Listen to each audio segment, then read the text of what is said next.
Recording in progress.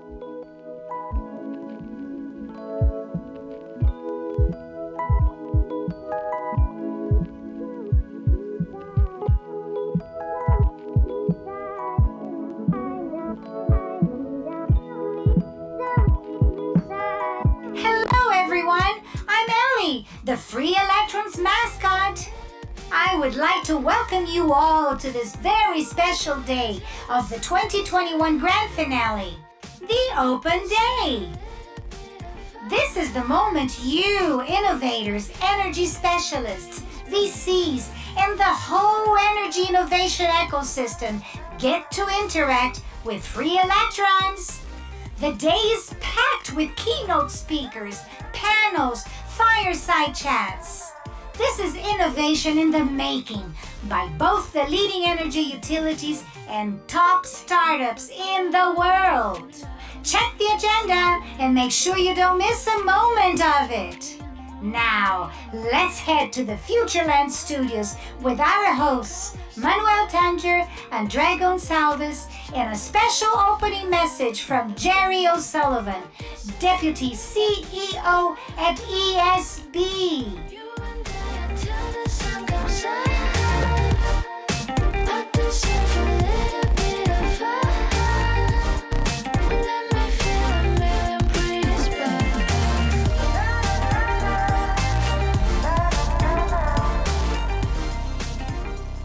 Welcome everyone, and I do mean everyone from all corners of the globe that are here together with us today. My name is André Gonçalves and I am the Program Manager of Free Electrons. For those of you that don't know, Free Electrons is the ultimate energy innovation program that offers a diverse range of opportunities for startups and utilities. Selected startups work alongside major utilities in a series of modules held physically and digitally across the globe. And today, we are at the Open Day. This is part of the Free Electrons 2021 Grand Finale. But I'm not here alone. With me, I have Manuel Tanger. How are you? Hi, Andre. I'm good, and I'm super excited to host today's event, the Open Day. It's a key moment in the Free Electrons program of 2021. So my name is Manuel Tanger. I'm co-founder of BTI and head of innovation, and it's great to open up this event to all of you so that you can get a glimpse of what the future in energy is going to look like.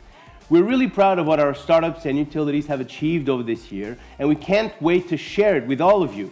So if you're feeling energized, and pun intended, yes, let's get started. Yeah, let's get started indeed. But before, let me present you our house and our family. Welcome to Futureland. This futuristic place is where the magic happens. It's where we run the show and the place where our innovators work with utilities to test new products, new services, and new solutions to transform the energy sector. That's right. And within this house, we have our family. So you already know us, and you know Ellie, our Free Electrons mascot. But we have a great family of 9 utilities from all over the world. We have ESB from Ireland, who is our host of the Grand Finale, Ausnet and Origin from Australia, EDP from Portugal, E.ON from Germany, DEWA from Dubai, SP Group from Singapore, and AEP from the United States, all over the world. It's a big family, and they're all committed to innovation, together with the 15 startups of this year's cohort and many more alumni. Well, now that presentations are done, we have a welcoming message from a special guest, Jerry O'Sullivan, ESB Deputy CEO. Let's have a look.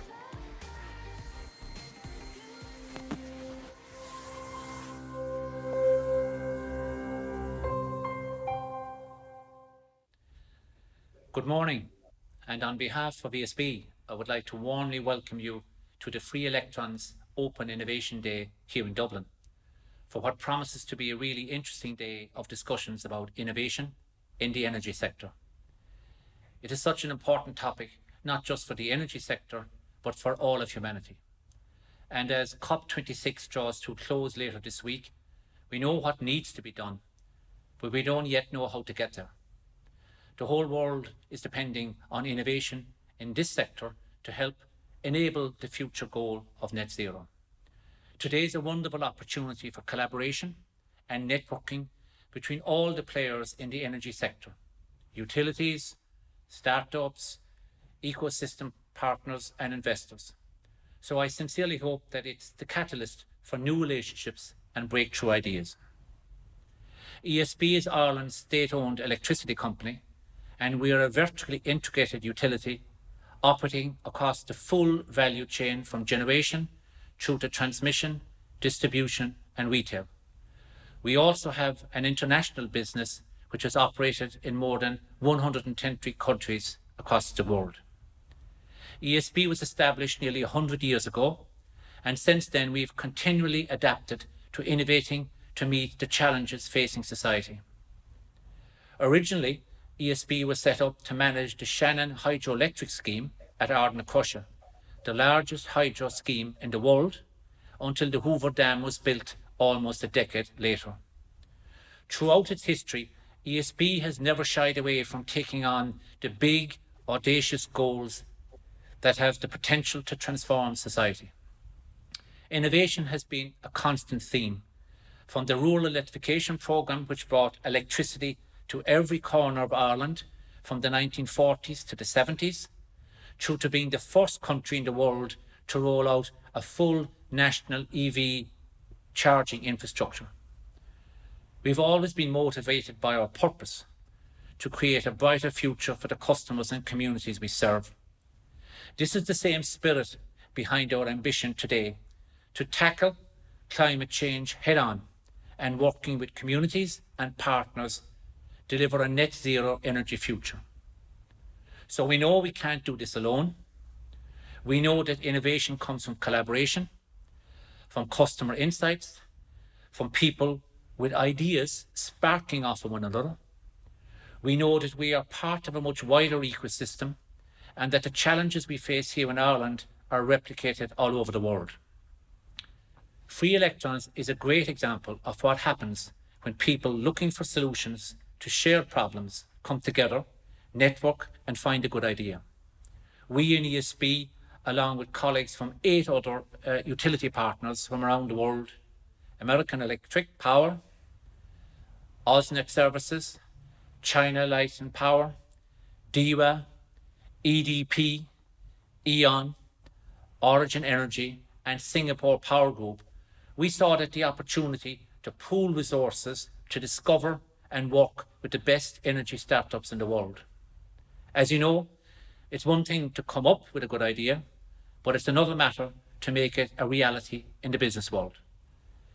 The enduring commitment of each one of our utility partners has been instrumental in making this programme a success.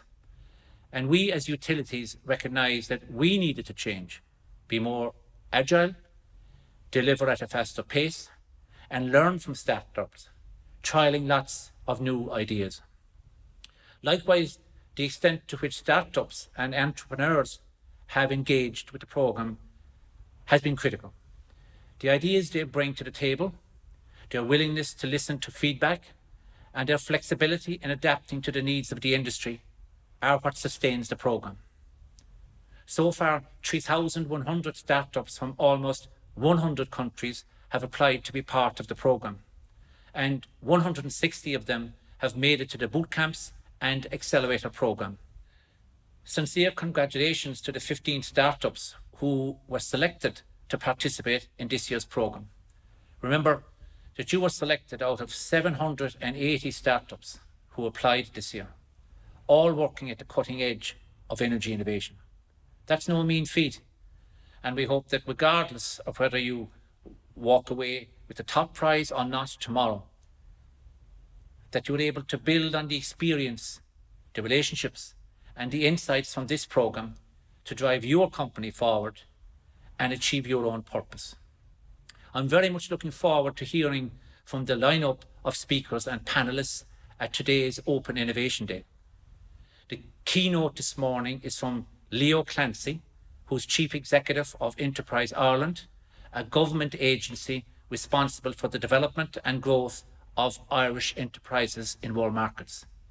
We then have 3 panel sessions this morning, starting with local ecosystem, followed by discussion on engaging citizens in the energy transition, and then just before lunch, we have the CEO panel discussion on post-pandemic green recovery. This afternoon, we have 3 more segments, starting with the alumni success stories at 3 p.m, followed by intimate fireside interviews with industry leaders at 4 p.m. And finally, to finish, we have 3 of the world's leading energy sector investors joining us to share their perspective on the future of clean energy. We have Steve Westley joining us from Silicon Valley, Dr. Christopher Fry from Zurich, and Dr. Patrick Sheehan tuning in from London.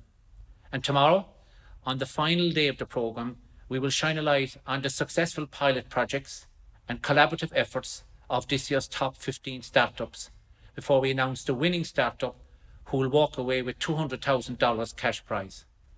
So all that remains now for me is to wish you all a productive, interesting and successful day. And importantly, I hope you enjoy the day. Thank you.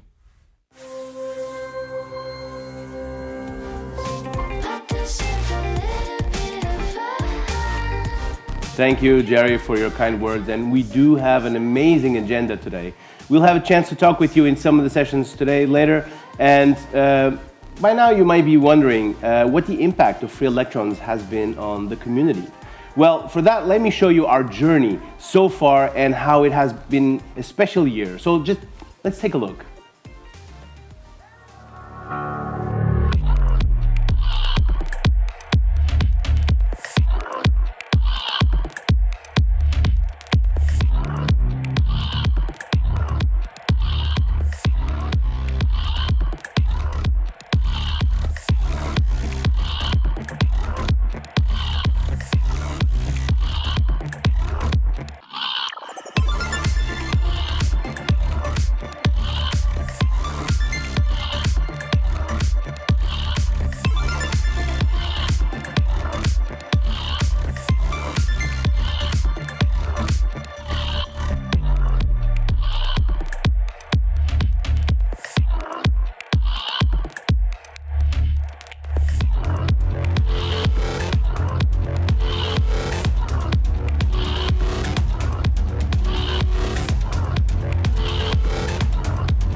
It's amazing to see how this year's edition has crossed boundaries and brought us together in a way we could never imagine. Who would have said that today I'm in Dublin, Manuel is in Lisbon, but we are together in Futureland, isn't it?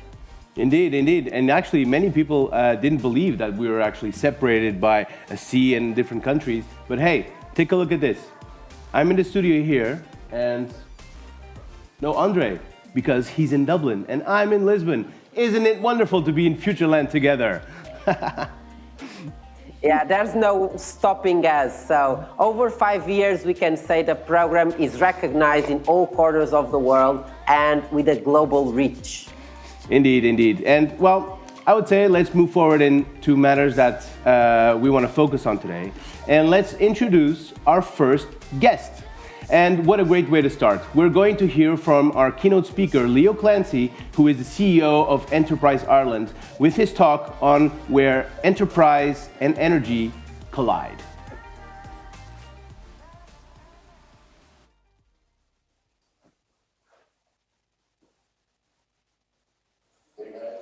Hello, everyone. First of all, I'd like to thank you for the invitation to be here today. It's a real honor and a privilege to be invited to give the opening keynote at this Free Electrons Open Day. I'd like to pay particular compliment to John McKiernan, who's one of the most tireless and innovative people I know in industry and has been a real driving force for this program in Ireland. But this is a huge initiative overall. So I think typically the best in class we see in collaboration between large companies and SMEs and startups tends to be where one company puts a program in place and sets out to bring its own products, its own services, and some of its own funding to some open innovation that meets its agenda. In this case, you've gone way beyond. You have engaged as companies from different countries and even different time zones to put together a global program that engages startups from all over the world. And I know there are many hundreds that have competed to be in the last 15, which will be judging this week. It's a huge compliment to the companies involved that you have made this platform available. It's the kind of platform we need to see from far more industries as innovation becomes a much more critical element of the future for the world, and particularly for the energy industry. I would like to also compliment those hundreds of companies that have put the time and effort in to be part of this network. I'm sure you've got huge benefit from it, and the benefit of being able to access these business opportunities and grow your businesses and prove them, I'm sure is something that you don't underestimate. It is a unique opportunity, and I'm sure you're getting every benefit from it. Now, my title today is an ambitious one, where enterprise and energy collide. So the collision is a slight back reference to electrons, energy at some level, but I believe that Ireland is a place, and I will talk more about Ireland maybe than the global energy industry. Ireland is a place where enterprise can create solutions that maybe can't be created elsewhere, and I'll try and cover why that is. I'll also, before I start though, just cover a little bit about my organization, where I work, and I hope that will also be of interest to the companies, the startups, and all of the different innovators participating. So with that, I'll tell you a little bit about Enterprise Ireland. We are the Irish Government's Trade and Innovation Agency, and we invest in innovative companies. Our mission is twofold. It's to grow companies of scale out of Ireland that can create economic impact through exports from Ireland and through job creation here. And that's the core of our mission. It's what we do all the way from seed stage up to PLC. We support Irish companies to do well in the world. The other half of our mission is to support innovation in the Irish ecosystem. So we have a responsibility to our companies for innovation. We also have a responsibility in the Irish academic funding ecosystem and collaborative funding ecosystem to create consortia, partnerships, and other mechanisms whereby companies can evolve, whereby innovation can grow, and new solutions can be created out of Ireland. And if I look at those two themes in a little bit more detail, I won't go into the wider development agenda we have with companies, which include many different aspects of their development, but I will talk a little bit about the funding, which I know will be of interest to the innovators and the funders in the audience today. We've invested more than 48 million euros in Irish startups in 2020, and that makes us first in the world of venture capital investors by deal count, as ranked by PitchBook in 2020. Now, they are small deals compared to many global VCs, but we are a very active early stage investor. The second part of what we do is stimulating the seed and venture capital industry within Ireland. And we have, over the past 25 years, invested 175 million in early stage seed, A and B round companies out of Ireland through other funds. So we have been a leading limited partner in many funds.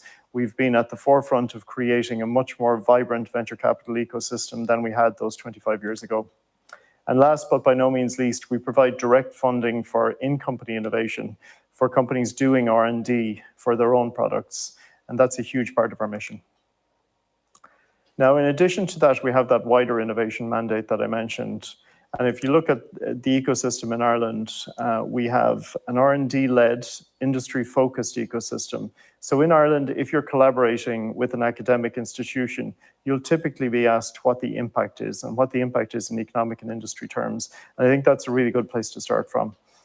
If you look at Horizon 2020 and its now successor program, Horizon Europe, we have the organization that runs the national contact points for Europe, so we can certainly foster collaboration between partners in Ireland, both academic, industrial, and public sector, and across Europe, creating consortia for success.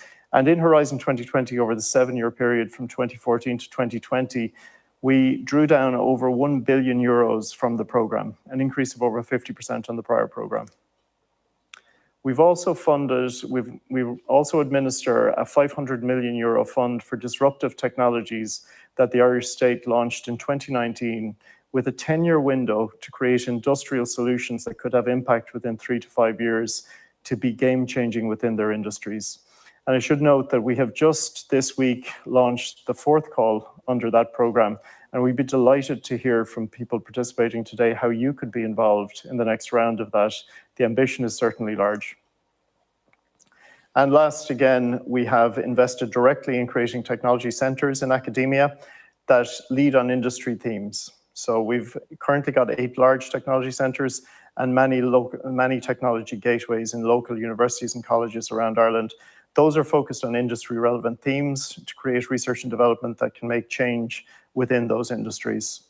We have numerous programs as well that stimulate ongoing collaboration between industry and academia with very strong funding levels for those kinds of projects. Now, that's a bit about us, but today is not about us. Today is about something much bigger. And one thing that's been very much on my mind recently, as it has everyone else in the world over the last week, particularly with COP26 going on, is this pale blue dot that we live in. And this is the #1 priority of our generation. And we've lots of people talking about how important it is. But I listened to something last week from John Doerr, the famous venture capitalist, and it summed up for me very well how to think about this problem. So John said there's 3 numbers. 59 gigatons of emissions per annum. Net zero, 2050. 3 numbers that will define our generation. And I thought that had the real benefit of simplicity and getting to the core of the mission in terms of what needs to be done in the world. We need to think about these 3 numbers as we look at every solution that is put forward by industry, government, or any other player with regard to mitigating and avoiding catastrophic climate change. And how is it going to be done? Well, for the audience today, electrification is absolutely at the core of what needs to be done to make it happen. As you will all know, the prime driver of decarbonization, as set out in almost anyone's plan, is having a decarbonized grid that's wide scale enough to bring in every solution possible to reduce emissions. You attendees today as companies are at the heart of this, and you can make a huge difference to our carbon neutral future by continuing the mission that you already have. And we've got great technologies. No one doubts that there are wonderful technologies like wind and solar and battery technologies and an abundance of other things and interconnectors that can make a difference. We need to deploy them faster. The speed we're working at the moment is not enough to decarbonize the planet. And we've had a lot of talk about magical thinking as well. So deploying everything that we can as fast as we can is certainly part of the solution, and we need to do it today. There's been a lot of worry about prescribing these magical solutions for the future where we're not on track and then a big breakthrough happens and everything's solved. And I don't believe we should rely on that, but more and more as I look at this problem, I believe we will depend on it. And that's where a program like Free Electrons comes in, where you have startup companies bringing really innovative solutions to the table with those large grid operators that can make a difference. We may see those breakthroughs coming through that will additionally to all of the existing solutions bring us to a carbon neutral position. So all that to say, your mission could not be more important. And I think Ireland has a big part to play in this. We are, I think, a unique incubator for innovative companies, and I think we've shown that over the years. I'll go through with you now, though, some examples of why I believe this to be true. Firstly, we have a history of industry innovation. If you look at Ireland in the 1920s, 30s, 50s, 70s, when the hydro solutions that power Ireland were put in place, we were a poor country at these times. We didn't have the economic wherewithal to do these things, but we had the vision to realize that investing in future-oriented hydro technology was a very important thing for the future of the state. That's a history and a legacy that our host today, ESB, has certainly cherished over the years with their engineering excellence. And not only have they created precedent for wonderful solutions within Ireland, they've built a business of scale on the back of that experience and all of the other experience they've had over the years as a leading global engineering consultancy, leading on some of the biggest electrical development projects in the world. And I think that's really important. If we innovate locally in any country, it will lead to economic outcomes and will lead to global impact. And I think if we can have that vision, it's a great vision to have. If you look at what might be the next phase of that, I think wind is one that's most often talked about. Ireland has already set a target of 70% renewable electricity on our grid by 2030. And currently today, under good conditions, 40% of the energy on the Irish grid is renewable. At the moment, we're curtailing up to 13% of the wind energy on the grid. We have the second highest penetration in Europe, and that's largely onshore wind. What's really interesting about Ireland is that we have one of the best wind resources in Europe and a sea area 10 times our land area. Estimates of up to 75 gigawatts of potential from offshore wind have been put forward recently. That's more than 10 times our national demand. And that creates a whole load of room for innovation, for new solutions, for ways to think about energy abundance that can make a difference to our future. If you look at the capability to leverage that, what has Ireland done? So that's something we benefit from through the benefit of our geography, but what have we done locally to enable that? Well, firstly, one of my colleagues has brought together what we call the Gale Offshore Network, which is an Irish supply chain network for global offshore wind. And this network is collaborating together to present itself to the world as a coherent proposition from Ireland across all elements of the offshore wind supply chain. We also, through a headquarters at University College Cork in the southwest of Ireland, but using competence from across all universities in Ireland, have MARI Centre for Energy, Climate and Marine Research, which is focusing on energy transition and climate action, with a particular focus on marine technology. So just these two examples, I think, are certainly proof of how Ireland is addressing the opportunity in economic terms and in scientific terms, and supporting the future of what I think will be a massive industry for Ireland, and where Ireland can potentially make a massive contribution to the rest of Europe and the rest of the world. And in terms of what we do in supporting Irish innovators as Enterprise Ireland, I'll talk you through a couple of examples. First one is this Trident win under the Disruptive Technology Fund. So Trident is a project that is supported to create a sodium-ion battery, which gives a huge benefit over lithium-ion batteries of over 50% energy saved in terms of making the battery and the operation of the battery. That was funded with over 3.7 million euros from the Disruptive Technology Fund. So you can see from that number, these are significant investments by the Irish state in future green tech technologies. Also, separately under Horizon Europe, which I mentioned earlier, well, actually under its precursor program, Horizon 2020, we've seen City Exchange, which is Limerick City in the Midwest of Ireland, collaborating with Trondheim University in Norway to create green energy blocks, negative energy blocks, or positive energy blocks, I guess. Positive energy blocks, so blocks of the city that add more energy back than they consume. So the pilots will be run in Limerick and Trondheim, and that technology will then be rolled out to 5 other named cities around Europe. And that's an excellent example of a pan-European collaboration that Ireland is co-leading on with Norway. That's a 24 million euro project. The other thing we do is invest directly, as I mentioned, in our equity portfolio through what we call high potential startups. So we've invested, as you can see here, across materials science, EVs, or rather micromobility, energy as a service, quantum computing, and of course, not to forget Celtic IoT, who are an Irish IoT company that are proudly one of the 15 finalists on Free Electrons this year.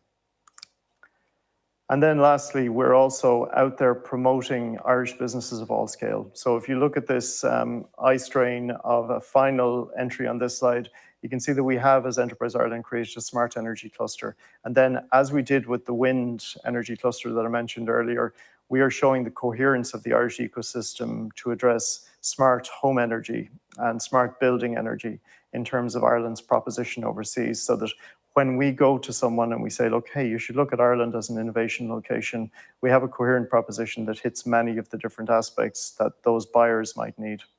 And this is how Ireland punches above its weight in energy, and in enterprise. And I'm proud, as the CEO of Enterprise Ireland, to lead an organization that's making this kind of difference every day. Now, just to finish, I think I've addressed it through the presentation. I'm sure you'll hear so much more over today in terms of what can be done and what is being done. I would like to again commend the work of Free Electrons. We will have to use every tool in the electrical toolbox and in the climate toolbox to mitigate catastrophic climate change. But the message I'd like to leave you with is that innovation and collaboration are how we will create success and how we'll preserve this pale blue dot that we live on. So with that, I'd like to say thank you. In Irish, we say Gorib Mahagut, and it is not a literal translation. What Gorib Mahagut means in literal translation is may you have goodness. And I think that's a much nicer way to finish. Thank you. Leo, thank you so much for a really impressive expose of what's happening in Ireland, in particular in the startup world, and linking it to the Free Electrons world. Interestingly, there's a question from the audience here about your previous background. You worked in the IDA and you worked with the largest multinationals in the world, bringing them to Ireland to set up shop.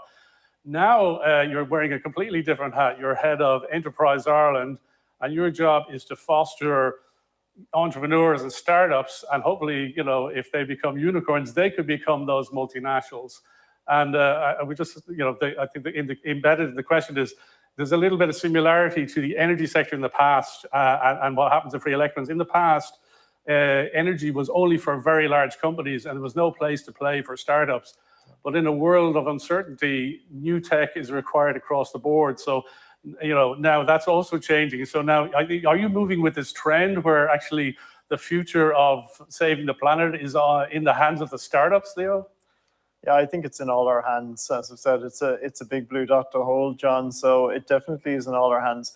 But you're right about startups. I think if you look at any industry of our last, pick whatever number you like, but particularly in the last 20 years, you've seen the transformative impact that startups can have in really embedded sectors. You know, the internet industry of itself, huge example. And I think one of your contributors this evening has shown the turnover of companies who are the largest market cap in the world over time. And that's accelerating. And I think everyone recognizes that. And certainly you do, ESB recognizes that, all of your peers in Free Electrons recognize that. I think that's really healthy. But I don't think it is just as simple as that. I think the innovation that startups bring is critical. I think it's going to be critical, though, in electrical systems in particular, that we deploy those technologies at scale using the scale and scope and reach of the large operators and system providers. So I think it's a balance, and I think this program certainly goes a long way to redressing that balance and to making sure that we have a balanced future where startups can make their contributions felt through a platform of scale earlier rather than have to build it from the ground up. So I think lovely synergy. Excellent. And yes, you're right. We have some blue chip VCs from around the world who will be later stage VCs. So after Enterprise Ireland in the morning has done all the heavy lifting with the early stage startups, they'll come in the evening and cut bigger checks to get them to the global market. So say in the safe hands of Steve Wesley, Christoph Fry, and Patrick Sheehan. No pressure on those guys to take up where Enterprise Ireland has left off, perhaps. Also, you know, you mentioned COP26, and you know the whole world is glued to it. Maybe it's because suddenly we realized these things can happen, you know, i.e. coronavirus. So maybe we actually have to pay a little bit more attention. And each, you know, EU member state in particular, and around the world as well, are kind of like taking, you know, trying to hit their own targets. And in that regard, the Irish government has come up with a pretty ambitious plan, a climate action plan, which is just really hot off the press. I wonder, could you tell our national and international office, you know, how you think, you know, the climate action plan will land, and will it deliver? You know, what's the opportunity then arising from that? Yeah, thanks, John. And it is hugely ambitious. So just for the audience, just in the last week, we've had the new climate action plan that underpins climate action legislation passed earlier in the year by the Irish state. It commits us to 51% emissions reductions by 2030, which sounds like a long way away to the layperson, but I know no one in this audience today underestimates the challenge of getting to that level of emission reduction by 2030. Enterprise, which is the sector I represent, will have its own target for emission reduction, and it will be very challenging. lots of companies are struggling to find the financial capital and the headspace after dealing particularly with Brexit and COVID and all the other challenges that business throws at you to put together their carbon reduction plans. But I think it's inevitable. It's an inevitability for business. First of all, we're seeing escalating carbon. So I think the financial carbon taxes, so the financial incentive is going to improve over time, maybe not in the best way for enterprise, but that's going to come. If you're a high energy consumer, you're going to have to decarbonize just by virtue of business case. The green energy solutions in parallel, hopefully, will be coming down in price. So I hope that cost and value curve can meet much sooner than we might anticipate for enterprise. The other thing is buyers will demand it. You will not be in the market by 2030 if you cannot prove to your buyers that you have a green supply chain. That's just a fact. I don't believe anyone doubts that. It takes us all a while to wake up to that, though. But the third and most important reason is the massive opportunity. And you mentioned it with startups, one of your previous audience questions. There is a huge market opportunity for green products, services, and anything that feeds into the electrical ecosystem, which you're talking about here today, is a huge enabler of that decarbonization. So I think that's the most exciting part, and it's the one we need to focus on most. How do we get solutions to global markets sooner that can generate economic impact for the companies that create them? In terms of the topic, the title of your talk was Enterprise and Energy Colliding. Is that more of like a happy union as opposed to a car crash, or how, Yeah, I think I was thinking about electrons when I wrote the title, and it was late one evening. I think John, you and I were sharing texts, and this struck me as a good idea, not to extend the pun even further. But yeah, I thought about a collision in a fusion reaction context where there's massive energy created.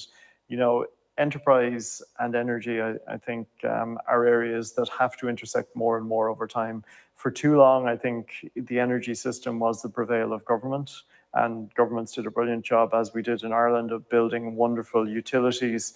I think more and more we have to be able to bring the enterprise agenda into that electrical system and energy grids and creating those new solutions of the future through startups in a really positive way, while not losing, as I mentioned earlier, that scale that the utilities have to exploit them, those technologies, and to do it in a safe and sustainable way. So I think that collision of new enterprise and energy is very exciting.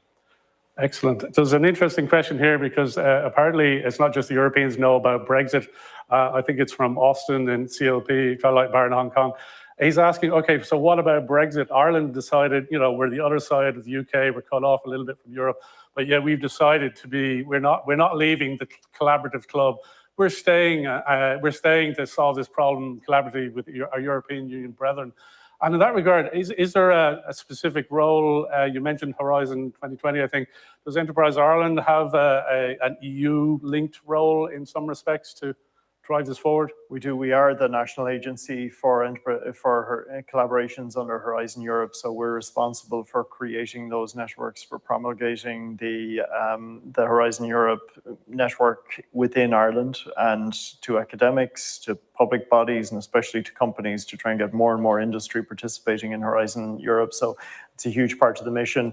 We do that, though, across Europe in collaboration with our European partners. So our national contact points know all of their peers and all of their industries across Europe. And for any companies listening today, whether you're in Ireland or whether you're anywhere else in Europe, we can help put together consortia. We can bring the best Irish companies to the table. And if you're Irish, we can help you find those companies across Europe that you might want to fill in a consortium gap and create something really special.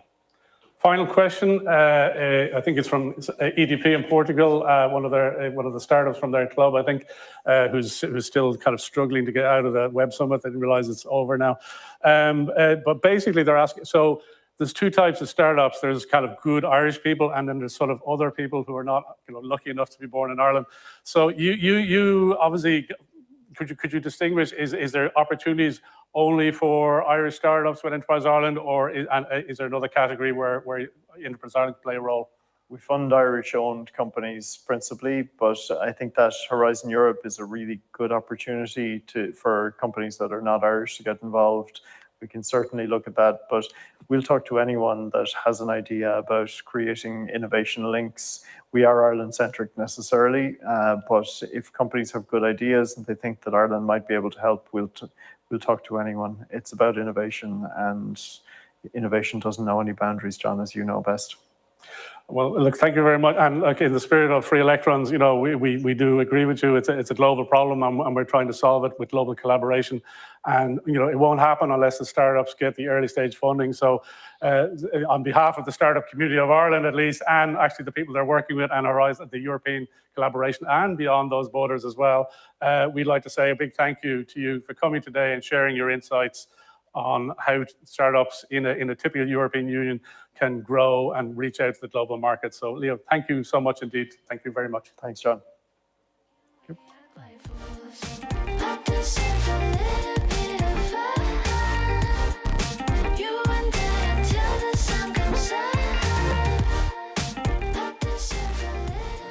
Well, truly inspiring stuff, and thank you very much, Leo Clancy, CEO of Enterprise Ireland, and we're absolutely with you. Innovation knows no boundaries. You know, you can look at Free Electrons as a global network made up of local ecosystems. So now we'd like to delve into one of them. We're going to hear about what Ireland has to offer prospective energy tech entrepreneurs who are trying to get their business started. Let's hear from Professor Brian Norden, Head of Energy Research at Tyndall National Institute, Research Professor at University College Cork, and Professor of Solar Energy Applications at TU Dublin. He'll be joined by Mark Bennett, Director at Innovation Portal Trinity College Dublin, and Patrick Walsh, who is the founder and CEO of Dogpatch Labs, together with our very own John McKiernan, Head of Innovation Pipeline at ESB. How is everybody there at Futureland? We're all great. Thanks a million, Manuel. You're looking good yourself. Nice seeing you. We're right beside you. Take it away. We're hiding in the corner here. Listen, thanks very much. So a very warm welcome and a big good morning from Ireland. Big afternoon and late evening in some other parts of the world that are tuning in today. Our friends, Australia, Hong Kong, Singapore, Dubai, you know, you're all welcome. So the challenge here today is to answer three really tough questions. Does Ireland have a startup ecosystem? Actually, that's not a hard one, we do. So two hard questions. This is moving along nicely, guys. It's how good, if we have this startup ecosystem, how good is it? Because we're in competition with Silicon Valley and everywhere else. And is it attractive in particular? Because this is an energy ecosystem in particular. We are trying to save the planet and we have to work harder.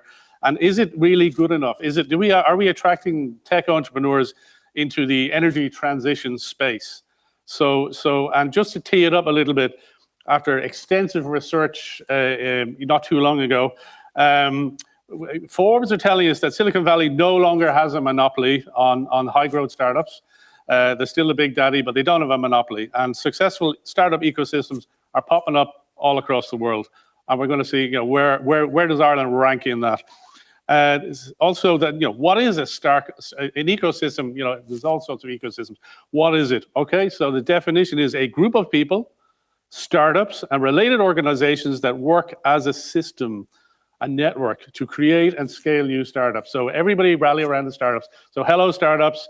We're all here to help you. You don't have to do much. Just come up with a good idea, and we'll help you get rich. But to do that, the science here is actually a little bit like an electron with an atom with 6 electrons or 6 pillars around it, and those 6 pillars are we've 3 pillars here, and possibly some of them are doubling up. So big companies, universities, funding organizations, service providers, research organizations, and support organizations, right? Those are the 6 pillars. If you got those and you have a startup in the middle, you're in gravy, right? So we have some of the big companies, the utilities here today, some other big companies joining in. We have some of the universities. We have UCC, TCD. We have UCD later on. Professor Lisa Ryan's coming up after this. We had Stanford University, small university in the USA, yesterday. St. Gallen, University of St. Gallen, Switzerland. We got the university covered even in this program, right? Funding organizations, well, you just heard it from the horse's mouth, so to speak. Leo Clancy, he is funding more than anybody else. He's doing this. He's going to save the planet by himself with a little bit of help from us. And later on, we're going to have some cool guys from the Valley, Steve Wesley. We've got Patrick Sheehan, good Irish name, but based in London from ETF. And we have Christoph Fry, also a stalwart of the sector in clean energy from Emerald Ventures, joining us at 5 o'clock. Tune in for that. And we have service providers. Catherine O'Brien's lurking around here. She'll be on the next panel, I think, as well. From Accenture, the legal IP attorneys. We have all those, I think, in Ireland. And research institutes, Tyndall. We have Tyndall with a Tyndall National Institute. We have a national institute with us here today, actually, in person. Professor Brian Norton. And we have, of course, from sport organizations as well, Dogpatch Labs and the NDRC. So we're all here, guys. And just to put some metrics on it, according to Crunchbase, and they're never wrong apparently, Ireland is in the top 10 in the world for energy startup. For ecosystem startup ecosystems. Number one, of course, is the USA. Everybody's a country mile behind them. They invented it. Then Israel, then Canada, right? But we're number 9, so we're in the top 10. We're not too shabby, guys, for a small little rock in the Atlantic.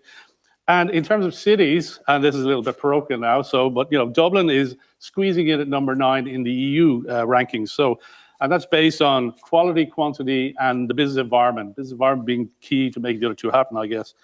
So let's just drill into this properly now. We're gonna zigzag a bit here. So Mark Bennett, director of Portal Trinity, snappy name. But what is Portal, and who is Mark Bennett, and what motivates you to jump in every morning and say, I better do something in the startup ecosystem? Okay, very good. I might tackle the second question first. So my background is environmental science from Trinity College, actually. So I've always been very purpose-driven around this space. However, when I went to work in the States for the Environmental Protection Agency, I realized it was about business. It's about understanding how the world works. So I did a master's in international management, and then worked in environment across Europe in environment and business and public policy. But recently I've begun to understand for myself that it's actually going to be the innovations that are going to solve this. So much of what I'd been doing was understanding the problem, and then the other part was enabling people. But actually we have to start creating the innovations that are going to be part of getting us out of this mess that we've unfortunately created for ourselves. So I've been working in Trinity for the last year, and Trinity's got a very ambitious project for 5.2 acres within the docklands of Dublin, which we call the Silicon Docks, and to develop that into a world level campus for Trinity that'll have the Emerging Technologies, Engineering and Environment Research Institute. And part of the first part of it is to create Portal, which will be a 400-seat innovation space, but it's 5,600 square meters. So it's about bringing the ecosystem from, Patrick's Dogpatch to Tyndall to the internals within Trinity to come into our space. And what gets me up in the morning is just realizing the potential. I mean, the impact that this thing can have is going to be, I believe, world changing. So I'm super excited about it. And I think to all the people who are on this call, I'd really like for them to reach out and say how they'd love to participate in something that could be very exciting and novel in this space. Fantastic. So we know, okay, Portal is for all types of startups, but because you did a green tech startup yourself, we know you cycle here this morning. You took about 6 hours to get here, so well done, and thanks for taking a shower. We know that you're going to drive that. So the community here, like everybody online here, is about clean energy, the future, solving the trilemma. And you are building, interestingly, you're from the oldest university in Ireland, now building the future of it. So hopefully it will stay in business. Well, I think it's a very good way to characterize it. And I might just say, to round out my own personal profile, is that recently I did do a startup in IoT, smart cities. And so I have a real understanding of how difficult it is and how technology dependent. So, what we want to bring in is people also who have learned the lessons, people who have actually scaled up. So not just the startup level, but also the scale up level, and just shared the knowledge. So you can have empathy with the startups that you're going to help, because you have those scars. Yeah. And hopefully ride on their coattails to world domination. Thanks a million, Mark. That's a good way to kick off your contribution to this exciting panel. Now we're going to go over to Patrick at Dogpatch Labs. Patrick, I'm reading your CV here. You were once a very sensible person. You did 3 years at KPMG, and you're a chartered accountant. And where did it all go wrong? You drank the Kool-Aid and you went into Ding.com, paymins.com, lots of .coms going on here, and a cracking one called hassle.com. So like, you really, so tell us, did you go off your meds? What really happened? I did. Well, my mother keeps asking me the same question, why couldn't I just stayed on the path, So yeah, I started there and I qualified as a chartered accountant, and then I moved into a few different tech companies. And so over the course of a few years of being in the startup community, this is about sort of 10 years ago or so, I really felt the need for a hub to exist in Dublin. And so I started walking around warehouses, thinking about different spaces, etc. And so about 7 years ago, I started Dogpatch Labs, literally with 10 grand in an empty furniture store in this beautiful 200-year-old building, right in the heart of the Dublin Docklands, where Google and Facebook, everyone is. So it's right in the center of this thing. And I wanted to kind of create a place where startups and entrepreneurs could go. Now, back then, the startup community was much more nascent by comparison to where it is now. I mean, it's just phenomenal. We were one of the first hubs in Ireland, but now there's hubs opened up all across the country, right? And, Mark's opening up a hub too, but you're seeing it in Galway and Cork and in Limerick. And so what we've done is we've sort of built out the physical space, but we've also connected in, so we sort of have a much more connected ecosystem now, So we have this passporting scheme. If you're a member in a Galway hub, you can come up to us as well. And we built the layers as well. So we run sort of NDRC, our national accelerator. So we invest into about 15 companies a year. We've created a hub where ESB themselves, ESB were one of the founding partners, actually one of the first that came in that first year when we were very, very humble and said, look, which is very forward thinking for an energy company. And I guess looking at me at the time, we weren't much to speak of, I'll be honest with you. But there was a very forward-thinking mindset that as a large organization, as a corporate, as a utility in this country, we want to place a team inside this hub. So what we built up over the last 7 years is a really vibrant hub. And so I guess, I'm glad I made the. I think my mother is starting to accept my pathway in life, and I'm hugely excited for what's going to happen next in Ireland.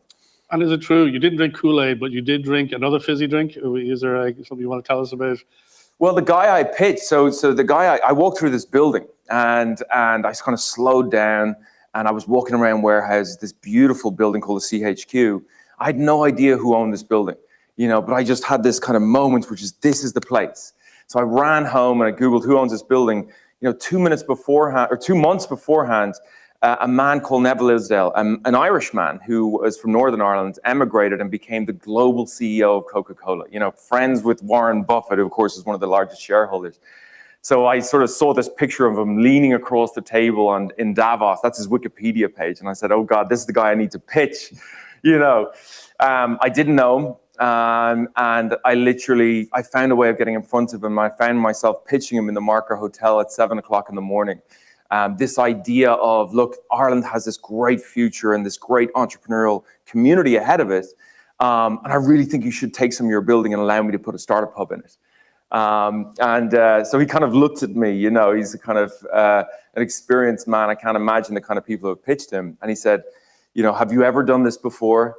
And I said, no. And he goes, has your price point ever been proven for this startup hub, the commercial model? I said, no. He goes, look, the only question that matters is my last question, which is, do you have the money to do it? And I said, no. He goes, you know that they're wrong. This is 30 seconds into our meeting, right? But in fairness to him, it was people like that gave us a shot.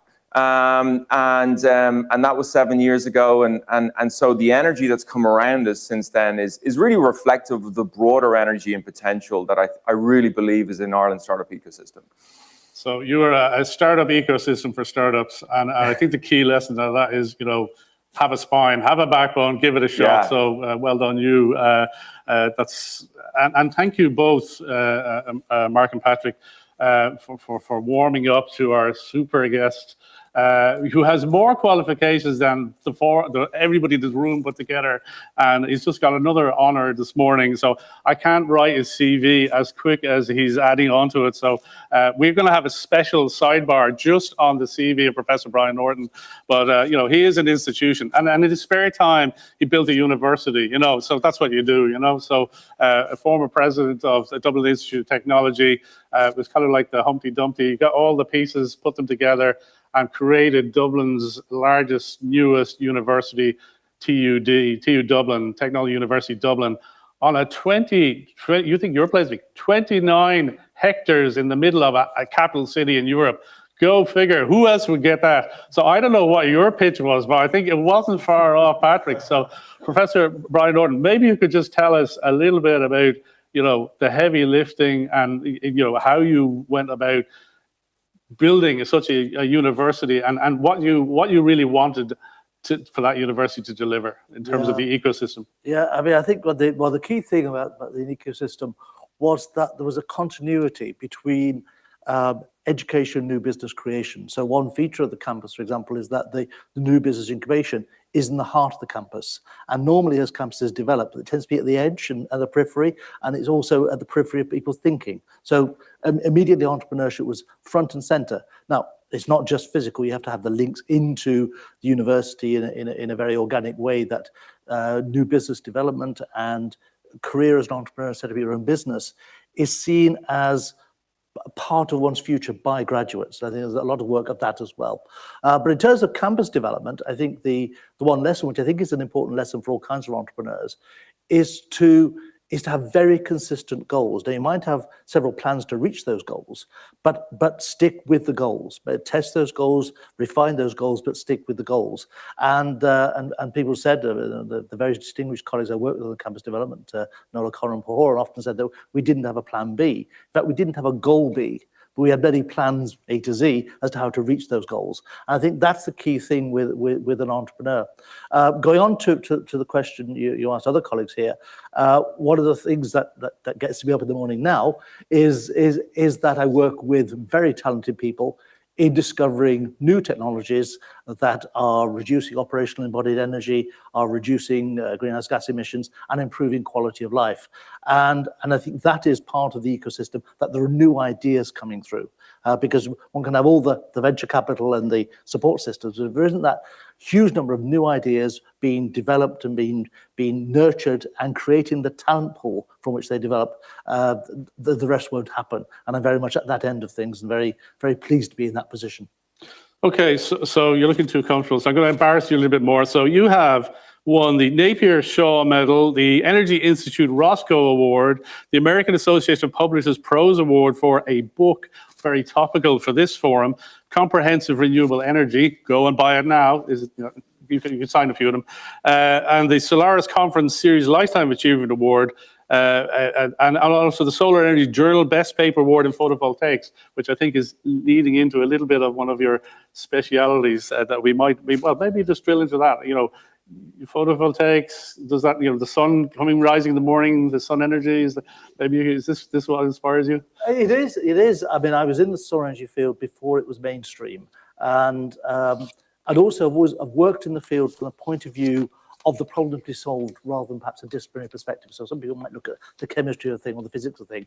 I've always looked at the science, the systems, the economics, the user perspectives in totality. And that also brings, I think, about innovations that do lead to new business creation, etc. So I think that perspective is there. And the other thing is I've always worked internationally, so not looking. Many people have often asked me why I work in solar energy in Ireland, which has many attributes, but large amounts of solar energy isn't one of them. But in fact, and it's not a joke, my specialty is actually how you collect solar energy from cloudy skies. And that is an important part of this, how you use luminescence and other physical phenomena to concentrate diffuse light and improve the quality of capture from that. And it leads into a whole range of different applications. New glazing systems, for example, develop systems where one of the interesting things about photovoltaics is when they get hot, they become less efficient. So developing systems that keep photovoltaics cool in the sun. and that sounds contradictory, but those kind of things improve efficiency, through to new systems for projecting daylight deep into buildings, displacing electric lighting, and also giving a light quality which is better for health. Current work, which is, and we had Enterprise Ireland presenting before this this panel session, funded by Enterprise Ireland through their commercialization fund, is a project which is going to produce a startup, hopefully in a year or so's time, which is using photovoltaics that don't collect sunlight but collect light in the thermal range from furnaces to recover waste heat from high temperature processes and directly convert that to electricity without any moving parts. So very much, and that decarbonization of high temperature industrial processes is one of the big challenges. And this new technology will be beginning to address that. And that's a project based in TU Dublin, supported by the commercialization fund. So I can feel the ecosystem already creeping out to our audience. So is there anything like in that area? Like, are you a magnet for partners to take that further? We certainly, yeah. I mean, the stage of the project right now is we've obviously developed the technology. That's why we have the commercialization fund funding, and it's been demonstrated in a leading cement manufacturer and actually works.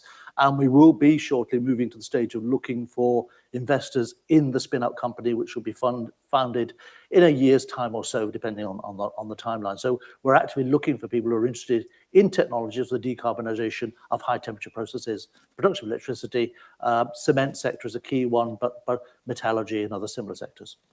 So I think we can take from it that despite the fact that your CV is longer than, I don't know, the longest book I've ever read, you're not resting on your laurels. You're actually putting that to good work and pushing out the boundaries, especially, I suppose, and maybe just final question to you on this section is COP26, is that firing up all the people that you can see in your ecosystem even more, or was it even necessary? Well, to a certain extent, the scientific agenda is way beyond where COP26 is. But what it does do is, I think, ensure that there is that this is important criteria in research funding. So there's adequate research funding there, and also in terms of attracting the highest quality of researchers to the field. The importance of the field is important. So I think it has those imperatives, and and frankly, it's also good for international cooperation in meeting these wider goals.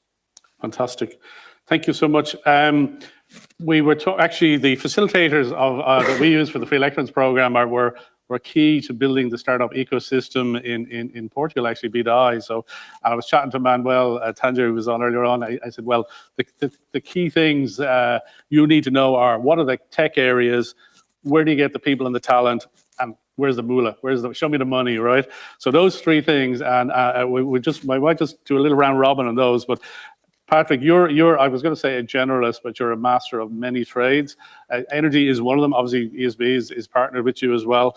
But you've got the NDRC, and we are seeing conversions of industries, telecoms, IT, converging in the energy space, because now suddenly everybody's in because you have to be. It's a team sport all of a sudden.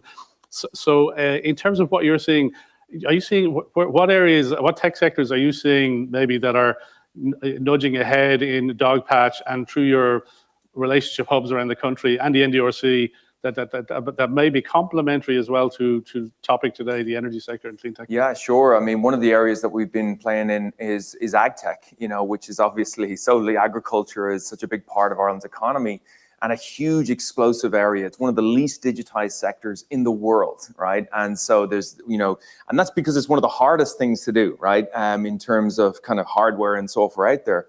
But so many of the ag tech companies that we're working with are dealing with distinct energy challenges.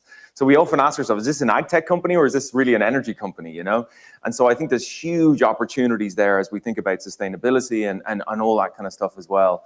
And I think it's a huge area for Ireland. There's such incredible talent. You've got Kerry Group and all these different companies and executives there. So we're really excited about that particular space. And we run an ag tech accelerator around that's global. And we find that there's a lot of global companies coming here as well. But even to the work that you guys are doing, I mean, what's amazing about Free Electrons is you're searching for companies all across the world. And it's an incredible sort of external innovation exercise. But we're also seeing some really amazing internal startups emerge from ESB as well, and that's the work that you guys are doing then in Dogpatch. And that complementary mindset of sort of ESB looking outwards, but also looking inwards for innovation is very, very interesting to me. And what that means is you're starting to work with amazing startups through this program, but also locally as well. You know, we've got e-mobility solutions coming in. So the whole smart cities area is really amazing. SoftBank chose, one of the biggest VC firms in the world, chose Dublin as its European hub for smart cities. And so much of that is actually an energy challenge as well. Like, how do we power these scooters or these e-mobility solutions? How do we power a lot of this telecoms company infrastructure? So ag tech and smart cities, we're seeing a lot of. And then, I mean, to be honest, there's a lot of stuff across the board as you move into the regions. There's kind of cybersecurity or med tech, maybe not as distinct overlap with the energy challenges. But energy's in everything, right? And, you know, and how do we power this and how do we sustain this sustainably? You know, I think the last 20 years, I think Peter Thiel once said, was really a lot of innovation in the world of bits, right? In the world of digital. The next 20 years of innovation, I think we're going to see a lot more innovation in the world of bits and atoms, as in hardware and software. And that's when really we start to push into energy, ag tech, you know, as one of our startups called Caintus, which is facial recognition for cows. It's like, this is artificial intelligence, but in the wild, you know, in a farm, in a barn. Are you saying Tinder for cows? Oh, sorry, I wasn't sure what you're saying. It's facial recognition for cows. It's one of the hottest Irish startups. Cargill, one of the biggest, I think the biggest agricultural company in the world that's privately owned, is put millions of euros. They're based in Dogpatch. What they do is they observe the patterns of dairy cows as they come into the barns. Are they eating? Are they sick? Are they in labor? All that kind of stuff. And that can optimize yield performance. And so it's leveraging machine vision. It's leveraging AI. But one of their distinct challenges is how do we power these cameras when we put them into these barns all across the world? And so they have, I think, almost 40,000 cows on their system now. But as I said, some of their distinct innovation challenges were those energy challenges. So when I think about some of the startups that I'm really excited about in this country, that will be a great example of it. But the truth is, there's a very broad range of stuff coming in this ecosystem. It sounds like you're very bullish about developing cash cows in the ag tech sector. So, and in terms of, you know, we know from this week, like, you know, 30%, a third of the greenhouse gas emissions, and now there's a methane quota, you know, come from agriculture in Ireland, and it's a stalwart. It is where Ireland came from. You know, there was no Ireland. We had ag, and then we had ag tech, and then we had tech. So, you know, it's kind of ingrained in us. So, like, there's a huge, you know, challenge, and it's putting super extra pressure on the other guys, you know, to decarbonize heat and transport. So you know, this is like as they call it in TED Talks, a problem worth solving, an idea worth sharing. So and I don't know if there's other people on the call on the program here today that want to tag into that, but, like, you know, it's critical, mission critical for us to solve that. So and, you know, you don't often think high tech when you're, you know, standing in the Wellingtons in the field looking at a cow, trying to figure out has it got a nice face or not. So thank you for sharing that. Hard to get that image out now, but you know, thank you for that. And the next kind of area, well, actually, maybe just Mark, you're in a very unusual position. Like, you know, Patrick has found the ideal place in Dublin, and he's networked with hubs around the country. You basically got an empty shed now, and you've got to turn that into grow. You have planning permission, like, so you're on this journey. So, like, and I know just Free Electrons 2017, we actually hosted ESB hosted in Trinity in the old exam hall, actually. So there's a bit of like Harry Potter-esque about it. But you're on the other end. You're now going to take some basically old sheds in prime real estate and turn them into the most fantastic portal, as you call it. Could you tell us what's the cunning plan, and if it all goes well, what does it look like in 2-3 years' time? Yeah, well, what I would like to say is actually that Patrick has set the bar very, very high. So I think, like, the template for actually how to manage these spaces and how to link in to networks is actually has been done by Patrick. I think the important thing for Trinity is not to try and supplant what is working really well in the ecosystem, but rather to plug into that ecosystem and to bring what only Trinity can bring, and they're the innovations within the university. So there's about 15 spin-outs from the university every year, and they're, of course, a huge range. They're med tech, they can be ag tech, they can be in AI, and internally within Trinity, Port will become part of an innovation pipeline, I suppose you could say, because we have Tangent, which is our internal student entrepreneurship function. So what we want to do is do kind of 2 ears, 1 mouth over these next 6 months, talking to the ecosystem. There's a great initiative called Smart Dublin, which again, working with SoftBank, is actually putting these technologies out into the streetscape. Because having done a startup myself and worked around batteries and how to bring power to things, you begin to understand that these are where you can have a fantastic idea, but if somebody has to get up on a ladder, that suddenly is a big problem because of the cost of doing those types of things. So what we really want to do is have a space that we can bring the intellectual capital from the university, and that doesn't mean just the hard sciences, but also the social sciences as well. Because actually what we're going to have to do, not post COP26, we've had to do this for a long time, is have multidisciplinary approaches to things. And actually the behavior change is going to have to be a big part of this as well, because people have to want to make that change. We have to make it easy for people to make this transition.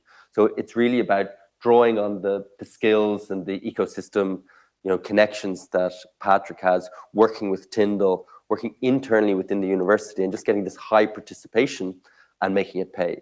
So that's the nice, with 2 links there. Obviously, the next panel up is actually engaging to explore that topic, engaging citizens in the energy transition, because it won't happen. It won't happen without everybody putting the shoulder, especially at the pace we need to do. So I think you're hitting the sweet spot there. Thanks for that promo for the next session. And we're moving. This is the second key piece. Then is people and talent, and I'm sitting next to a very talented person, so I feel humbled. Professor Brian Norton, you've been in the educational business, you're in the research business. You can see this from multiple angles, and so maybe you're probably best placed to say, how are we fixed in Ireland? We're hearing, in the pandemic, people who are restarting restaurants can't get staff because people who used to work there, fled and went to other places and they haven't come back. Same with buildings, same with everything. So, is there, where did all the people go? Do we have enough talent to drive this forward? Are the institutions, are the people motivated to get into the right sectors? Where are we in the people part of making this happen in Ireland and with people from outside of Ireland?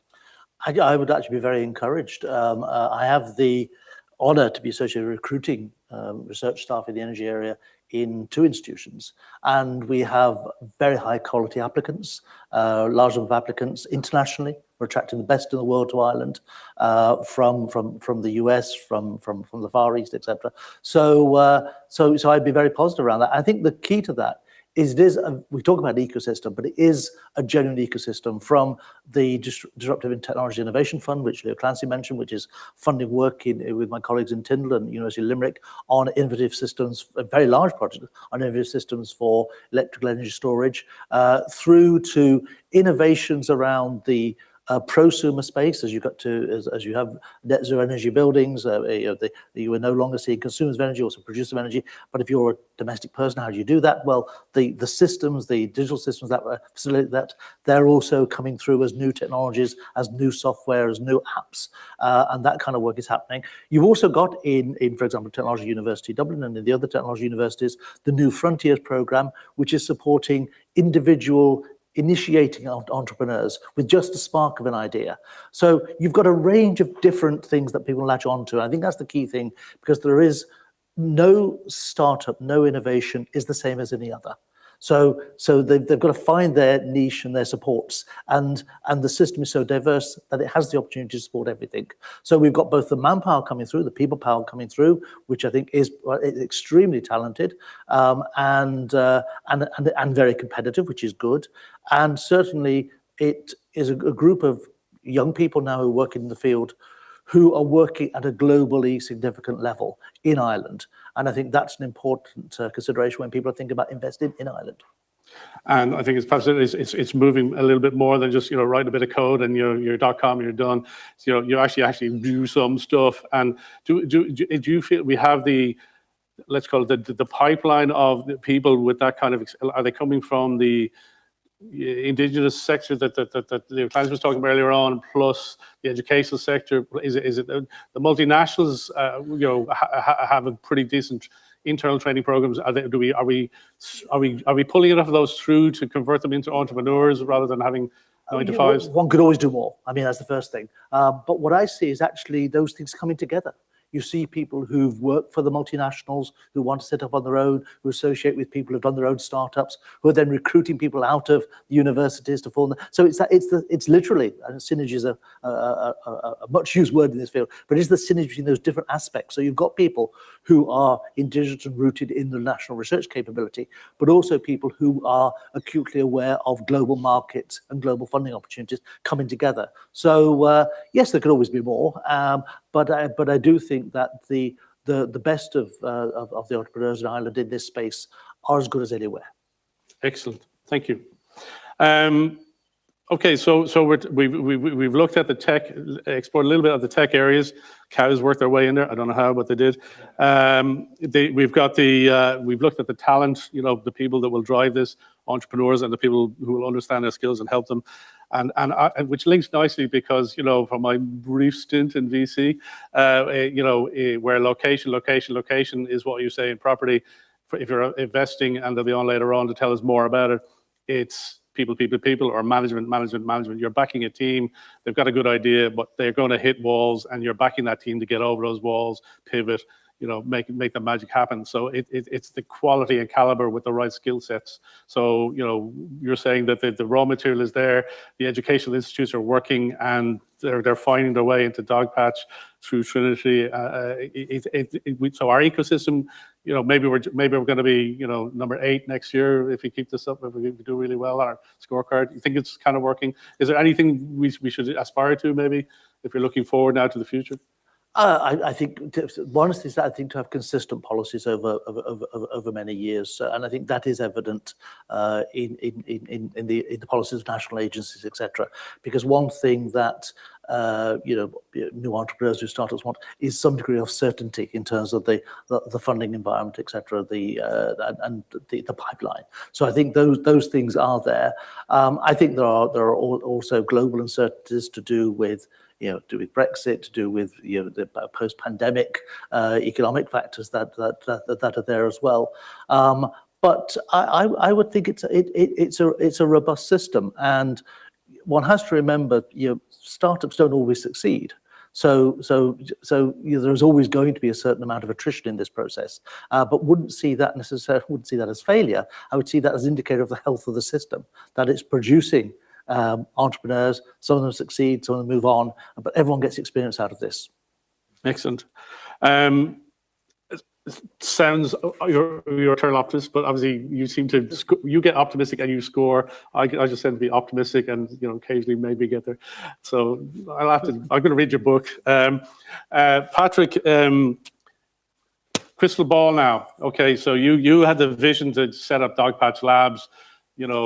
I think Google have 40 around the world, and you are one of those lucky guys with that extra oomph behind you and insights. What's next in the evolution of Dogpatch? If you do, it's every day you evolve a little bit more. But if you did a sort of a leap or a step change, 2-3 years out, how do you see the ecosystem in Ireland developing over that time?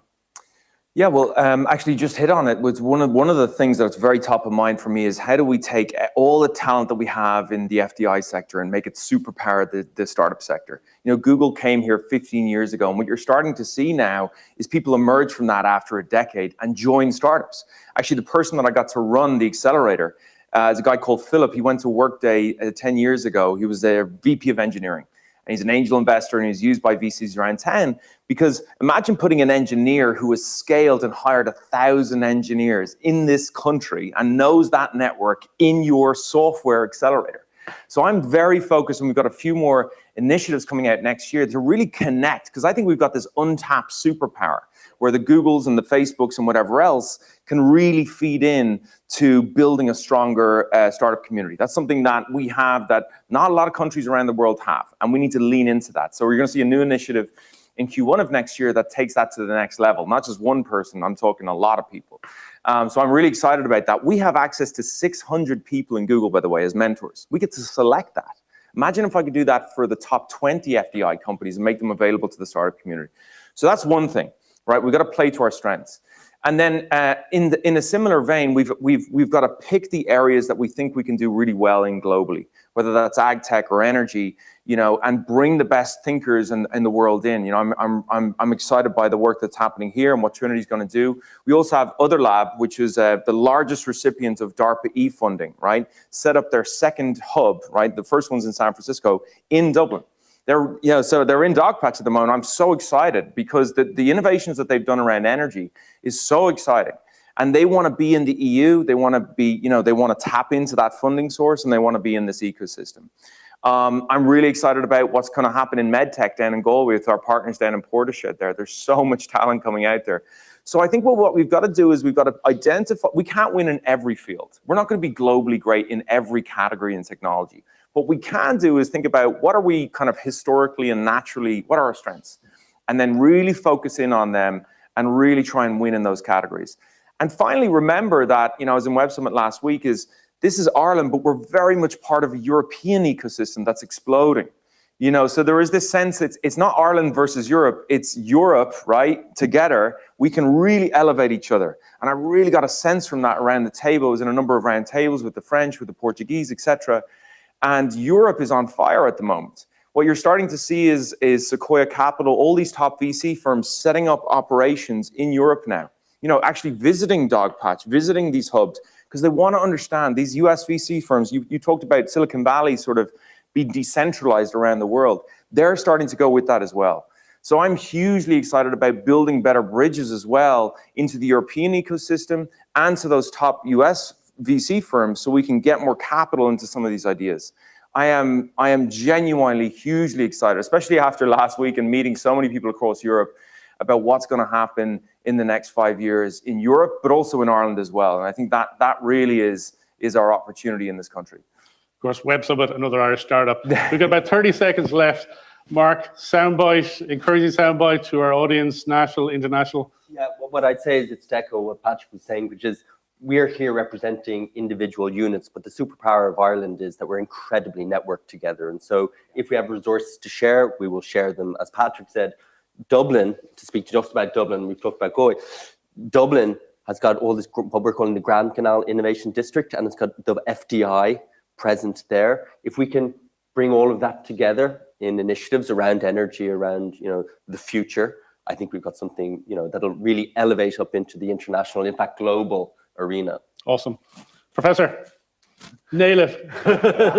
Tell these people why everything is cool in Ireland. Come here, have whiskey, Guinness. I think the attributes of culture and talent coming together are critically important in Ireland, and I think it's a great place to do work. So you're inviting our audience to come and Indeed. Explore Tyndall. Indeed. So, ladies and gentlemen, we're just over time. So, thank you for joining us this morning. I think it was really exciting evening in other parts of the world. Patrick Walsh, founder of Dogpatch Labs, CEO. Mark Bennett, the future of Trinity College. Get rid of those ghosts, make some real cool stuff happen. And Professor Brian Norton, book signings later on virtually. Thank you so much, everybody. John McKiernan, goodbye. Thanks, John.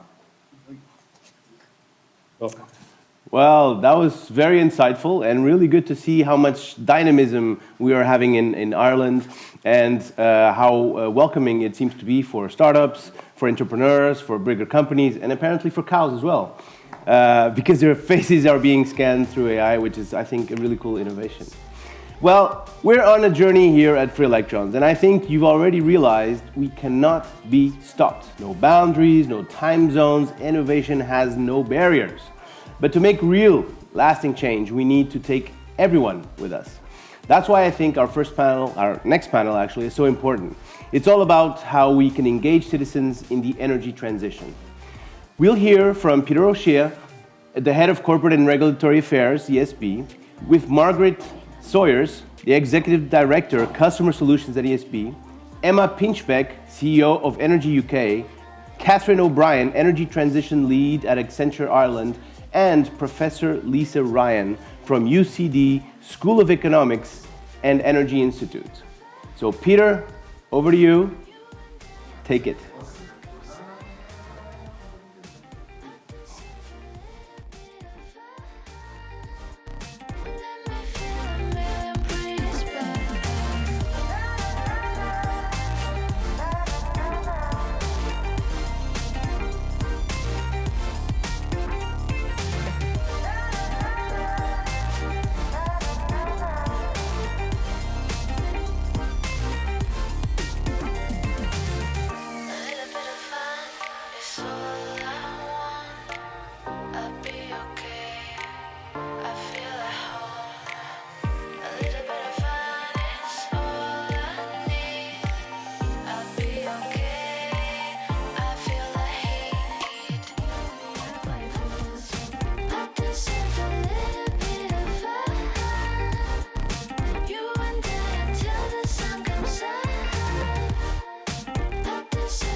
Good morning. I'm Peter O'Shea. I'm Head of Corporate and Regulatory Affairs at ESB.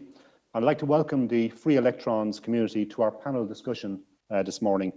Our subject is engaging the citizen in the energy transition, which to my mind is absolutely crucial to navigating the challenge of climate change. We're live from a studio in Dublin this morning, and we're delighted to have Emma Pinchbeck, the Chief Executive Officer of Energy UK, live from COP26 in Glasgow. She'll be joining us by video shortly. You're very welcome, Emma. I look forward to getting the latest update from COP26 in due course. In the studio, I'm joined by Lisa Ryan. Lisa is a Professor of Energy Economics at UCD, University College Dublin, and has undertaken research across a whole range of activities in the energy and climate space, including clean energy technology adoption, which I think might be of real interest to the conversation this morning. I'm also joined by Marguerite Sayers. Marguerite is Executive Director at ESB's Customer Solutions Business Unit, which means she's effectively responsible for all of ESB's supply of electricity, gas, energy services across the UK and Ireland. Marguerite's also responsible for our e-car charging business across the UK and Ireland as well. And finally, I'm delighted to be joined by Catherine O'Brien, who, as we say in Ireland, was once from this parish. That means Catherine used to work with us in ESB, but now she left a couple of years ago to join Accenture, and she's now the Energy Transition Lead at Accenture and also a Director in Accenture's Strategy and Consulting Practice. So great to have all of you here this afternoon, even this morning. If we can start with Emma. Is Emma online yet? No, okay. So look, we'll come back to Emma when she joins us. So Marguerite, I might start with yourself. So you head up ESB's Customer Solutions business in energy services and energy delivery across both UK and Ireland. And recently you launched a set of new tariffs which were focused on electric vehicles and home heating. How have those tariffs gone, and what have we learned from that in terms of engaging the citizens in this energy transition? Okay, so I suppose just by way of context, we in Ireland at a national level have been rolling out smart meters. Now the project has been there for about 4 years, but in the last 2 years, about 25% of our homes now have had a smart meter installed, and it's quite a complex smart meter, has a lot of functionality. So lined up with that then in our retail business, we have launched a number of tariffs, and they would include things like having a free day at weekends, either a Saturday or a Sunday, whatever the customer would like to choose. And also, to attract EV drivers or to give them the benefit of, low cost energy at night. A particular product called Night Boost that gives even cheaper electricity between 2 and 4 and half price electricity the rest of the time.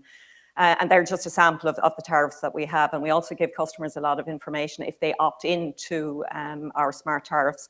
They get a lot of information, kind of disaggregation information about their energy use in the home, how they compare to other similar homes, how they compare to maybe some of the people in the same neighbourhood, if they've also opted in. So from that point of view, I think there's a lot of great information, a lot of options out there, and obviously some of our competitors also have options and products in the market. But I suppose one of the things that we're conscious of is because it's opt-in, we're not seeing huge volumes of customers, I suppose, or certainly not every customer in the country that has a smart meter isn't opting for those tariffs yet. So about 11% of people in the country have opted for those tariffs, rather than maybe what you might hope, which might be closer to 90 or 100%. But that's not untypical. So I think normally when you have an opt-in situation, you get about 20%. I think in the Netherlands, they've had an experience of about 17% opting in, we're at 11%, so we've work to do. So I suppose to answer your question, even with really great products that are convenient to people, there's still a lot of work to do to get customers engaged, particularly in energy, even when it saves them money and it gives them great information.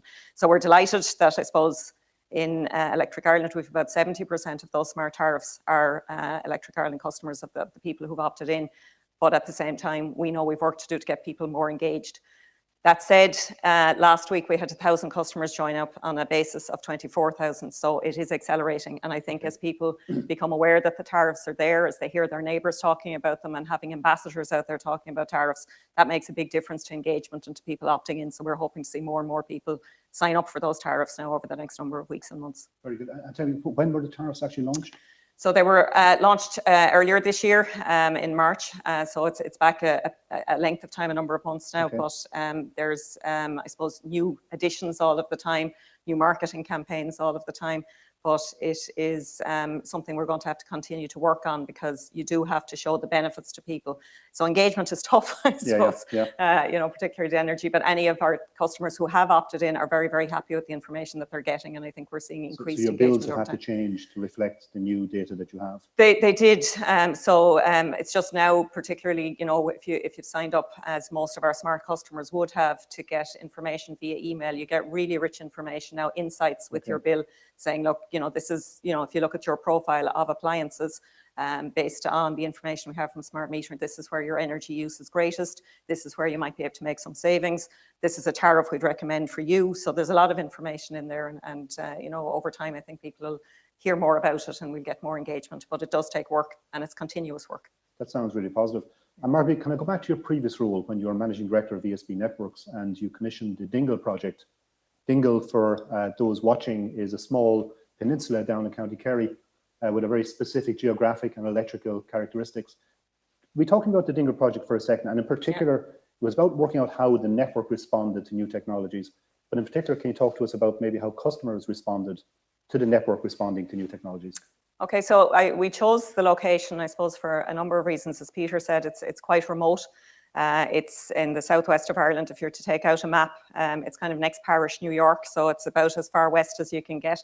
And we, I suppose, wanted to test and trial at the time from a network point of view, but also from a customer engagement point of view, doing different things.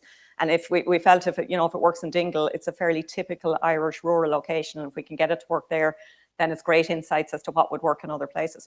So from the point of view of retail, and one of the things that we tested was having a virtual power plant, and we installed in 20 different homes, we installed batteries.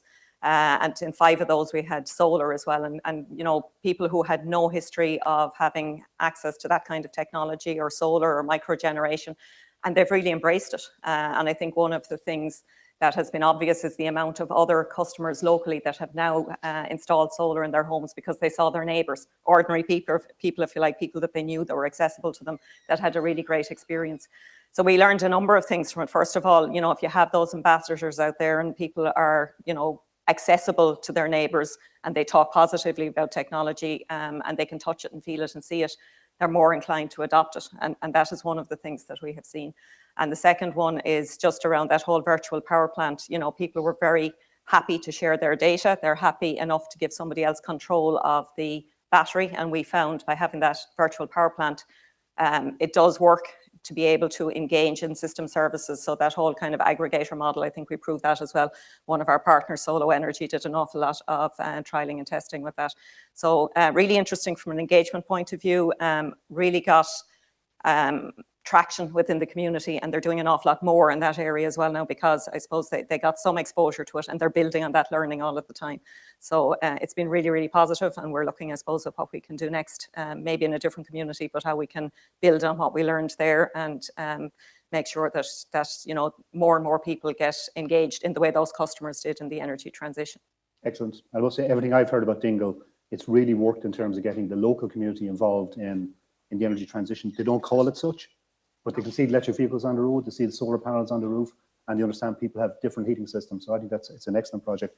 I see we have Emma joining us now from Glasgow at COP26. Good morning, Emma.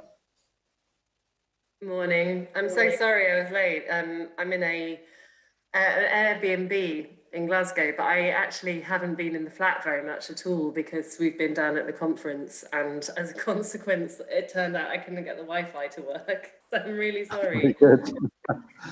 It's the small things. The small things, yeah. Yeah. So Emma, we're here talking about engagement with citizens, but maybe can I just ask you first, how would you describe the engagement with the political system right now in Glasgow? So this comes with the big caveat that it's week 2. It's not my first COP. I was at Paris when I worked for WWF. And so what I'll tell you about COPs is that the second week, everyone's always very grumpy, and basically the wheels come off always in the second week, because the UNFCCC, so the kind of the UN body, and the presidency, so in this case the UK, publishes where they think the nations are, and it's never as ambitious as you'd like it to be. And they published the draft text of the agreement this morning at 5:30. And long story short, I think the mood now is one of anxiety and urgency and fatigue, because we're getting to the nitty-gritty of the negotiations. Now, for industry, there's very little we can do directly to influence the wording in the text, but our job here is to push for further ambition. And just a couple of really potentially exciting things to get off where I'm worried. Fossil fuels and coal phase out are mentioned in the agreement for the first time. I'm not sure that will survive the negotiations, but it's the first time that phasing out and moving towards, in our world, the electron has kind of been recognised in a UN agreement. And then the other thing, the really big thing they're negotiating is to try to get countries back next year and the year after and the year after that, until we've got national agreements in line with 1.5 degrees of warming, because I don't think we're going to get there at the end of this week. So, you know, the mood is a bit of a roller coaster. Everyone's feeling quite tired. So as I say, I'm expecting it to pick up, and I'm allowing myself the potential to be happily surprised by the end of the week. But there's some flickers of good stuff there. And for industry, my biggest takeaway has been just how much industry in many cases is now ahead of government, you know, just really pushing for ambition and here in force, and not just for a PR exercise, but because we actually see this being the future of the energy system. So yeah, there you go. There's quite a long summary. Yeah. As I said, it's hard to be cogent in week 2. You sort of just start not being able to say your own name very much. So. Well, that sounds reasonably positive. Can I bring it into the conversation we're having here about engaging customers in the transition? And, you know, Prime Minister Boris Johnson talked about us being at a minute to midnight, but being cautiously optimistic.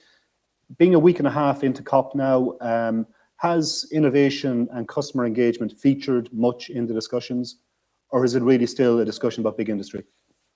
So nowhere near enough, right? And I mean, that's for a very practical reason, that the biggest challenges internationally are still largely about infrastructure, right? So in UK and Ireland and in some developed markets where we're further down the decarbonisation journey and where we've got large-scale renewables on our grids, and we think more about the consumer proposition, obviously flexibility, heat, transport and customer engagement is more on our minds. But for the majority of the world, particularly for developing countries, the question is still about how do you get money into infrastructure.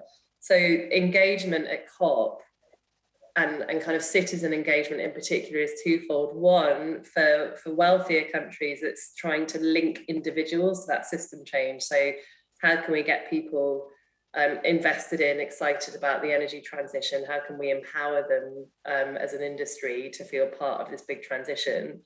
For developing countries, it's about including their voices and making sure that they're heard. And just in general, the COPs have a bit of a problem with inclusion. You know, we tend to hear from the same voices, narrow perspectives, not particularly radical views of the future market. So, you know, it's a small ask, but maybe in future it would be good to think more about people at COPs, not just the kind of big infrastructure. Okay. Thank you, Emma. You might stay with us and we'll come back to you again a little bit later.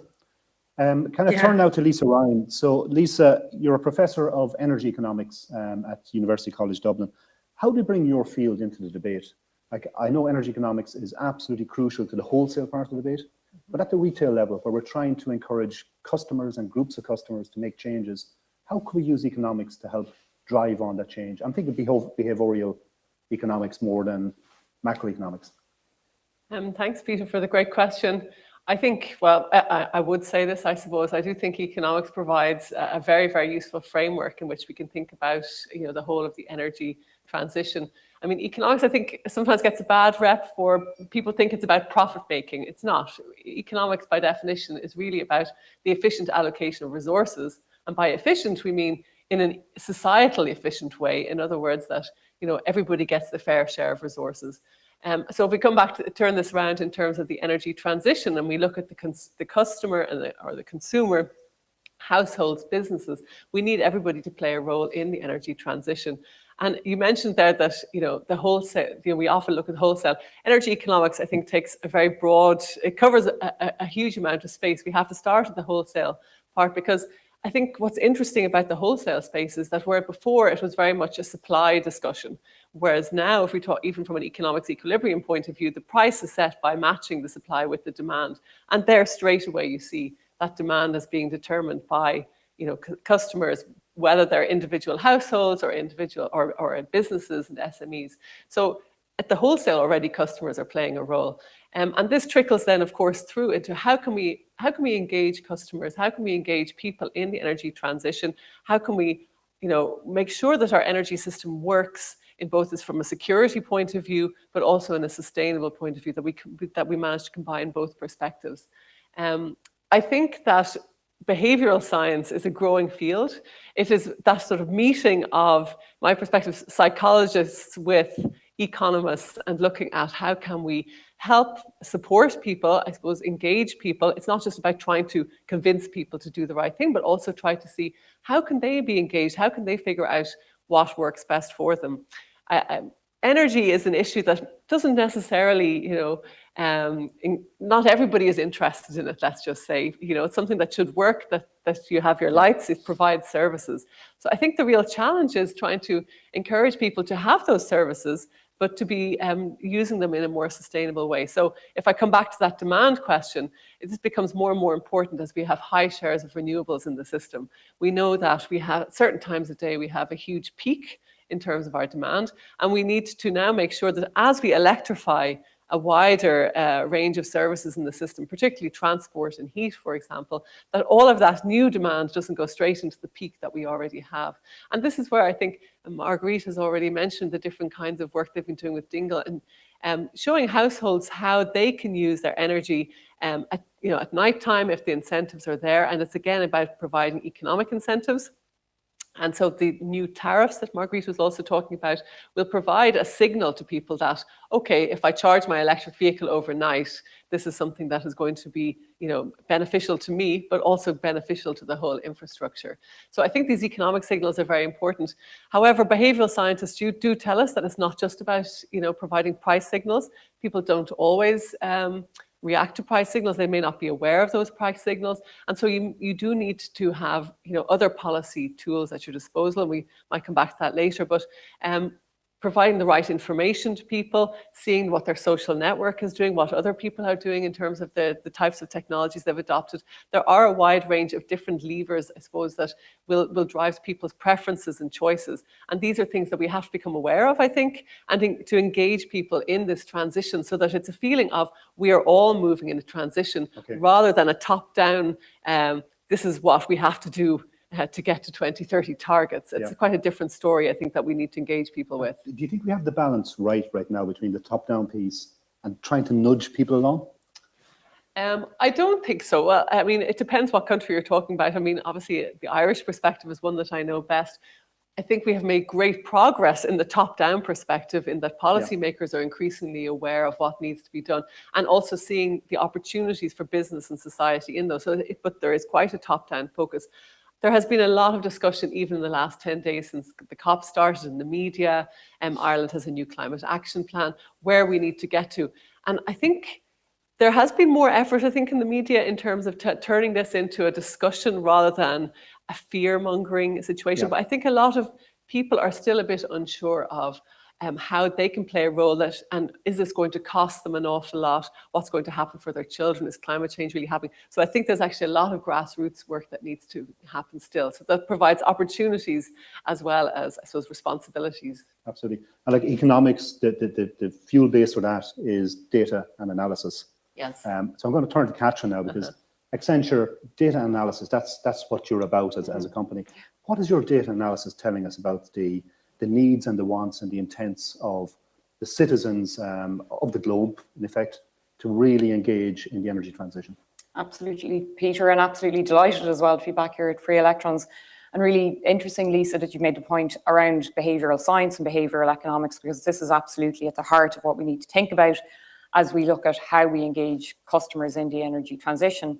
And actually, interestingly, at Accenture, we've just released and produced our 16th global annual consumer pulse study, which looks at exactly that. How do we engage and change behaviors in terms of the customer? And the data is really, really interesting. So we looked at 25,000 customers across 22 different geographies to really understand their motivations and what matters to them today, particularly coming out of the pandemic, and to really understand how that's evolved. And interestingly, we're seeing that the vast majority of customers across demographics and across geographies are reconsidering their motivations, their personal beliefs, and really thinking about how they're reimagining their values. And this is having a direct impact in terms of their consumer behaviors, what they buy, how they buy, and when they buy. So interestingly, we found that 50% of the consumers surveyed are saying that they're completely reimagining their purpose and motivations. We found that 33% are evolving in that way, so they're moving in the same direction. And then 17% of customers have told us actually the pandemic hasn't impacted our motivations and our ways of buying and our behaviors and purchasing decisions. So that was very interesting. We looked beyond that then, and we looked at 80 factors that influence customer behaviors and decision making. And within that, we identified 5 factors that go beyond price and go beyond quality in terms of consumer motivations. So 1, health and safety. And this is interesting because it's not just the health and safety for yourself, it's now much more communal and thinking about your community, your neighbours, and also the health and safety of the organisation and the employees who are providing the product or service. The second area was around service and personal care. So how well does your brand or organisation know you as a customer and meet your particular needs, wants and desires? The third was around ease and convenience. So I think that speaks for itself.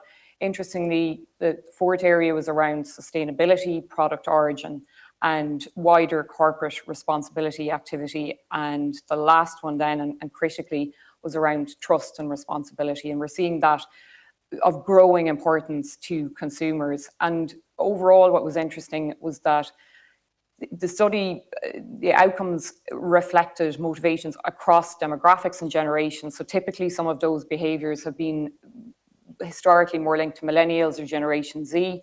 And what we're seeing now is that those behaviours and motivations beyond price and quality are now important to all consumer demographics. So in terms of thinking about energy transition then and how we engage the consumer or the customer, I think we've a real opportunity to tap into those motivations beyond price and beyond quality. And to focus on 2, I think ease and convenience is absolutely critical. This has to be simple for customers to understand. And as a customer, I want to know what my choices are, how I make the right decision and the impact of that decision. And we need to make it as simple as possible. And I think the startup community has a really critical role to play here in terms of making it more easy and more convenient. I mentioned trust and reputation of growing importance, and I think startups have a real opportunity to partner with some of the incumbent trusted energy utility companies and technology companies in that space. And interestingly, we're seeing that work very well at Accenture. We have a ventures business through which we've invested in a number of different startup companies. We bring those companies to our clients and look to solve client challenges in new ways through those partnerships. And one great example recently is Reactive Technologies, and they're now collaborating with National Grid in terms of solving challenges around high renewables integration. So in summary, I think focus on those 5 behaviours and motivations, I think is going to be really important as we evolve our thinking around customer engagement coming out of the pandemic. That's excellent, Catherine. And I must say, my own sort of perception on that is that I think there is a level of consciousness now developing across society as a whole. So it's good to see that's underpinned by the data and the analysis Accenture are doing, because I hear more about climate change and about the transition from people I wouldn't have heard about in the past. You know, as industry professionals as we are, you know, this has been our game for the last probably 10 years. But increasingly now it's part of social conversation. So it's great to see that the data set actually supports that, because, you know, to go back to Lisa's point, there's lots of top-down stuff, and we've been very, very good at that in Ireland, as well as across the rest of Europe. But we have to get the bottom-up piece, the engagement. Absolutely. And I think we'll be very interested in hearing from the various startups and see where they are in that space. But look, before we move on, can I come back to Emma? And Emma, you know, the competitive structure of the electricity industry, not just in Ireland, but across all of Europe, has been driven by European electricity directives over the last probably 20 years, since the 1990s. But in truth, the essence of the sector right now in Europe has its origins in the reformation of the UK electricity industry in 1989 onwards. So my question is, so I think Europe has learned a huge amount from the UK experience of liberalisation. My question is, in terms of where the UK is now, what can we learn from the UK in terms of how the large energy companies in the UK have engaged with customers? I know there are particular issues there right now, but how you've engaged with customers in trying to navigate the climate crisis. The first thing to say is we haven't had to until now. So for the decarbonisation of power, the mechanisms for that have been, traditional market mechanisms, in this case in the UK, the CFD and the capacity market, which basically offer a stable price to our investors. So the engagement in terms of policy design has been all about investors, and going forward that will need to be the same. Where the customer experiences it is that we choose at the moment to collect the costs of those policy choices on energy bills. And there's a very big conversation going forward about whether or not that has made the relative costs of gas and electricity distorted, and therefore is now impacting on the ability to change consumer behaviours. There's a big call right now for the levies to be moved off electricity bills, and I think that's a really good lesson learned for other policymakers, that is not just the mechanisms, it's where you allocate costs in the economy and how that then makes people feel. Because electrons, as we're talking about today, are the fuel of the future, so making them more expensive in the long run, bad idea. In terms of engagement in the retail sector and liberalisation, there have been some brilliant things about the last decade in energy policy. Lots of new energy companies coming forward and challenging the market, offering often new energy services. So we just talked about startups. Many of those companies are startups, or they're targeting a particular bit of the market, or they have come in with smart technologies or smart tariffs, as Marguerite was saying, and offering very new, very efficient businesses and lower prices to customers. And we want to keep that going forward. I think, and just to finish that thought, that's going to be very, very important to have those new services as we look at decarbonising heat and transport, because energy retailers are going to be the ones, I believe, who will make low carbon technologies an attractive consumer proposition for people. Probably won't be the manufacturers and installers, it's going to be this new commercial route. And so they're hugely important. I think there's a recognition in the UK market now that when you've got to deliver on climate change, when retailers are going to drive decarbonisation, they do need to be valued in energy policy. And if you look across the piece, infrastructure, generation infrastructure, networks, and retail in the UK has often been overlooked. And we've got a mix of quite blunt market instruments like the price cap and liberalisation, where we've encouraged lots of companies to enter the market. And there's a bit of a reckoning going on about how you create a retail market that's fit for the next 10 years, which will be all about energy services, long-term relationships with customers, trust, and cheap electrons. Very good, thank you, Emma. And did COP26 give you any confidence, or has it given you any confidence that, and so we sort of answered it previously, that government action will catalyse that innovation and empower customers? So not on its own, no. But I think what's happened so the agreement that we're going to get from national governments, let's be clear, is not going to add up in terms of national commitments to 1.5 to 2 degrees of warming. It's likely to still be over 2 by the end of the week, we'll see. And so, government has failed if we think that it's government's job alone to deliver the transition. What I do think governments can do at this COP is set market signals. And people were sceptical about the Paris Agreement and that treaty and whether or not it would be successful. But I would observe in the 7 now years since Paris, there's been a huge market shift, and some of that is about just the sheer economics of the transition and things like the UK market for offshore wind getting going and everything we've learned since, and a kind of self-perpetuating cycle.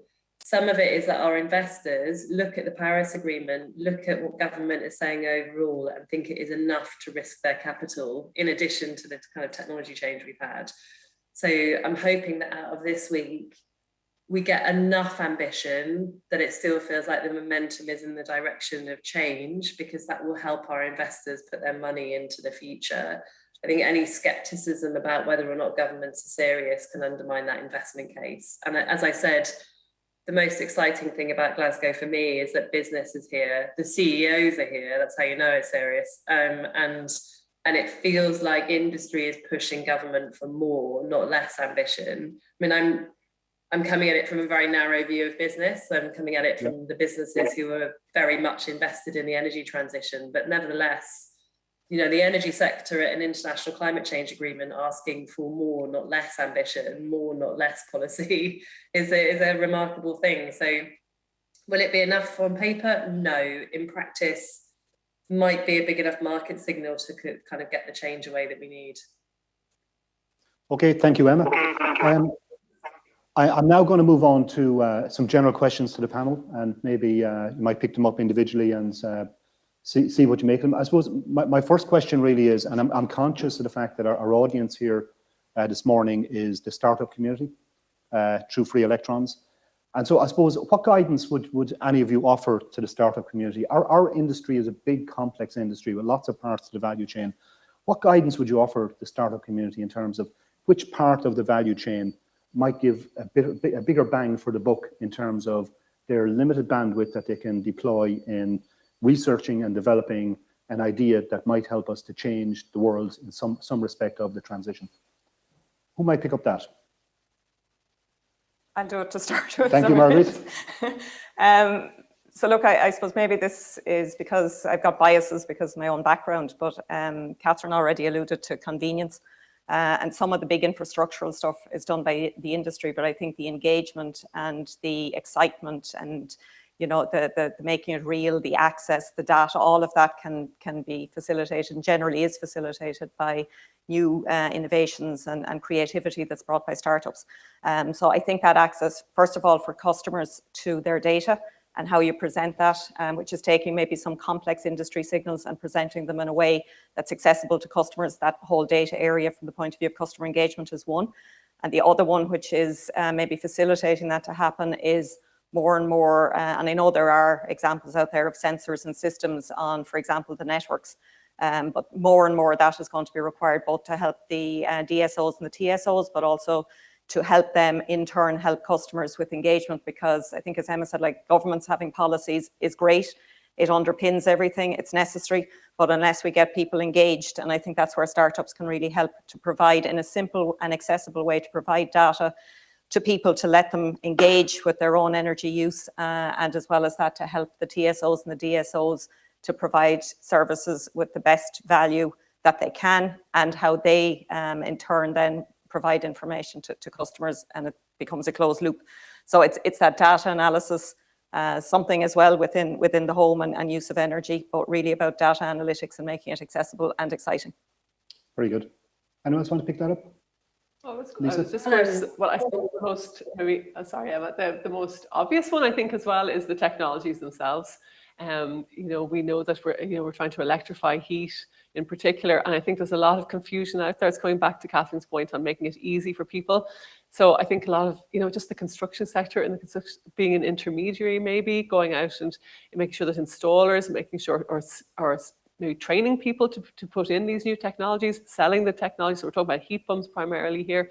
So that kind of just on the ground work, and I suppose providing that information as well. What are the different technologies available and how can you finance them?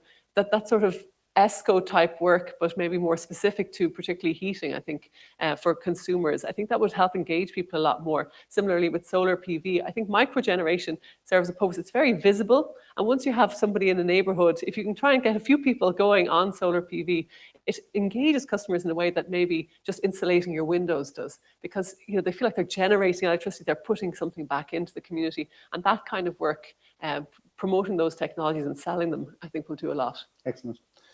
Emma, you trying to get in there?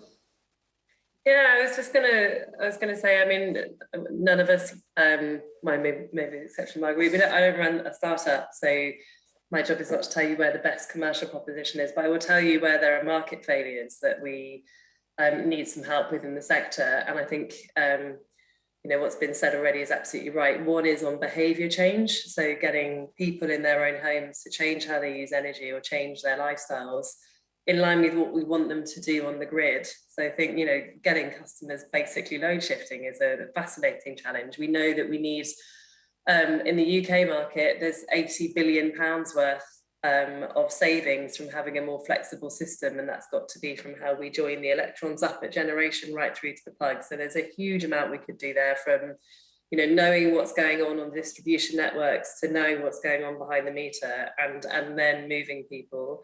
I completely agree with supply chain point too.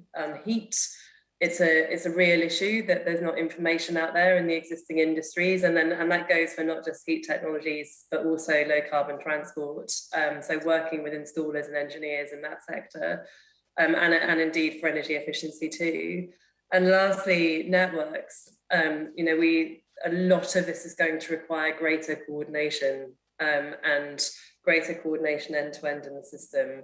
I talked a moment ago about data and visibility, but it's more than that. I think we're going to need a real help getting these industries that are very different, transport, heat and generation, to coordinate what's going on the grid. And there's a big role there for both technologies, storage, flexibility technologies, but also data and digitalization and kind of information that is missing.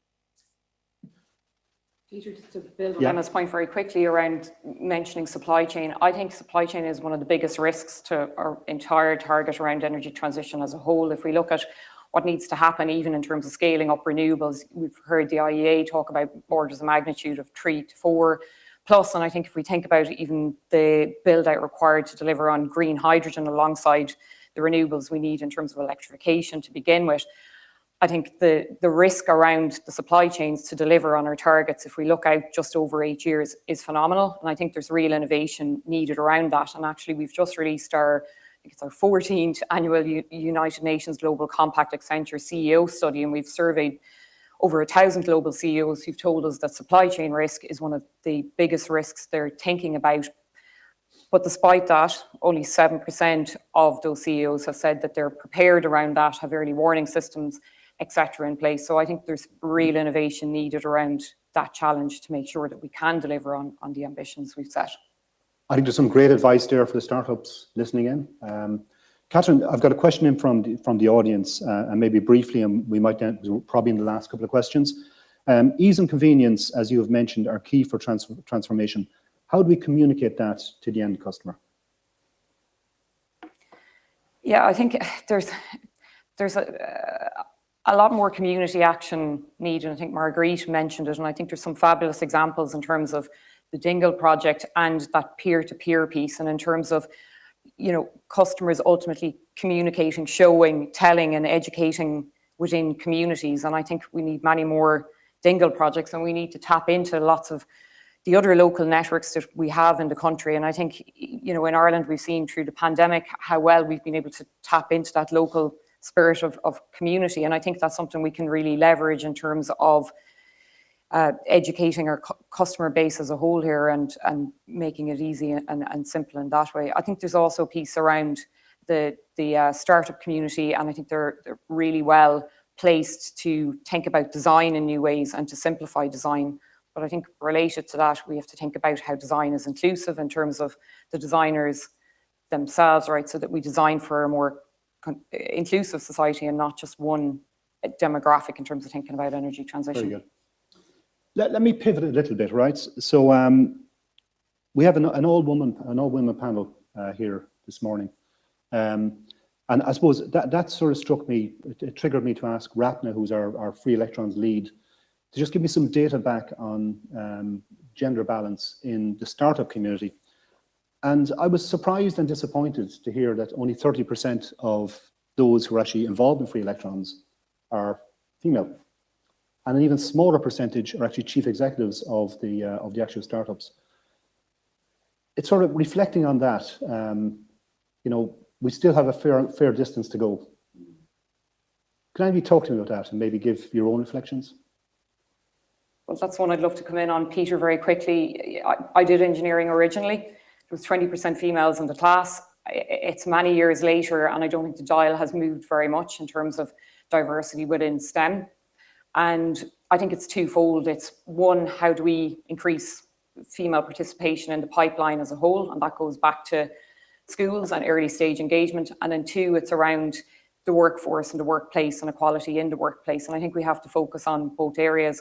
In terms of schools, we've gone out and we've actually surveyed students, teachers, and parents as well. And we've heard from them that 86% of teachers have said, well, actually, as students were more aware of the career opportunities and the diverse opportunities that were available through STEM, it's more likely that they go on to study those subjects and areas in college. And on the female aspect of that, interestingly, 85% of female students told us that they're really influenced by role models. So I think that there's a huge opportunity there to showcase more females in energy transition and in STEM sectors and tap into that. And the second piece, very quickly, around equality in the workforce, we see three aspects being really, really important. So targets, leadership and accountability on targets. Secondly, around policies that are more inclusive. So for instance, not just thinking about females in terms of maternity and leave, but thinking more about parents and policies to that effect. And then thirdly, flexibility, and having that flexibility and autonomy so employees can have some choice over where, when and how they work. Thank you, Catherine. Anyone else want to pick that up? Yeah, I suppose no more than Catherine. Sorry. Sorry, there's a delay, right? So every time I do that, I cut across someone. Marguerite, after you. No, I was just going to say, from an engineering background as well, I'm used to that kind of bias that's in the industry, and we're working very hard to correct that. And like Catherine says, it's only a very slowly moving dial. But that actually looks very balanced compared to what you see in terms of venture capital and the amount of financing that's going towards particularly female-led startups. And so only 2% of venture capital funds are going to female-led startups, and that's abysmal. And some of that, I think, might be down to the numbers of people that are involved, and that goes back to kind of right back maybe to childhood, etc. But even when you look at pitches, like we all have biases inbuilt. And I think one of the things I found most interesting is that kind of 9% of the venture capital decision makers are female, but only 2% of the financing is getting to female-led. Okay. So even the females have got a bias. And one of the studies I read said, you know, if you put the same pitch from a male candidate and a female candidate of a similar age, typically younger, typically the comments that were coming back from the venture capitalists was that the male candidate was promising, the female candidate was inexperienced, and they were actually saying exactly the same thing. So I think we have to talk to society about those biases as well, and talk about the successes and exactly what you're talking about, Catherine. The role models are so important in getting those stories out there, which not only then might influence the venture capitalists, but also influences people who have great ideas, and particularly young women who have great ideas, to pursue those and that they can actually be successful. So I think role models and actually being open about biases, both of those would be really important. Very good. Emma? I was going to say what Marguerite said, that it's about the money often. And so even if you've got great women coming through in STEM or otherwise in leadership roles, they then don't get backing. And I'd add one more thing to Marguerite's list, which is we have to change our notion of what leadership looks like. I mean, that goes for the energy sector, but it also applies particularly in a world where judgments about you and the investment you get are also to do with risk. And so, you know, women often in leadership roles are not only perceived differently, but also behave differently, and therefore they're deemed riskier or inexperienced or any of those things. And I think when most of us think about leadership and kind of safe leadership, we tend to default to a 50-year-old bloke in a suit who's very, you know, and that's that kind of gravitas piece that comes up all the time. So I think it's not just checking our biases, it's not just role modeling, it's allowing people in those roles to do things differently so that we're not entrenching, even amongst the women, notions of what leadership and a safe pair of hands looks like. And when we say do things differently, any examples? Only a personal one, in that I've lost count of the number of times I've been asked before I do government select committees whether I can do gravitas as well as irreverence. And what they mean is, you don't look like someone who traditionally goes into the room and gives politicians a hard time. And that's true, but of course I do that. I'm very good at it. It's one of the reasons I was hired, but I just do it in a different way. So So I think we often ask women and minority voices to be And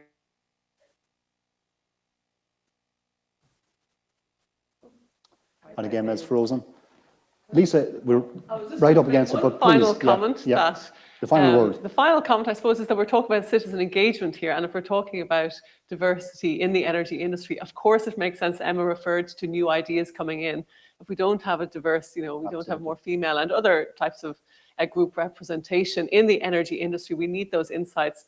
Half the population are women. The household decisions around heating, extensions on houses, those kind of things are often made by women, so we do need women on the energy side, industry side as well. And that's a great way to finish up. Listen, can I thank Emma in Glasgow, Lisa, Marguerite and Catherine. It's been a really good conversation. I've really enjoyed it. I hope our startup community have got something out of it. I think they have. And we'll pass back to Manuel in Lisbon.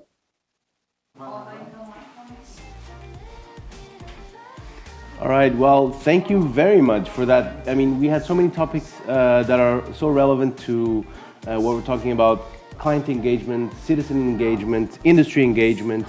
We are all aligned, even though COP26 tends to water down our objectives, but it's good to see that this push is coming from all areas of industry, of startup ecosystems, but also of individual interests. And this is particularly motivating for the challenges that we have up ahead, which are no mean feat, and we all have to participate in it. So thank you so much for this panel. Thank you, Peter, Margaret, Emma, Catherine, and Lisa, for enlightening us in this short period, in this open day that we have here at Free Electrons. Now we are getting the C-suite prepared for you, so we'll be back in just a minute to announce it. Hold on.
And we're back.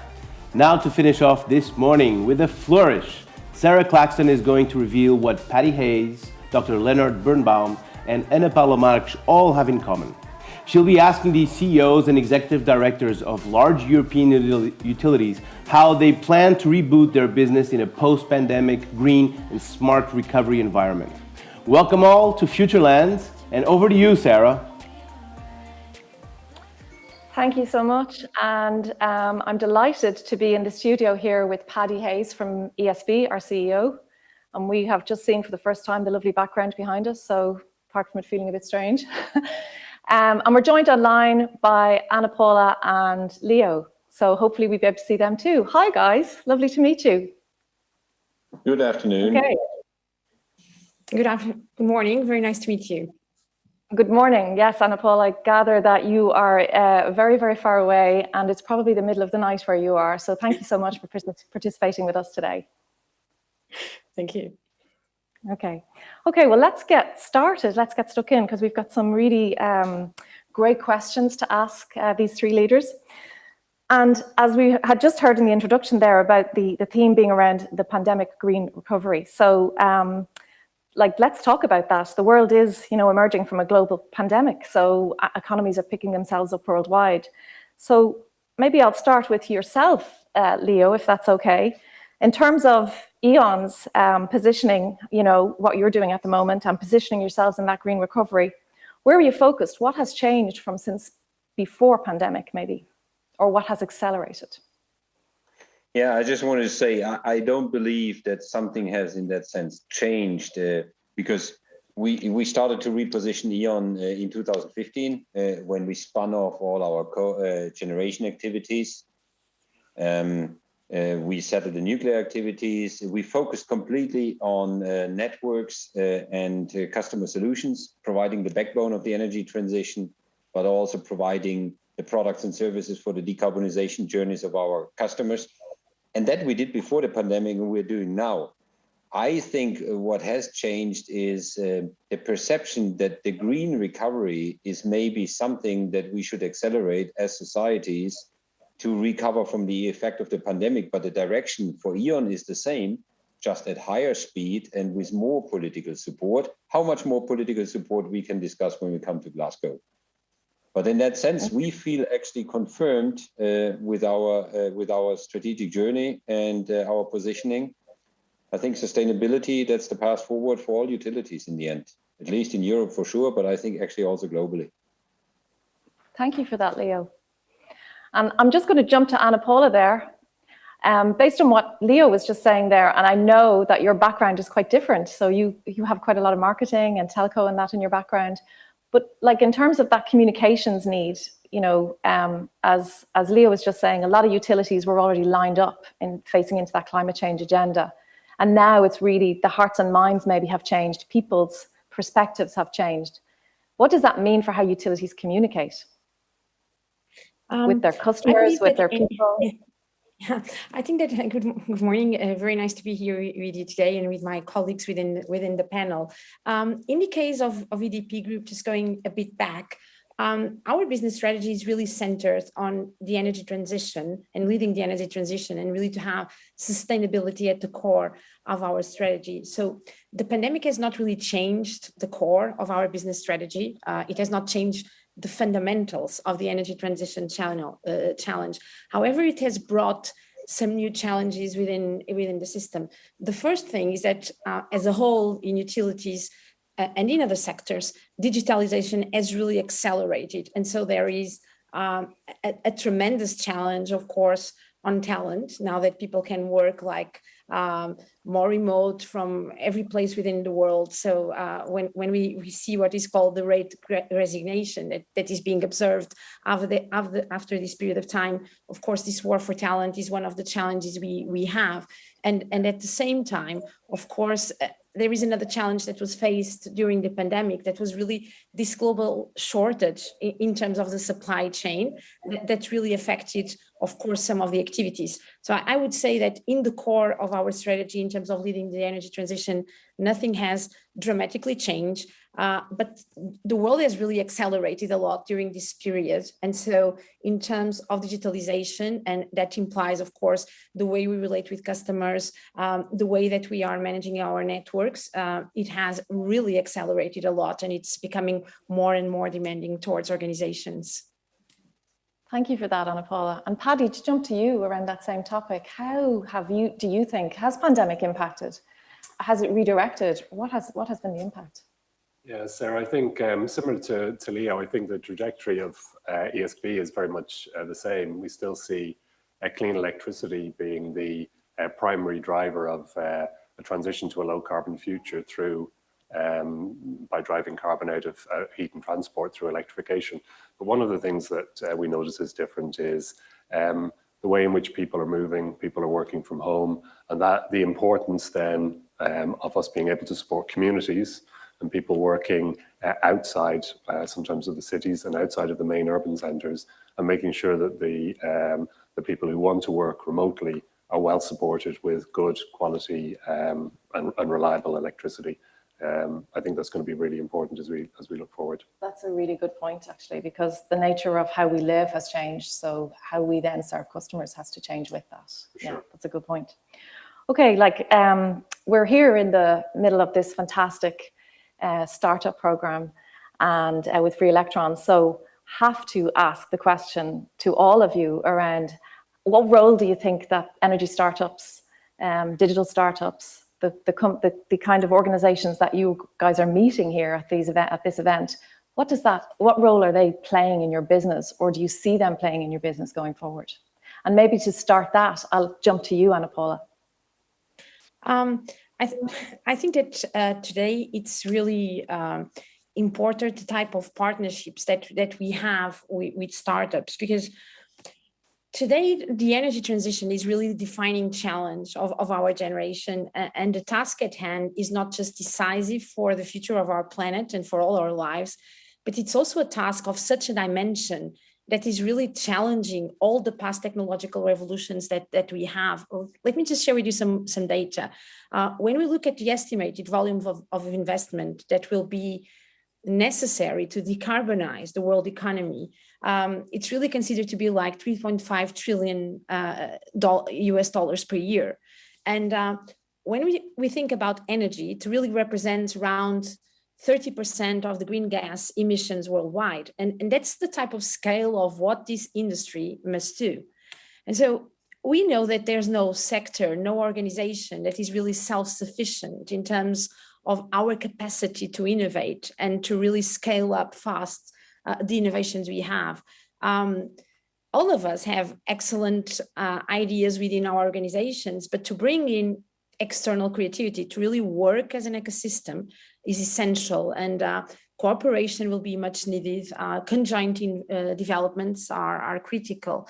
And so many times startups brings us two things. On one hand, the added creativity, and perhaps even more importantly than the creativity, the ability to scale fast, as most of the times they are less constrained by the type of processes like large corporates like us have. So it's really important not just to partner with startups, but also to see ourselves working more like startups and supporting ourselves and changing ourselves much more going forward. So in the case of EDP, we really bet on the innovation ecosystem. That is translated like in the number of pilots, 75 pilots, 28 rollouts, 34 investments that really combined represent more than 65 million euros in deals that we've had. So it has been especially remarkable, some of the cooperations we have with startups like Principal Power, a US-based startup that developed with us the wind float concept, which is the world-leading concept in floating offshore wind.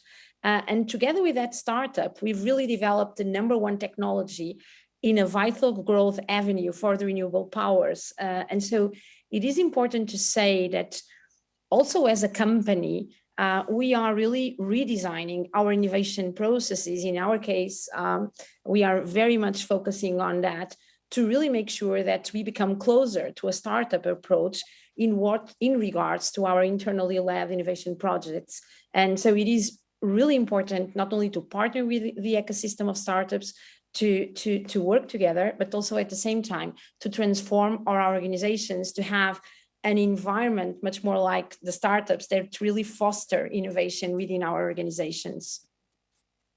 Thanks for that, Anna Paula. And just picking up on that point, because you've touched on culture and the very different cultures maybe that are coming together through startups and utilities partnering. Both partners are bringing something to that. And maybe, Paddy, that's something that you could talk to us about around, we've already, and I'm personally very proud of where ESB is at in terms of our innovation culture. We've really developed that over time. Like that partnership, what are we bringing? What are they bringing? How does that work? I think it works. I think it works in different ways, but what's really nice is to get that diversity of thinking and and leveraging that and bringing the best of both worlds can make a massive difference. I agree with Anna Paula. It's clear that no one organization or no one type of business is going to be able to deliver the energy transition on their own. It's going to need a coalition of the willing, bringing different things and different thinking. But just a little story on that. Yesterday, I was down looking at one of our projects in the southeast of Ireland, where we're upgrading the electricity network to create more capacity, both for businesses, but also for the higher domestic use on electric vehicles, on heat pumps. And one of the team members on that project had been recently on one of our innovation programs and workshops, working directly with startups. And he was showing me how he had brought that thinking into the work he was doing in terms of collaborating with his team members, using different digital techniques to collaborate. So I think there's a huge amount of learning and a huge opportunity for us to leverage it. And of course, there's the great opportunity to be challenged and to leave ourselves open to challenge from the startups, because it's through that challenge and the energy that comes from that we're going to find a way to deliver the low carbon future. Yeah. So the benefit of that diversity of thinking. For sure. Yeah. We can really multiply and leverage that. Yeah. So Leo, I'm going to pick that up and jump to you. And there's something about scale, and definitely E.ON has scale. So there's something about scale and what utilities bring to the ideas that are coming from those energy startups. Maybe you have some examples of some of the partnerships that you've been involved in, or something that can actually bring that to life, the benefit of both. Yeah, I think the danger of this panel is that we're all in violent agreement on most topics. Yeah? So I fully support Anna that nobody can master the energy transition by him or herself. We need a diversity of thinking, but indeed, that's maybe the challenge. Scale is maybe the challenge for the startups. The startups can bring us fresh ways of thinking, creative ways of thinking, out of the box, new technology, and so on. And we'll certainly need that. But what we need more than that is we need to actually leverage those ideas at scale. If we don't scale, it's worthless. I don't need a pilot project. I don't need 10 pilot projects. I need actually thousands of real projects, yeah? And I need them in the line organization and not in the R&D department. And so for me, the successful partnerships are those where an idea eventually translates into my line operations. And I think that's our strength. We can run processes, yeah? We can do household connections. I do 100,000 household connections in certain regions a year. And, and if I can find a digital way of doing that, it doesn't help me if I do 500 digitally and 99,000 still manually. Yeah, I need all 100,000 in one system. Yeah? And so it goes on. So I think scale, that's really the challenge that I put in front of all the startups. Yeah, and we have acquired GridX right now. They are doing dynamic load management, energy management systems. And we have acquired them because we felt here is an outfit that gives us an opportunity to do something at scale in, leveraging best technologies. And we would probably need 3 to 4 years to even catch up with where they are today. And this is what we really need. We need scale. And Anna, you said it so nicely, the energy transition on the global scale is so huge. Yeah, if we don't do it at scale, it's worthless, no matter how good it is. The best innovation is worthless if it's just an innovation and not something that is applied everywhere. Thanks for that, Leo. And actually, speaking of that scale, and like here we are at the Free Electrons event, I think it goes without saying that this event is not just about connecting startups with utilities, but it's also about utilities with utilities, because this is also about, you know, sharing the learning. And like every single utility is facing the same challenge in terms of addressing climate change and the role that energy plays in that. So maybe, Anna Paula, just to jump to you around like partnerships with other, or, you know, learning from other utilities or the benefit of that. How an EDP, like what do you think of that from an EDP perspective? I think that Leo posed it quite well. It's this is really a global challenge, and the fact that it is a global challenge is we really need to work globally in an ecosystem, and it's really about the scale. But it's also, and I really like the word that Leo mentioned in terms of scale. I would add up impact. That is, it's really about how do we scale up all those businesses to really produce impact. And the challenge is so tremendous, the type of challenge that we have ahead of us when we look at the targets and the type of ambitious targets we are establishing all around the world. And we cannot, here we are today, and we have been in the COP during these weeks, and the global energy landscape needs to change more in the next 10 years than in the previous century. And so this calls really for strong fundamentals and unprecedented growth in renewables. For instance, according to the International Agency, renewables deployment per year will have to increase at least by 4 times until 2030, and to take a share of almost 90% of electricity generations by 2050. This is really massive.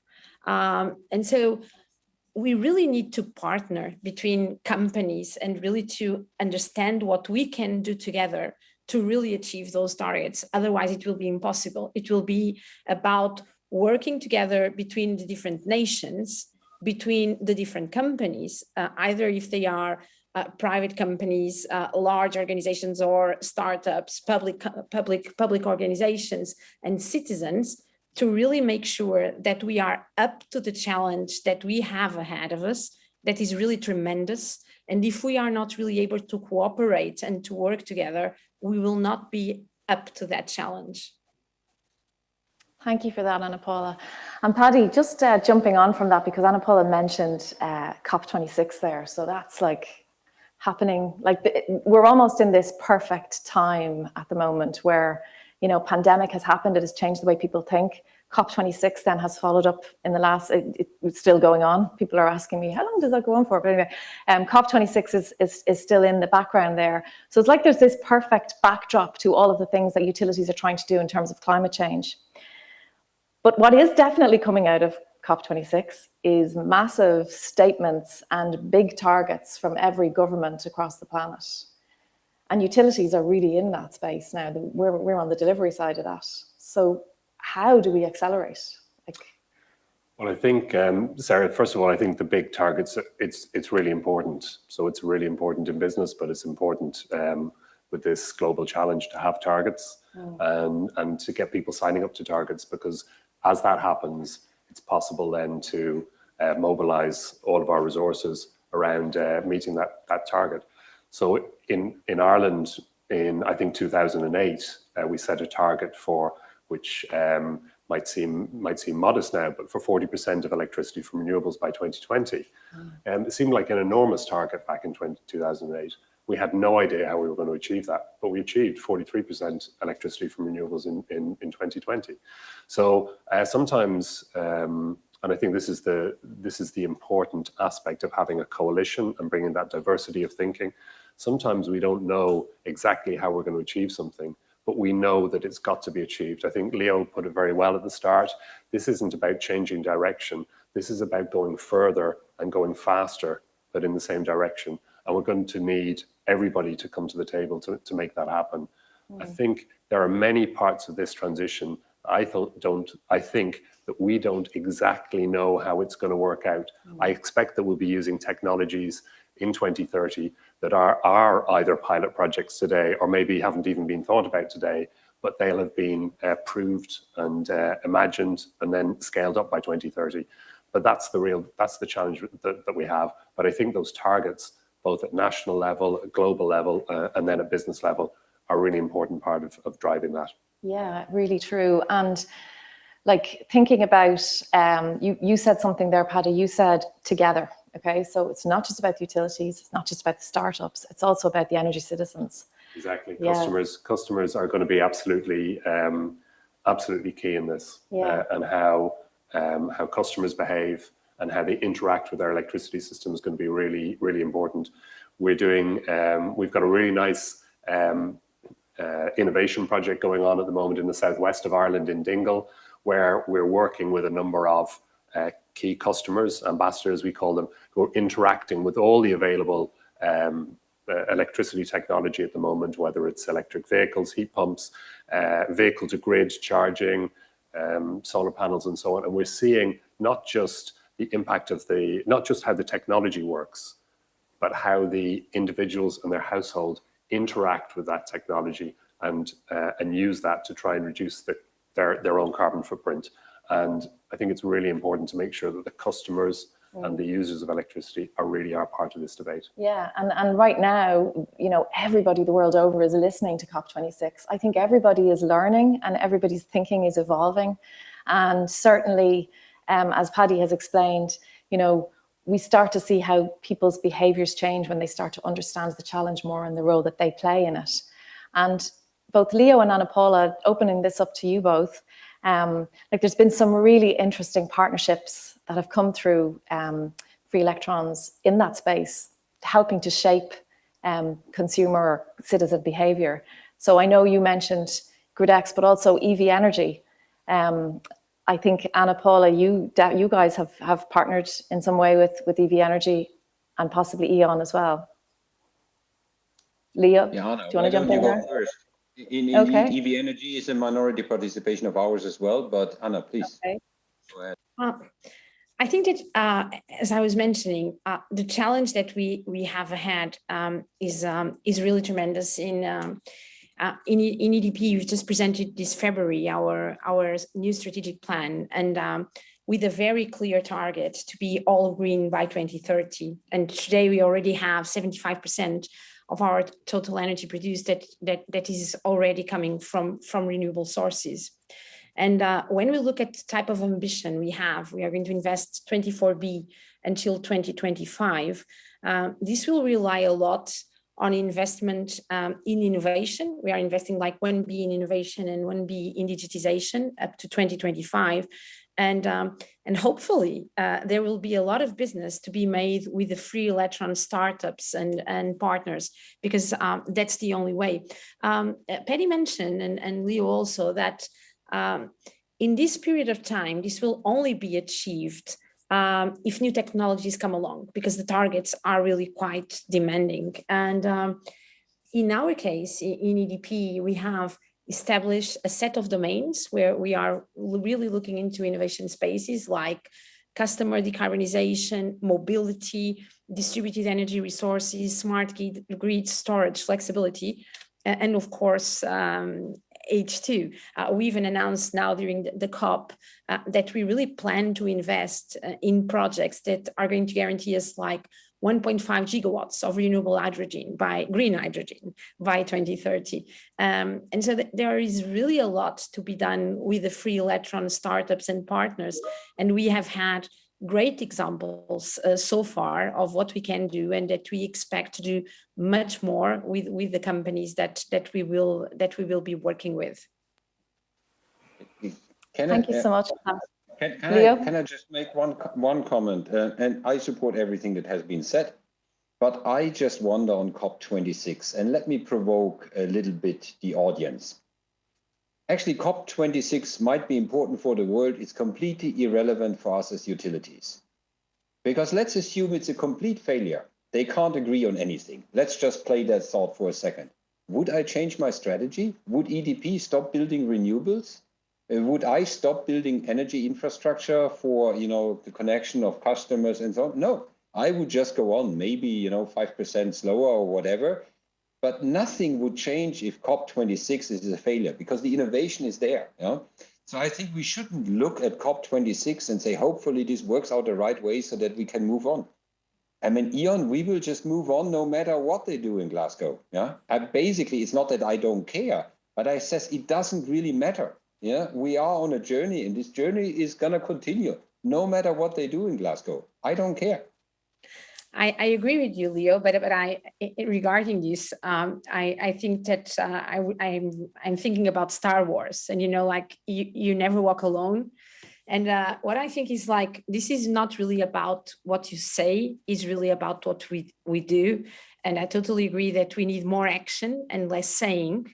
But I think it's really important, two things, and I'm not just relating this with the COP, but that there is a global, there has to be a global awareness on the type of unprecedented challenges that we as humanity are facing, and really the need to move forward. Because, for instance, when you think about what is happening right now in the world and the importance of renewables in terms of the system, and you have seen what has happened just recently with the discussion of energy prices, for instance, if there is no clear understanding of what's going on, many times you might not find the political consistency that is needed to really move forward and to really guarantee the right policies, and not sometimes to move the world the other way around, as we have just very recently seen in some of the European countries with the latest taxation regarding energy pricing. And so I think I totally agree with you that our companies have our path, and it's going to happen anyway, but it's really important that we work together. And if there is no global awareness on the need to do so and the importance of individual and corporate behaviors on that, it will be much harder to really combine energies towards that direction. There is no disagreement. I'm just saying we shouldn't be stopped by that. Yeah, we should move on anyway. And actually, I agree. We can probably only be successful in cooperation. But if we say we wait for the cooperation and we do nothing before that one starts, then we might just wait forever. So I'm adamant. Everybody needs to move. We, Free Electrons, the startups. And I think we will move, that's for sure. I hope we will move together. But if we don't move together, I would still be moving with Ian. Hadi. Yeah, and I think my takeaway from COP so far is every aspect of that I read about, every part every speech that I listen to, just highlights for me how much heavy lifting over the next 10 years is going to have to be done by the utility and particularly the electricity industry. Because when we really look at the concrete tangible progress that has already been made, and the tangible opportunities for making progress, a lot of that is going to be centered on electricity and clean electricity, and possibly green hydrogen as well, Anna Paula.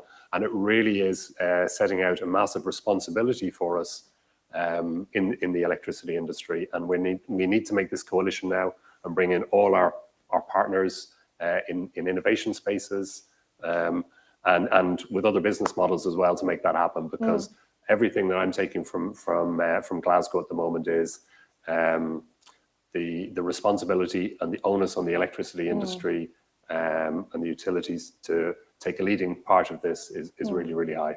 And it doesn't do any harm to have the kind of energy that's in the media and that at the moment, in terms of the work the utilities have to do to get behind this in terms of the climate change agenda. It's great to see that there's so much passion around this subject here today.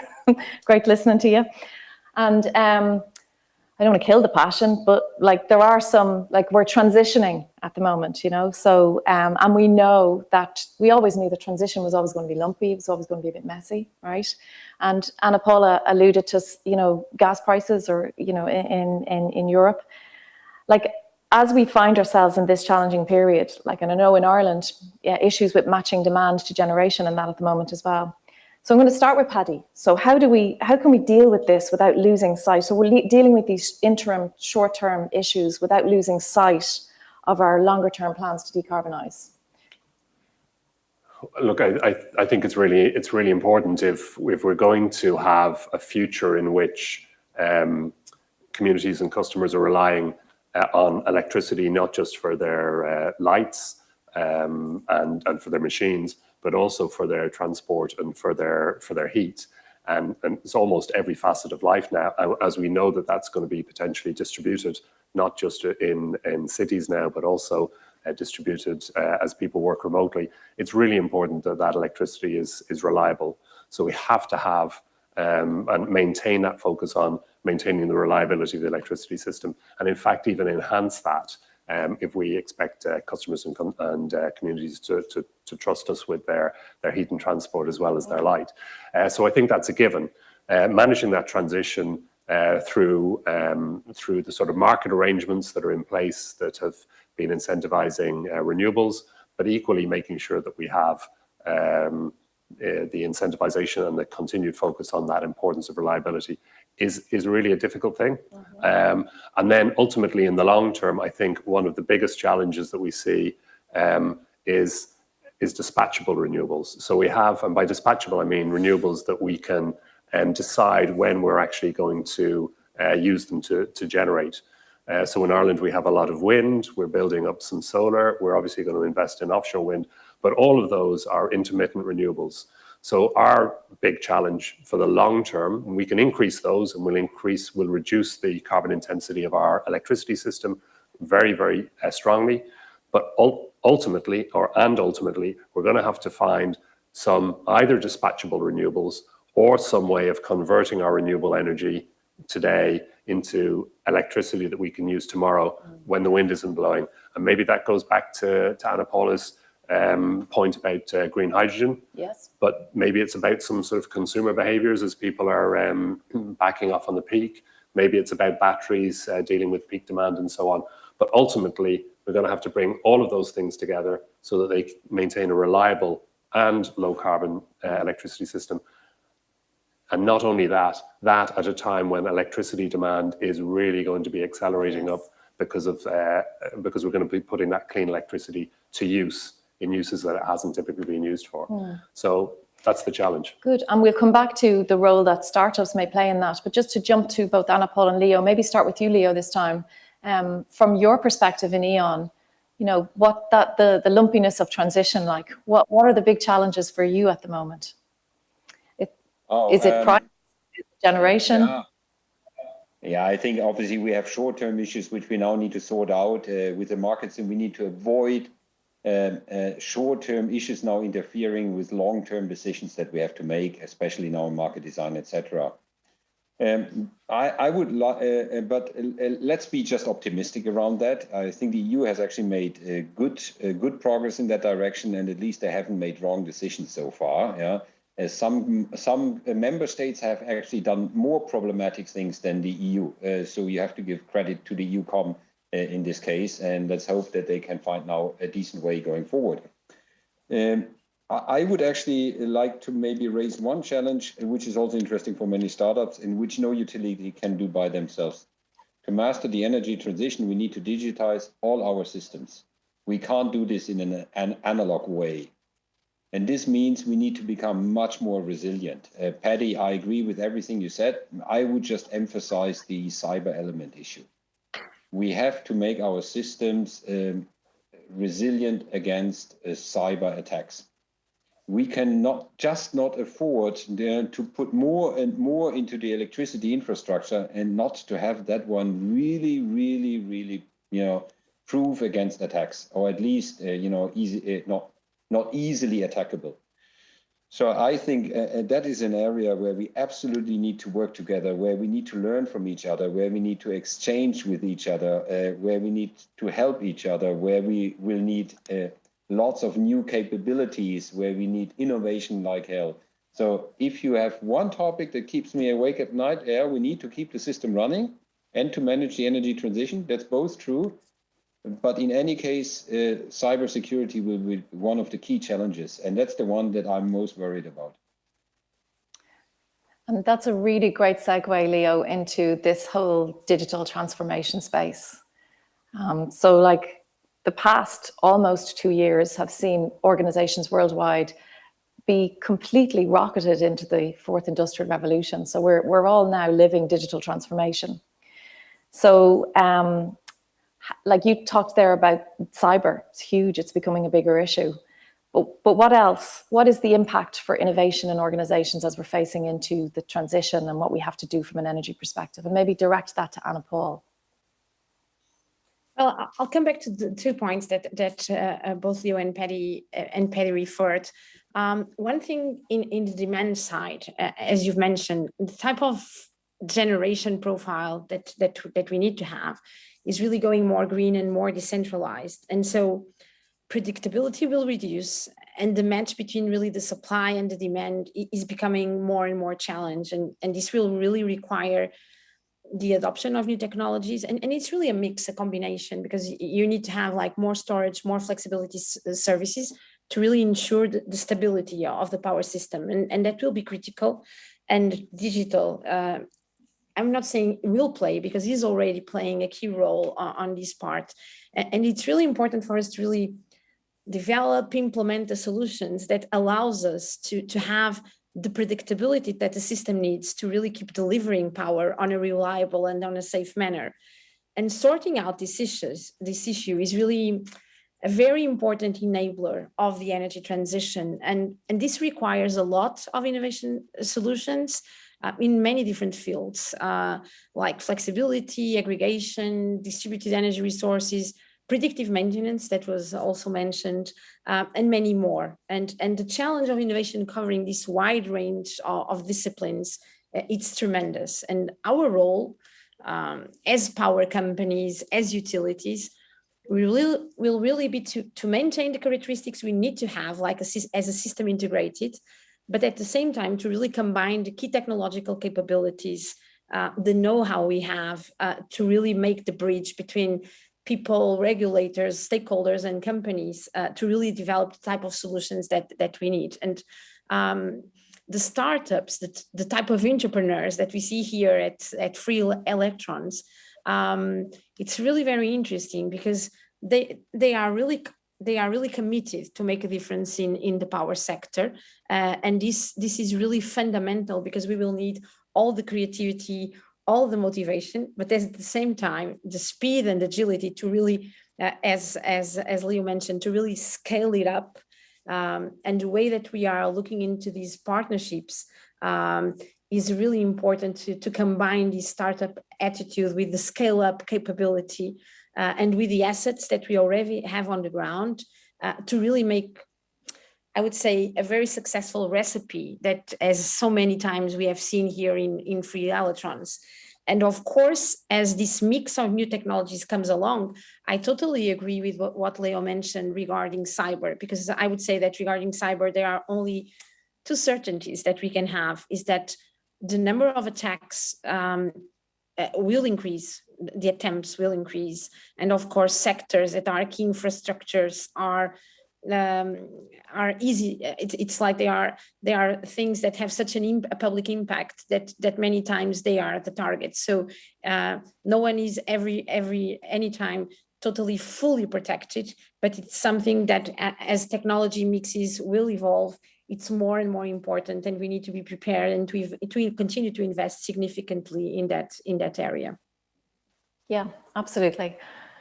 So, I'm going to jump to some audience questions, and this is a live event, so I actually had to ask for my mobile phone to be brought over to me because they weren't coming in on the iPad, so that's the nature of live events. So thanks for people who are lobbing in questions and absolutely post in some more. So the first audience question that's come in is, you mentioned collaboration across the board, across businesses, countries, industries. How do you see that in practice? How do you see that evolving, growing, and what are the challenges associated with that? So maybe, Paddy, do you want to pick up on that one? So how do we see collaboration working in practice across the board? Yeah, so I think there are lots of nice examples of collaboration. And I think we mentioned it was mentioned earlier on, I think maybe by Anna Paula, that some of these aspects are so important that certainly between different countries, it's that collaboration and that learning can happen collectively.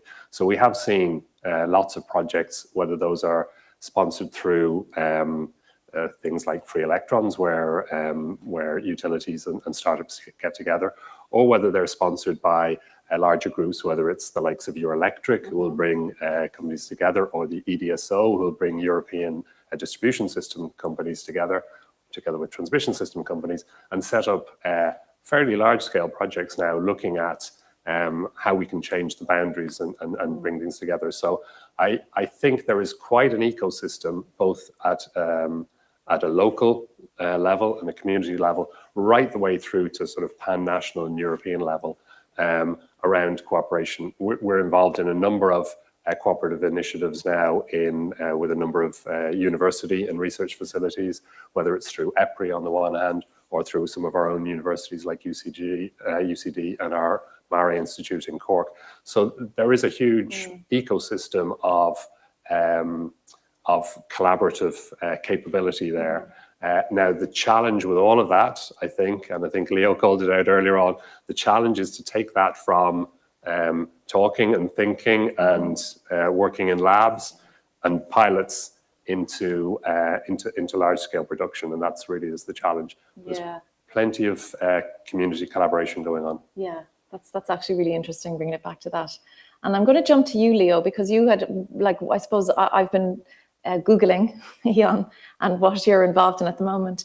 And one of the things that like stood out for all of the utilities actually is hydrogen, you know, kind of relatively new enough area. I know that that's something that's big for you guys in terms of, you know, partnership and what you're doing from an Eon perspective. So what about your own views around collaboration? Yeah, that's actually, hydrogen is a wonderful example for the topic of collaboration. Because it makes no sense to have an aspiration, I will make it work myself. Yeah. So because what do you need? You need a demand, a sink. You need an infrastructure. You need renewable. You need green electrons for the green molecules, so to say. And and you need actually lots of investments. You need regulatory support. You need the framework conditions in Brussels and in your national member states. And so to get all of these puzzle pieces in place, if you try to do that by yourself alone, the likelihood of success is just so much smaller. Yeah. So, for example, in our case, we have done a number of very interesting large projects, but always in partnerships. I've not done a single hydrogen project without partners. Yeah. And so for me, and the partners are also the ones that innovate, kind of like the assets and so on. So I have 50 projects ongoing right now. I would argue not a single one is without partners. And maybe the partners are the customers, you know? Maybe there are multiple partners, innovators in their infrastructure companies, other infrastructure companies, renewable players. And so, Paddy, you just said it, you know, collaboration is evolving actually quite well across Europe. And actually that's one beautiful example is indeed hydrogen. And there's even a CEO alliance kind of like across industries, but involving also, sorry, not EDP, but at least Enel and Iberdrola, yeah, some other small players, yeah, being part of that. So I think collaboration is moving, and hydrogen is just a case example. Very good. Anna Paula, from an EDP perspective, I remember meeting people from EDP, gosh, 6-7 years ago when they came to visit us in ESB, and we had some fantastic discussions about innovation. At that time, offshore wind and floating wind, and that it was really interesting to hear where EDP were at. So from an EDP perspective, in terms of collaboration, you know, how do you guys see that? First of all, it's a wonderful team. I've joined the company in January, and it's really good to see how much talent the company has and how it has been focused in innovation and working in an open ecosystem for quite a long time. I mean, I would highlight two things. The first one is that we have just developed now a global approach on innovation with all our businesses, with all our geographies, really working on 3 different playing fields. One is really what we are doing, of course, in terms of investments in companies through the startups. The second one is really what you do in partnerships. And the third one is what you develop internally, but always in terms of cooperation with other organizations and in an open system. And I would highlight 2 or 3 examples on that. The first one, I have to mention one that was a free electrons company in 2018 that is Grid Beyond, because it's an example where we invested together with ESP, and it's a demand side management company in the UK, in Ireland, and in USA, and it's an example of what we've done in terms of the free electrons. Also, mentioning an example in terms of green hydrogen. In the case of EDP, we also are, in terms of the just transition, converting many of our previous coal sites in terms of new projects under just transition. And we have one example that is one of the projects that we are doing in a consortium and with many other partners, that we were just awarded one of the 3 Green Deal projects to really build 100 megawatts electrolyzer for green hydrogen. And as Leo was mentioning, this really needs to work together in partnership with academia, with many other companies from part of the value chain to really make this project a reality. And especially when we are thinking about hydrogen, that in 10 years' time, it will take a long time to be economically viable. Even the way that we have to work with European funding and with all the rest of the funding is really crucial. So we really need to work as an open system in terms of innovation.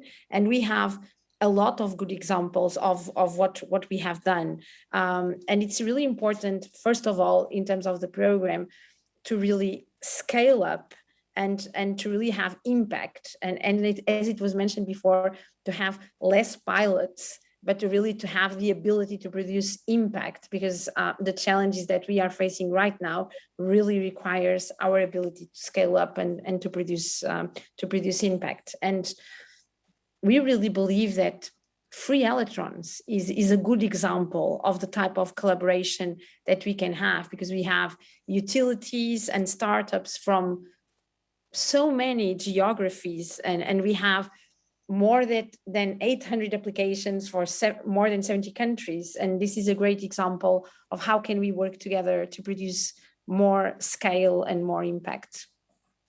Excellent, thank you for that. And I love this next question. So because my background, or where I'm coming from in terms of the role I do in ESB, is about culture and people, and ultimately innovation is about people and culture. So you all mentioned scaling inside the organization, culture and entrepreneurship. How are you transforming your organizations to allow for this? Ready to move faster, break some things, like that whole kind of how we shape our cultures to be able to deal with the problems of today.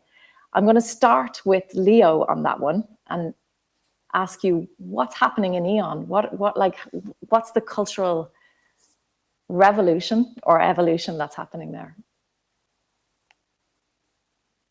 It's actually a tough question, because indeed, this is one of the topics that we are still trying to nail down. Yeah, so there are so many things happening that we are wondering what are the 1 or 2 that are absolutely crucial that everybody everywhere gets them right. Yeah, and what are others that need to happen, but maybe not everywhere and not all the time.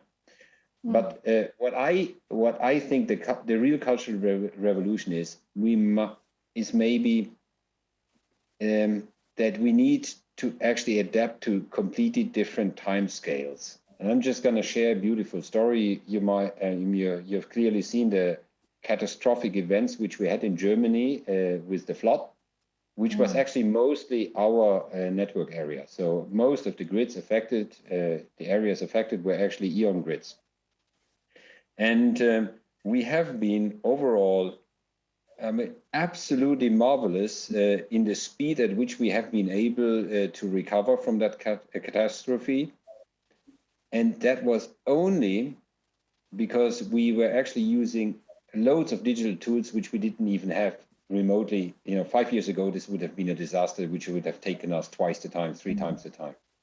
So we realized that if the need is high enough, if nobody actually asks for permits, and everybody just does the right thing, and everybody uses all innovation, we can be so fast.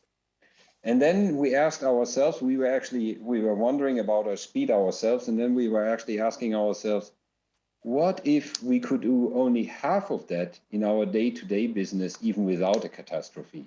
I mean, nobody could beat us anywhere, not even closely. Yeah? And so that, I think, is the cultural revolution. We just need to think in completely different timescales.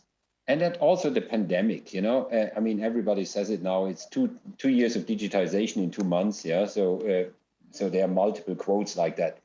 It's true. Yeah. If the need is high enough, if you really go for innovation, it's marvelous what you can do. I think that's the cultural revolution. We need to make this the new normal.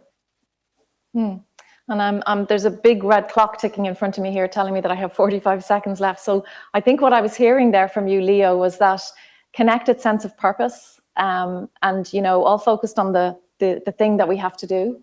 Paddy? No, for sure. I think that's a really, really nice example, and we see it in ESB as well. Yeah. When there's a really big, important goal that's obvious to everybody, we see everybody pulling together and doing things that we wouldn't have thought were possible. So I think we all have a big target. We all know what's involved, and it's going to be about us working together now to get there. Okay, 8 seconds left. Just leaves me enough time to say thank you so much to Anna Paula, Leo, and Paddy Hayes, and talk to you again soon.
Who doesn't love a great story, right?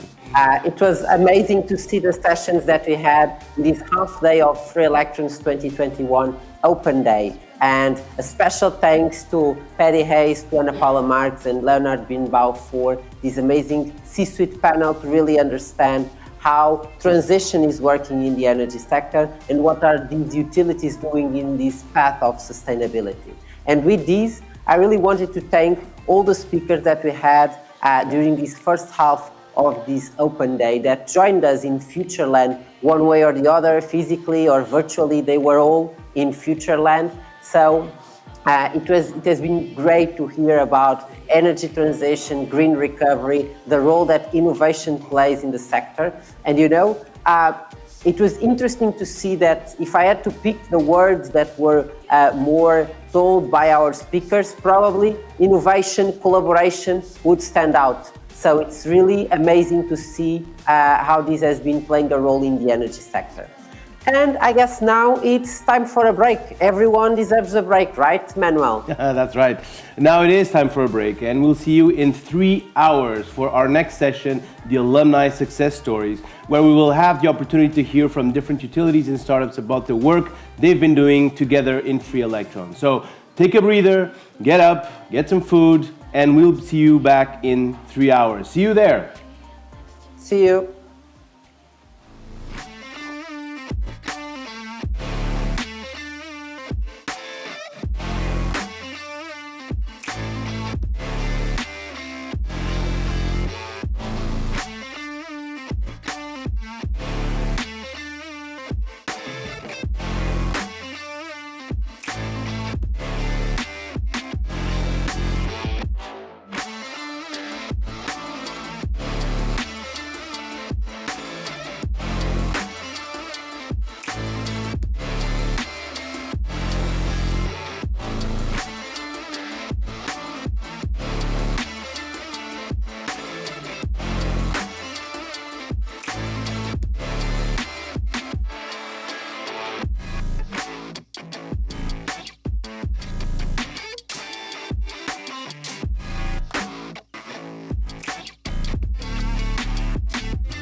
Because it works.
Ellie, the Free Electrons mascot. I would like to welcome you all to this very special day of the 2021 grand finale, the open day. This is the moment you, innovators, energy specialists, VCs, and the whole energy innovation ecosystem get to interact with Free Electrons. The day is packed with keynote speakers, panels, fireside chats. This is innovation in the making by both the leading energy utilities and top startups in the world. Check the agenda and make sure you don't miss a moment of it. Now, let's head to the Futureland studios with our hosts, Manuel Tanger and André Gonçalves, and a special opening message from Jerry O'Sullivan, Deputy CEO at ESB.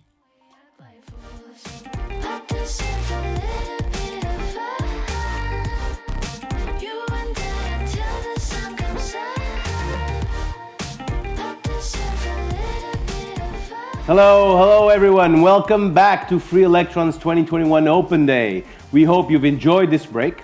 And for those of you who are joining just now, hello, my name is Manuel Tanger. I am co-founder of BTI and head of innovation. Welcome to Free Electrons and welcome to Futureland. Welcome everyone, my name is André Gonçalves, I'm the program manager for Free Electrons, and for those of you that don't know, and some of you already do because we are in the second half of this open day, but for the ones that have just joined, Free Electrons is the ultimate energy innovation program that offers a diverse range of opportunities for startups and utilities. Selected startups work alongside major energy utilities in a series of modules held physically and digitally across the globe. And today, we are here at the Open Day. Today is part of the grand finale of Free Electrons 2021. But we are not here alone, right, Manuel? That's right, Andre. And within this house, we have our family. So you already know us and Ellie, our Free Electrons mascot, but we have a great family of 9 utilities from all over the world. We have ESB from Ireland, who is the host of the grand finale, Ausnet and Origin from Australia, EDP from Portugal, E.ON from Germany, DEWA from Dubai, SP Group from Singapore, and AEP from the United States. Around the globe, that's where Free Electrons operates. It's a family committed to innovation.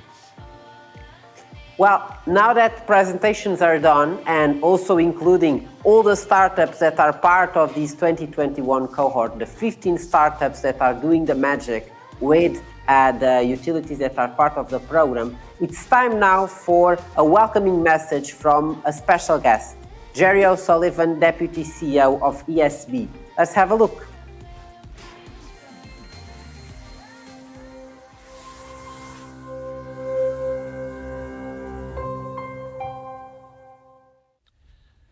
Good morning, and on behalf of ESB, I would like to warmly welcome you to the Free Electrons Open Innovation Day here in Dublin, for what promises to be a really interesting day of discussions about innovation in the energy sector. It is such an important topic, not just for the energy sector, but for all of humanity. And as COP26 draws to a close later this week, we know what needs to be done, but we don't yet know how to get there. The whole world is depending on innovation in this sector to help enable the future goal of net zero. Today is a wonderful opportunity for collaboration and networking between all the players in the energy sector, utilities, startups, ecosystem partners and investors. So I sincerely hope that it's the catalyst for new relationships and breakthrough ideas. ESB is Ireland's state-owned electricity company, and we are a vertically integrated utility operating across the full value chain from generation through to transmission, distribution and retail.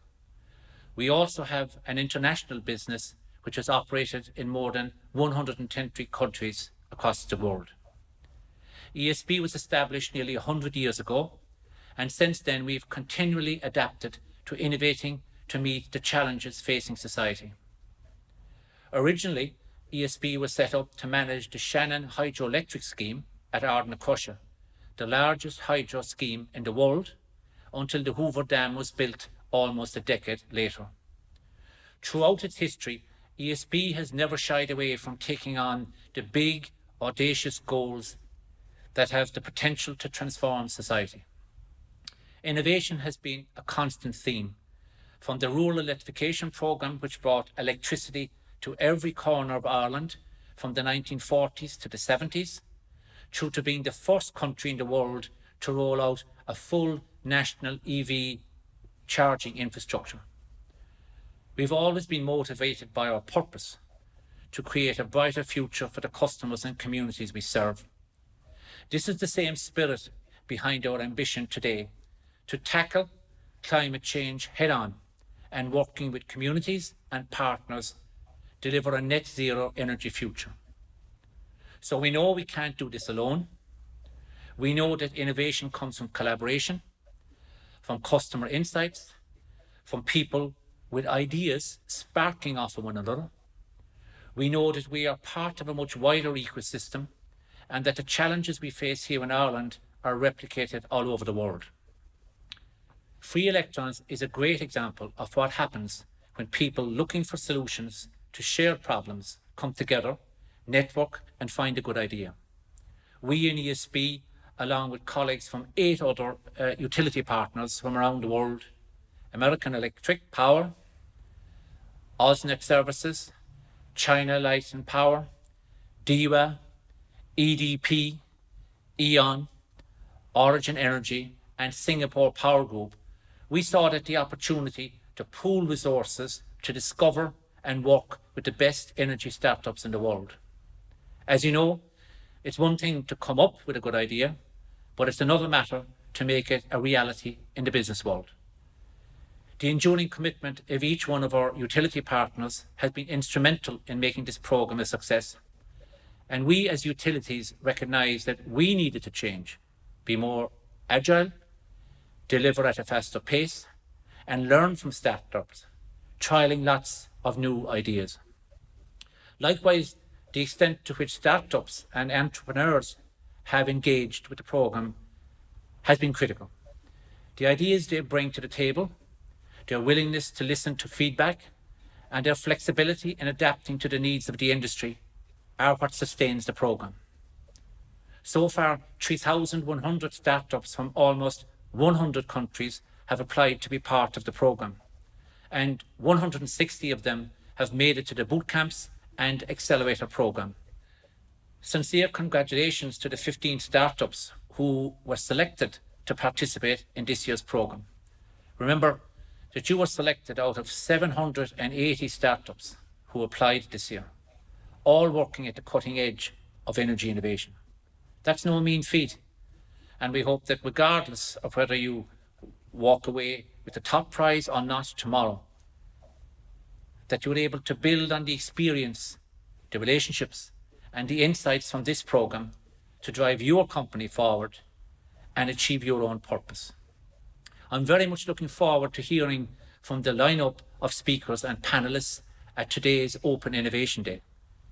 The keynote this morning is from Leo Clancy, who's Chief Executive of Enterprise Ireland, a government agency responsible for the development and growth of Irish enterprises in world markets. We then have 3 panel sessions this morning, starting with local ecosystem, followed by discussion on engaging citizens in the energy transition. And then just before lunch, we have the CEO panel discussion on post-pandemic green recovery.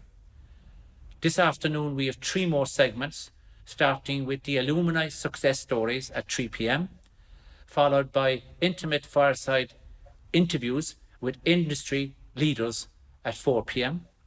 And finally, to finish, we have 3 of the world's leading energy sector investors joining us to share their perspective on the future of clean energy. We have Steve Westley joining us from Silicon Valley, Dr. Christopher Fry from Zurich, and Dr. Patrick Sheehan tuning in from London. And tomorrow, on the final day of the programme, we will shine a light on the successful pilot projects and collaborative efforts of this year's top 15 startups before we announce the winning startup who will walk away with $200,000 cash prize. So all that remains now for me is to wish you all a productive, interesting and successful day. And importantly, I hope you enjoy the day. Thank you.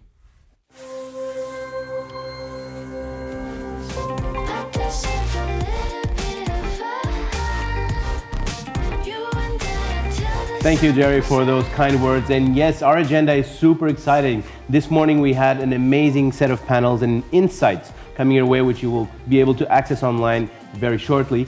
And this afternoon we still have plenty for you, so stay tuned. And now you may be wondering what the impact of the program has been on the community. So for that, we prepared a small video for you to see the key numbers of this year, which has been a very, very special year. So take a look with me.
It's amazing to see how this year's edition has crossed boundaries and brought all of us together in a way we could never imagine. Who would have said some time ago that I can be here in Dublin and you are there, Manuel, right? Where are you exactly? Well, I'm actually in the studio in Lisbon. Although it seems I'm right next to you, I'm not. We're a country and a sea apart. I can prove that to you if you want. So here I am in the studio, green room, and no Andre. Where is he? He's in Dublin. We're here in Portugal. So yeah, magic. There's no way to stopping us. And over 5 years, we can say that the program is recognized in all corners of the world and with a global reach. No, indeed. And well, getting into the things that matter, this morning we had great panels, as you said, a few amazing sessions. But this first moment that we'll have are something we're very, very proud of. We're going to hear from some of our alumni. We'll be sharing their experience working with some of the utilities in free electrons. Axelos, EV Energy, and Dexma are now working with utilities to develop new customer services and improve critical asset performance. It's time for some success stories. Ready? Are you guys up for it? Okay, so let's have a look at the first 3 episodes of our Alumni Stories web series. Hello, my name is André Gonçalves. I'm the program manager for Free Electrons. In this web series, we will explore the collaborations between startups and utilities in the energy sector. Free Electrons is one of the biggest programs in open innovation in the world. Today, we'll have the chance to meet amazing startups that are working with some of the utilities that are part of this program. So let's take a look at some of these amazing episodes that showcase collaborations across the world and how disruptive utilities and startups can be when they collaborate together. Hi, my name's Andrew Young and I'm the VP of Digitization Services for Axelos as part of the Free Electron program with ESB. Hello everyone, my name is Niall McCarthy and I'm a Senior Mechanical Engineer with ESB. When I met ESB, it was back in boot camp of 2019 for Free Electron, and I started to talk with the people from ESB in some of you may remember the Dog Patch Labs, and this was a welcoming session. And really, that was my first time with Free Electrons. We had no idea really what it was about, and it was my first introduction to utilities, so a lot to take on board. It was a great opportunity for me to see such dynamic companies all working together, trying to develop their ideas. The learnings that we've gotten out of the Axelis and working with Axelis have been fantastic. It's been great to work with such an innovative company, bring forward new ideas. Free Electrons has been a great benefit to everyone in the ESB that's been exposed to it, and really helped to move our focus, I suppose, from traditional ways of working into the more dynamic and technology-focused ways of the future. Our technology, very simply put, it's simulation engineering in operations, and it allows to assess whether your piece of equipment, be that a windmill or a hydro station, is working safely and without any potential issues. What we delivered with ESB was the first pumped hydro storage asset in the world to have a structural digital twin. And we did that as a team with ESB engineers that were looking for innovative ways to monitor the asset's condition, knowing that it was way beyond its original design life. I think we brought a digital twin to ESB for structural health monitoring in operations.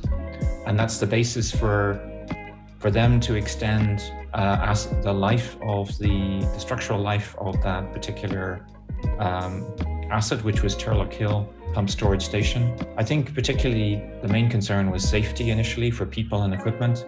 And then the second objective was really to look at ways that we could reassure the teams that this plant was good to operate in the future going forward. Working with the teams in ESB was all along was the most interesting and also from a human perspective the most engaging part of what we were doing, because people were very open and we had a great collaboration together. Right from the beginning, that was a very open and well-balanced collaboration, and that then went on into on-site work in ESB headquarters in Dublin, where we had many working sessions together and with lots of collaboration from both sides.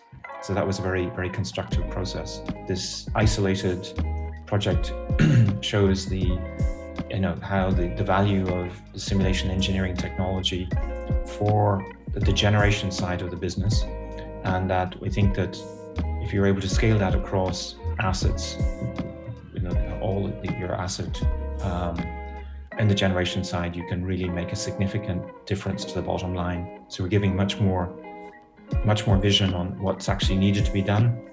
And also in terms of inspection, we estimate that the inspection can be reduced between 30 and 40% compared to the typical sectorial prescriptive inspection methodologies that are being used. It's great to be in contact again with you guys, and I think you did a really good job.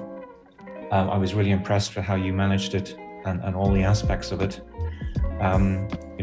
Right from how you prepare the media component. Watching B2I was helping us also understand how we could better communicate and also get bandwidth, get in front of people and get attention for, let's face it, for things that merit attention. And I think they merit attention and energy and investment, and because this is the future. We're really trying to build a future here. And we felt privileged to work with ESB because this is a company that's really embraced innovation and taking it forward. I certainly know that coming back from the Free Electrons back into the office environment, I was talking to all of my colleagues about the different technologies out there, the new approaches that are available, some of the new technologies that I suppose in our standard working day would seem a number of years or decades away from being available, actually being available today. And there are opportunities that we could use to improve both our operation, our performance, our efficiency, both as a company, but also as a team and as a department.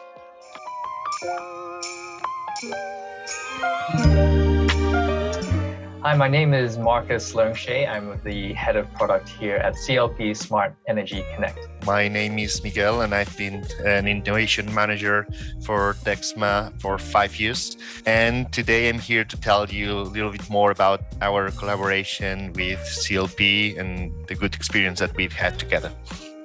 We had the chance to meet Miguel and Dexma in Free Electrons in 2019.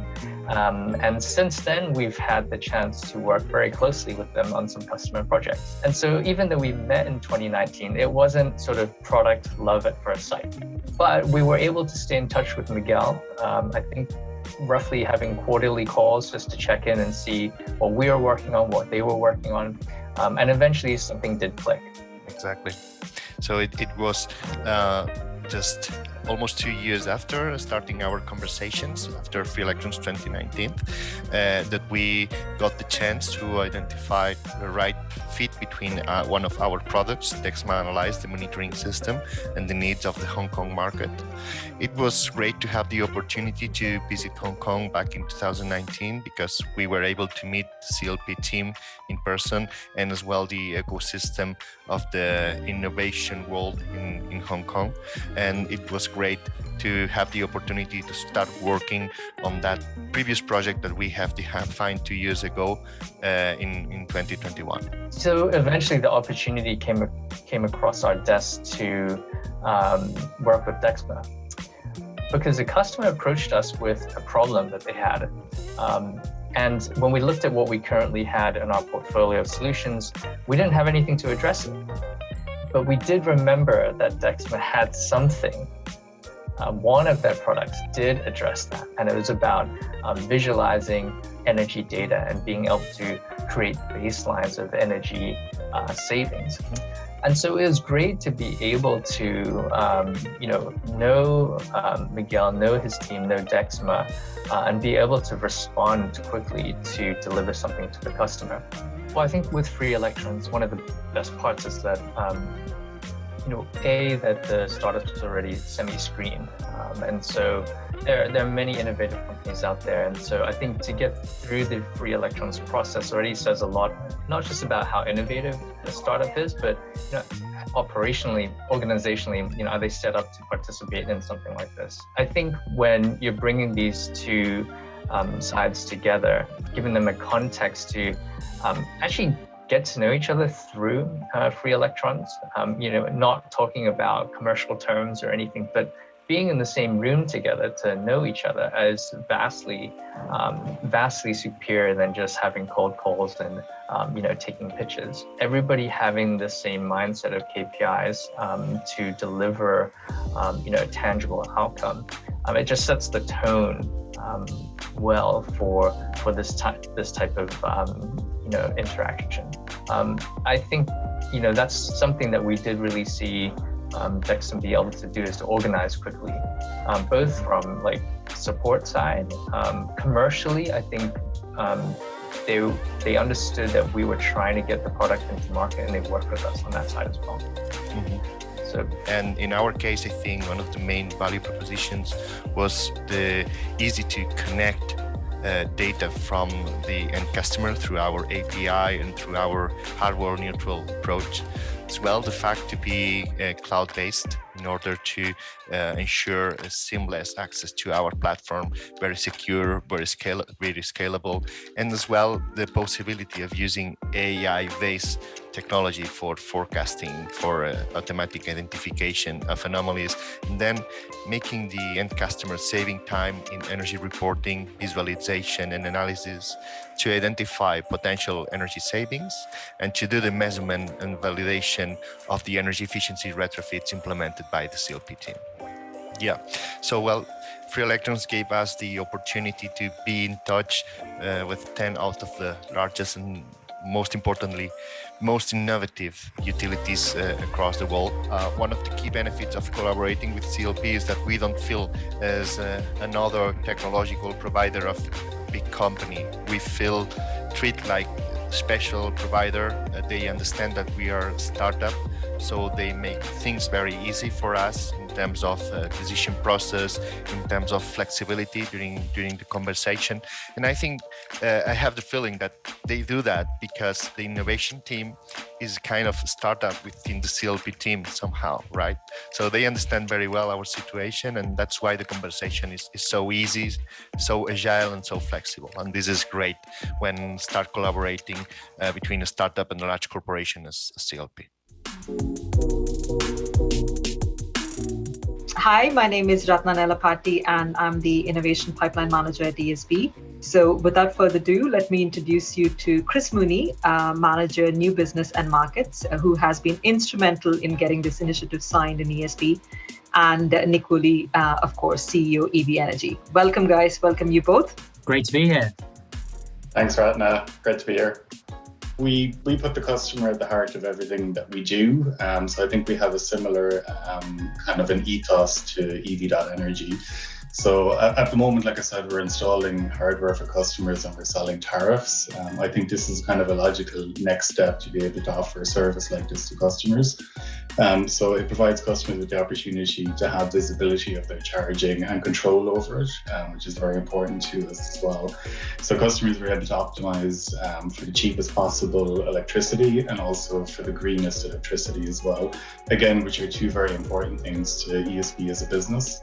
Or when we got into the program, our goals were probably fairly modest, I think. And I think what the Free Electrons program did for us was it really expanded our minds in terms of what's possible and what's possible to happen across the globe. And it really just expanded our minds to what was possible with a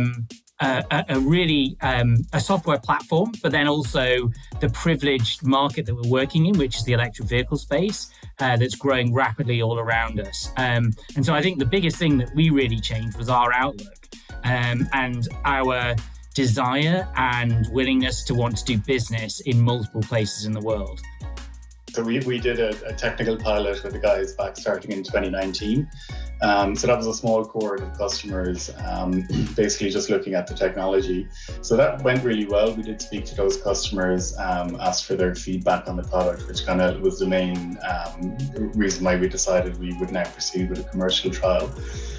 So I suppose that the EV.Energy platform is a very capable platform. It can do things in many spaces, but we're purely taking a view from the customer proposition. So we're looking at this purely to help our customers. So the platform itself is something that we want to provide to customers. It is a commercial trial, so we're trying to ramp it up and provide the platform to customers at scale. And then the plan would be to listen to those customers. So we keep in touch with those customers. We gain the feedback from our initial design, and then we use that to tweak it as we go. So it's really exciting for us to be able to put this in the hands of customers. It's not something that we've ever done before. So it's something that's kind of new for us. So it's going to be a learning curve, and we're going to, like I say, listen to our customers and make sure that we get this right for them, as that's the key thing for us. Yeah, I mean, I think Chris has described it pretty well. So we're both, what we share with ESB is this customer-centric approach. So I think, I mean, at the core of what we're trying to do is we're trying to support people to plug in and get into electric vehicles. We're trying to support them in the home to be able to give them visibility on their charging costs, what their rate is from their energy supplier. And we obviously work very closely with ESB to enable that to happen. And what we get very passionate about is aligning electric vehicle charging with the greenest energy that's available on the grid. And if you've got your own renewable energy, like solar panels on your roof, being able to align it with that renewable energy too. So with ESB, what you get with the proposition is you get not only the ability to charge at the cheapest times using your off-peak night saver tariff, but if you've got your own solar panels, we can forecast the availability of solar generation in the Irish market, and then we can ensure that that's pumping into your electric vehicle, which is awesome.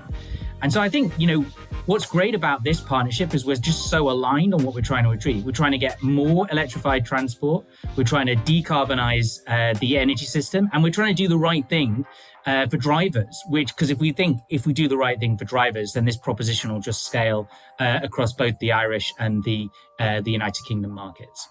I think what's next, so we have an exciting year ahead of us. So we're going to be working very closely with EV.Energy over the next year with the commercial pilot. We have some big targets that we'd like to get this proposition out to in terms of customers. So we'll be working very closely with EV.Energy to make that happen and to get all of the learnings from it. I think from my point of view, the Free Electrons program, I mean, it's invaluable. Like, would we be here talking today about a pilot if the Free Electrons program didn't exist? Probably not. So it's incredibly valuable. First, as an introduction, so getting to meet the startups from all around the world is incredibly valuable to be able to have those conversations with them and to have the input of the other utilities as well, so you can discuss your challenges and your solutions with them, because more than likely they've experienced or are experiencing the same thing that your business is going through as well. So that kind of being able to sounding board, being able to talk to other utilities is really, really valuable. What really, really excites us about this partnership is we've turned a relationship that we built from the first day of Free Electrons. We've gone through all the stages and we're continuing to build that relationship, and we're continuing to both do the things that we really, really love, which is to help us to support the decarbonisation of transport and deliver great services to drivers. So I guess what my recommendation would be to startups would be to just get involved, just get the pilots going, and then get them to the point at which they're delivering real value for users and working in partnership with utilities, because these things can really flourish into great things if you work with great partners. We absolutely love the program from a couple of different angles. So number one, it's just absolutely amazing to be, there isn't another program in the world that allows you to pitch your ideas to different types of utilities, to so many different utilities all in one room. And then the second thing about the program that I think is awesome and very distinctive is it's focused on action. It's actually focused on doing things. And fundamentally, that's why we founded a startup. We wanted to do things, and the utilities across the other side of the table as well are all focused on doing things too, which is absolutely amazing, because then you can get great tangible outputs, which is really what drives us as founders.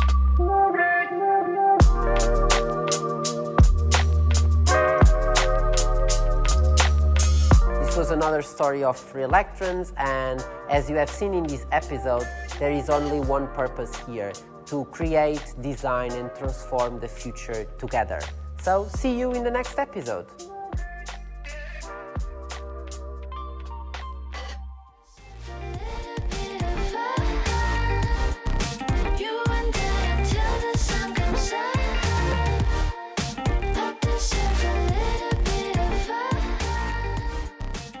It's amazing to see the results that we have achieved in these first episodes of this web series. More episodes will be released soon, so make sure you don't miss any of them. And now, I guess, winter is coming, so what could be better than a fireside chat on hot topics around solar? And for these, we'll have Conor O'Brien, Innovation Project Manager at ESB, and Dr. Robert Kenny from European Solar Test Installation, to a fireside chat where we will understand the trends around this topic within the energy sector. So let's have a look. Good afternoon or morning, depending on where you are in the world. My name is Conor O'Brien, and I'm the project manager with the Innovation Pipeline team at ESB, which both runs the Free Electrons program at ESB and creates new revenue streams for our organization. I'm joined by Dr. Robert Kenny of the European Solar Test Installation Laboratory, which is the European reference laboratory for calibration of photovoltaic PV devices and verification of energy generation.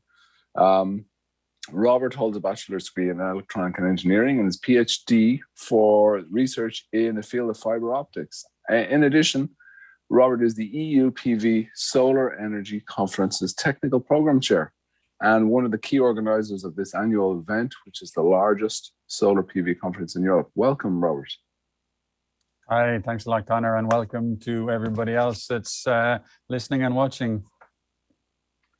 Good stuff. Let's get straight into it. So you work at the EU Commission Joint Research Centre in the area of solar and thin films. So can you tell us a little more about what this involves? What really is your day-to-day role? Sure. Well, first of all, I just make a quick disclaimer. I'm here. I do work for the Commission, but I'm not representing an official European Commission policy in any way today. I'm here on a personal basis. I'll talk a bit about what we do here, of course, but I just want to make that clear. So basically, the European Solar Test Installation is a laboratory which was set up many decades ago on the area of photovoltaics. What we do is, I think, what a lot of people would find stultifyingly boring, because we work on standardization, which is, of course, very, very important in all areas of technology. We work a lot with the International Electrotechnical Commission, the IEC, which a lot of you may be familiar with, also for standards in all areas of energy, electricity, for example. But in PV, there is also a technical committee which works on standards for PV, and we're working in that area for very many years. We've been playing a key role in a lot of standards, working on, for example, module lifetime, so module qualification, very important in the early days to give people confidence that the PV modules were going to last in the field for a long time. Other standards such as the 60904 series, which again, these numbers probably don't mean too much to you, but for us, they're dear to our heart. How do you guarantee that the label on the back of a module tells you the power? What does that mean in terms of the amount of power that gives in terms of the standard test conditions? And also, can you be sure that that is a reliable number? Is it going to be accurate, and will people in different labs around the world measure the same numbers, and will you get that power when you put it out in your system and out in the field? Okay, that's basically in a nutshell what we do. Very good. Okay, so let's, on the basis of what you were just talking about there, let's talk efficiency. So PV panels have been increasing in efficiency on a pretty much annual basis. Do you see an end point in terms of efficiency, and particularly when we talk about crystalline PV modules? Yeah, that's a really interesting question. Yeah, PV efficiencies have been increasing over decades, in fact. But I would say that largely they're incremental increases. You don't see huge step increases typically year on year. They're quite small changes. In fact, for a lot of the technologies, the champion module efficiencies that you see in the tables have been standing for maybe many years. So what you see is really recently massive increases in the efficiency at the production level, at the mass production level. That's where the real big game is. So it's not like the headline figure of efficiency. It's more what can companies make on the gigawatt scale, and hopefully going up to the terawatt scale in the future, reliably and repeatedly, and that's what's really the key. So everybody I think understands that crystalline silicon, single junction crystalline silicon is the vast majority of the market at the moment. About 95% of the market share is that technology at the moment, and those efficiencies have been slowly creeping up. You've got sort of 22% module efficiencies now for the very high efficiency technologies, such as sun power, for example. And then your more base level efficiencies, you might get module 16, 17, 18% for the sort of the vast majority of the market. Now this we expect will slowly increase over the coming years, but the feeling is that this will probably peak at about 25% or so. That's the max we're going to be able to squeeze out of it, really, on a reliable basis in volume manufacturing for single crystalline silicon technology. But I think it's important also to know that people should not get obsessed about this 25% figure or any percentage of efficiency figure, because the sunlight that you're converting from is for free. So everything everything you get is free. So I think that a few percentage points plus or minus don't make a huge difference. What we have now is a technology which is proven to be reliable. And I think the key factor is that it's now very cheap. You can install PV systems on a large scale now much cheaper than you can any other energy source at the moment. I think that's the key thing for the people to focus on. Okay, that makes perfect sense.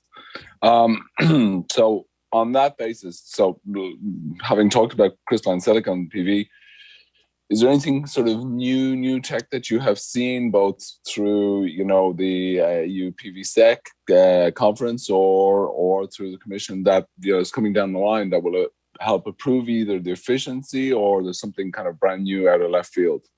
Sure. Well, I mean, from the research community over many years, there's been a lot of technologies being looked at. So if you're looking at efficiency, like you can have concentrator-based systems, which are normally based on gallium arsenide cells. So these are triple junction, 4-junction cells. They're the type of technology which was originally designed for putting in satellites where cost is not an issue. So they're highly efficient. The cells are over 35% efficient. And then when you put them in concentrated systems at concentration, they can even be more efficient. They can go 45% efficiency, which is incredible numbers. The point is, though, that they're very expensive to make because they require very, very expensive tooling and they're very difficult to make in volume at the moment, let's say. So in concentrated systems, you can have concentrator modules and systems at above 30% efficiency. That's one area which it's out there. But they only use the direct sunlight, so they're really only appropriate for very specific areas, such as desert conditions. They're still not competitive for price at the moment with your regular flat plate silicon modules. I was going to say, do you see them coming down to that price point at some point in the future? It's very, very difficult. They've always been chasing this. Like I've been working with concentrator technology for more than 10 years, and they always were trying to reach a price point, but then the silicon kept going lower and lower. So they were always sort of chasing a dream, and they haven't quite made it yet. But I think there's still scope for it in the future, that is for sure. And another issue they have, of course, is they have tracking as well, because they have to track the sun, which is mechanical components, which causes extra complexity. But I think in the future, they can find a niche for themselves. Then, of course, there's for many, many years been thin film technologies. So you've got your amorphous silicon, your CIGS, cadmium telluride, which actually does have a significant, if small, market share at the moment. The issue with them is that they are lower in efficiency, which may or may not be an issue, but they always have a potential for lower resource consumption, so materials usage as well. You can pick it up by the name thin film. It's the thin, the active component is very thin, so they use less materials. So it can be a benefit for the resource question, and the potential also for mass production at a low cost. But they still haven't quite made that yet. So they're up there. What is the most exciting thing at the moment is this area of perovskites. So these are a specific type of material. Basically, people working on it are more chemists than physicists, which has typically been the case in photovoltaics over the years. So they're making all sorts of fancy chemistry, and they've managed to make single junction perovskite cells now with the maximum efficiency of 25%. So they're really, really very, very promising. And then even more exciting at the moment is the idea of making tandem devices. So the first kind of rollout of a commercial product at the moment is being done at the moment by a company called Oxford PV, coming out of Oxford University. And they've got a pilot line set up in a factory in Germany. And how exactly does that work? I mean, what they're doing is similar to exciting thing that they're doing is they're putting this perovskite material, so it's a thin film material which is relatively cheap to make.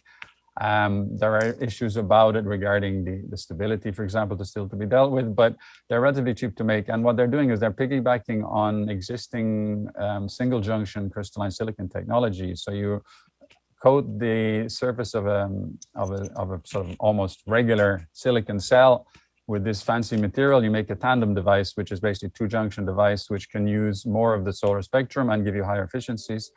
And they've now got a best efficiency, I think, at the moment of 29.5%. And they've got a pathway where they expect to be able to get to module efficiencies of above 30% with this type of technology. And that's very exciting, because this then opens up a whole new pathway to sort of breaking the existing efficiency barriers that we have with single junction silicon, but at the same time using a lot of the ecosystem that's been built up around silicon. So it's a very exciting path for the future.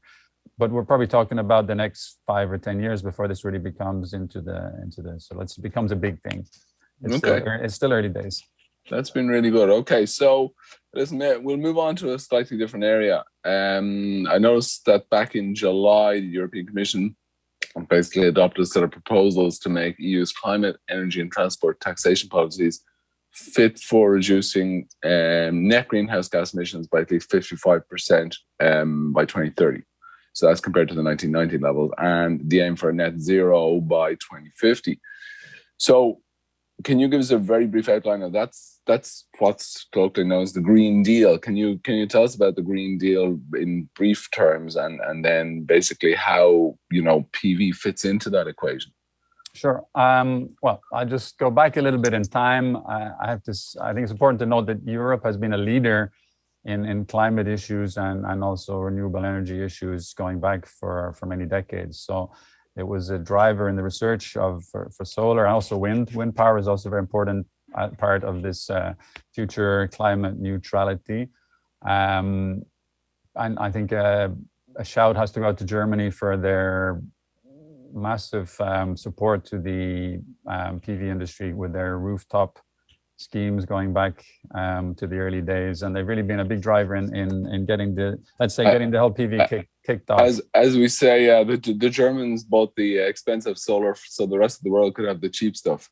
Well, in a way, that is true. Then, of course, we had we've have what is a sort of bitter pill for the European industry in terms of manufacturing. The modules and cells was a tough time a few years ago when the manufacturing largely shifted towards to the east, but that's a good thing. We've got now the mass production of relatively, very cheap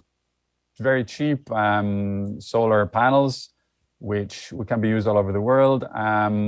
So it's kind of a very positive thing overall for everybody, the fact that this is now available. And I think when we start now going up towards the terawatt scale, which is needed, manufacturing will return to Europe and to many other parts of the world as well in terms of the production of panels.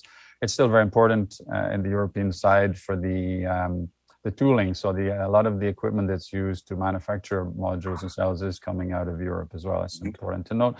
So that's just a little bit about the background. So now what the plan is, going forward, we're extending on the previous 2020 targets, which are largely been met throughout Europe for the 20% reduction of carbon emissions and 20% renewable energy production targets. Now we're moving on to 2030 and then to 2050, as you know, Connor. I think let's focus on the 2050 target. The idea is to reach by 2050 climate neutrality. So that's the kind of term at the moment, not carbon. The word is climate neutrality because that fits in a whole lot of different aspects, just to be neutral for the climate overall. And that's now a legally binding target. So Europe is really a leader in this area, and this will encompass a whole range of technologies and areas. So the plan is enormous, incredibly ambitious. There's a lot of investment as well in upcoming years, particularly in this Green Deal, which is like a more short-term thing. But they're talking about like investments of around the €2 trillion mark, of which about a third is really focused on climate issues. A lot of it's to do with also recovery from the ongoing crisis we're living at the moment. A huge amount is focused onto these climate issues, and of course, solar will play a large part on this on reaching these targets. So, in terms of renewables overall, do you see solar as a key driver? Is it in terms of percentage terms, versus say wind? I mean, it's hard to predict the future, but for example, if you look at the IEA, the International Energy Agency's recent report for net zero by 2050,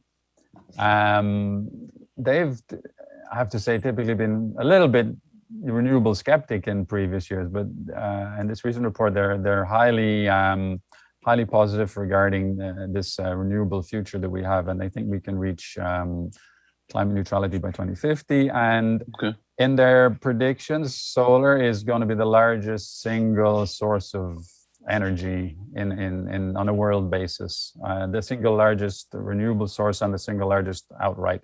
Only slightly ahead of wind. Wind is also a very important player as well. And then there's all the other stuff, geothermal and hydro as well. There will still be, they even predict there'll still be a certain amount of nuclear around.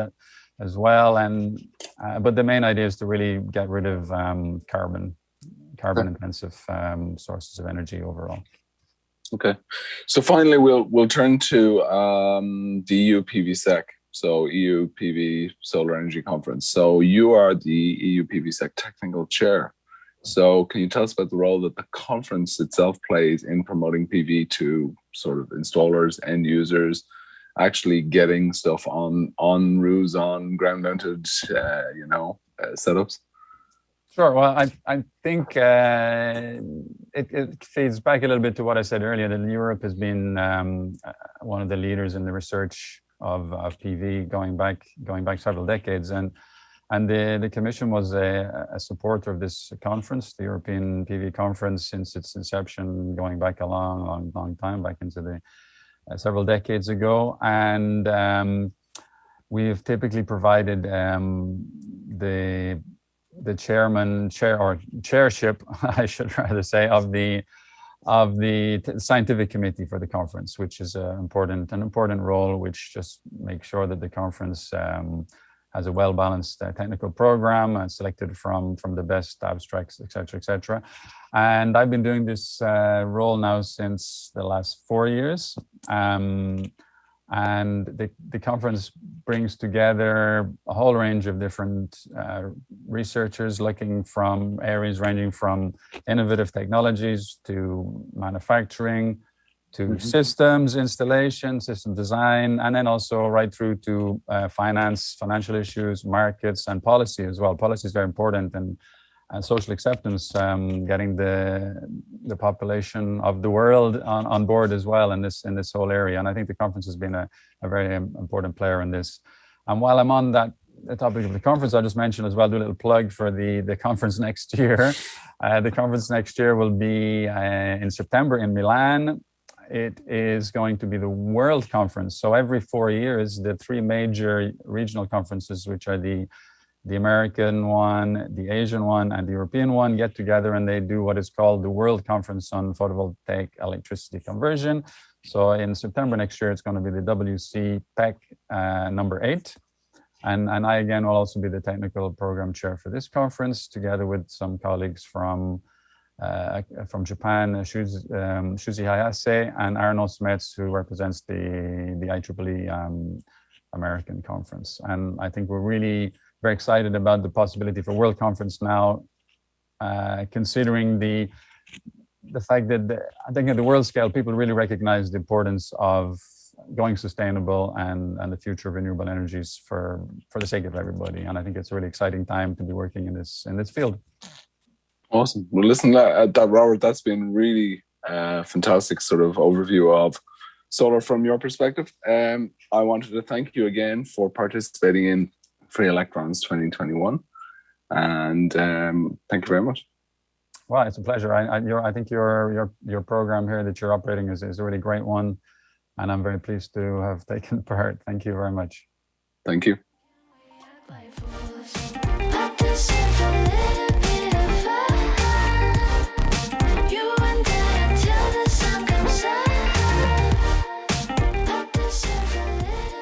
So amazing to see the role that solar and renewables are playing in the energy sector. And now let's move from renewables and solar to hydrogen. And for these, we have Aodhan McLear, Hydrogen Manager at ESB, and David Kane, ERM, Environmental Resources Management. So the floor is yours, guys. Let's hear about hydrogen.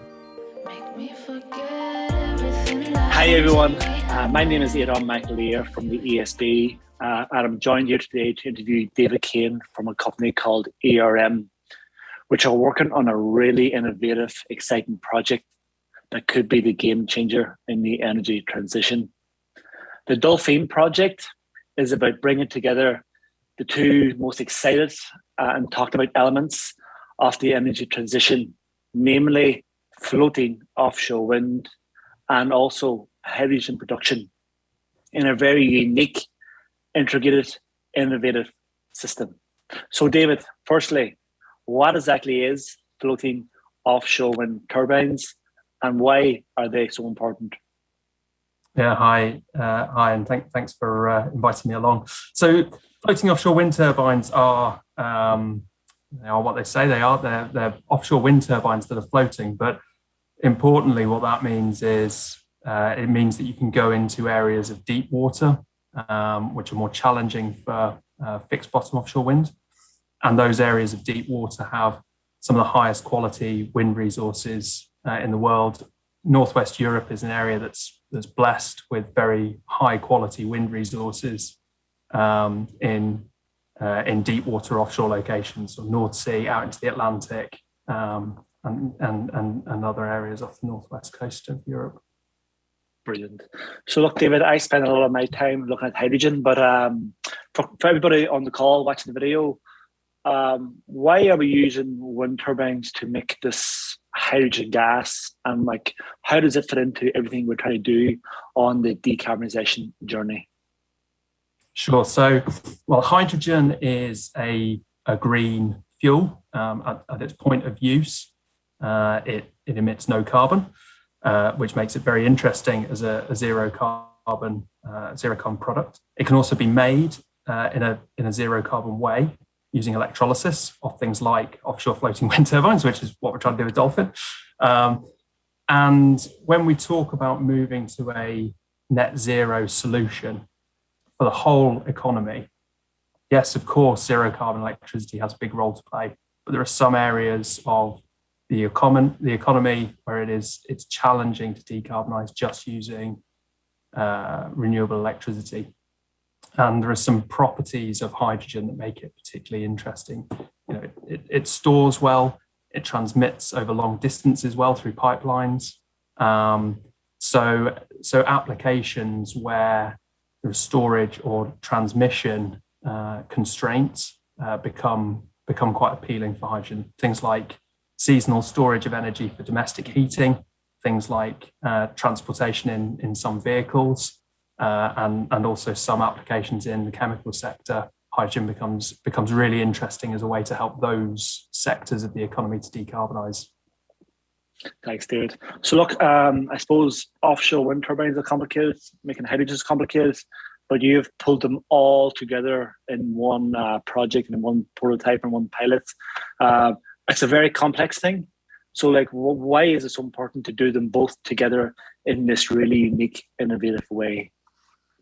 Yeah, that's a great question. So offshore wind is complicated. Offshore floating wind is complicated, but it's the offshore wind sector is reasonably well established, or it is well established, and is becoming a mature market now. Costs have really come down. There's been a lot of lessons learned from those early projects that are directly applicable to what we're trying to do. So we're not starting from scratch there.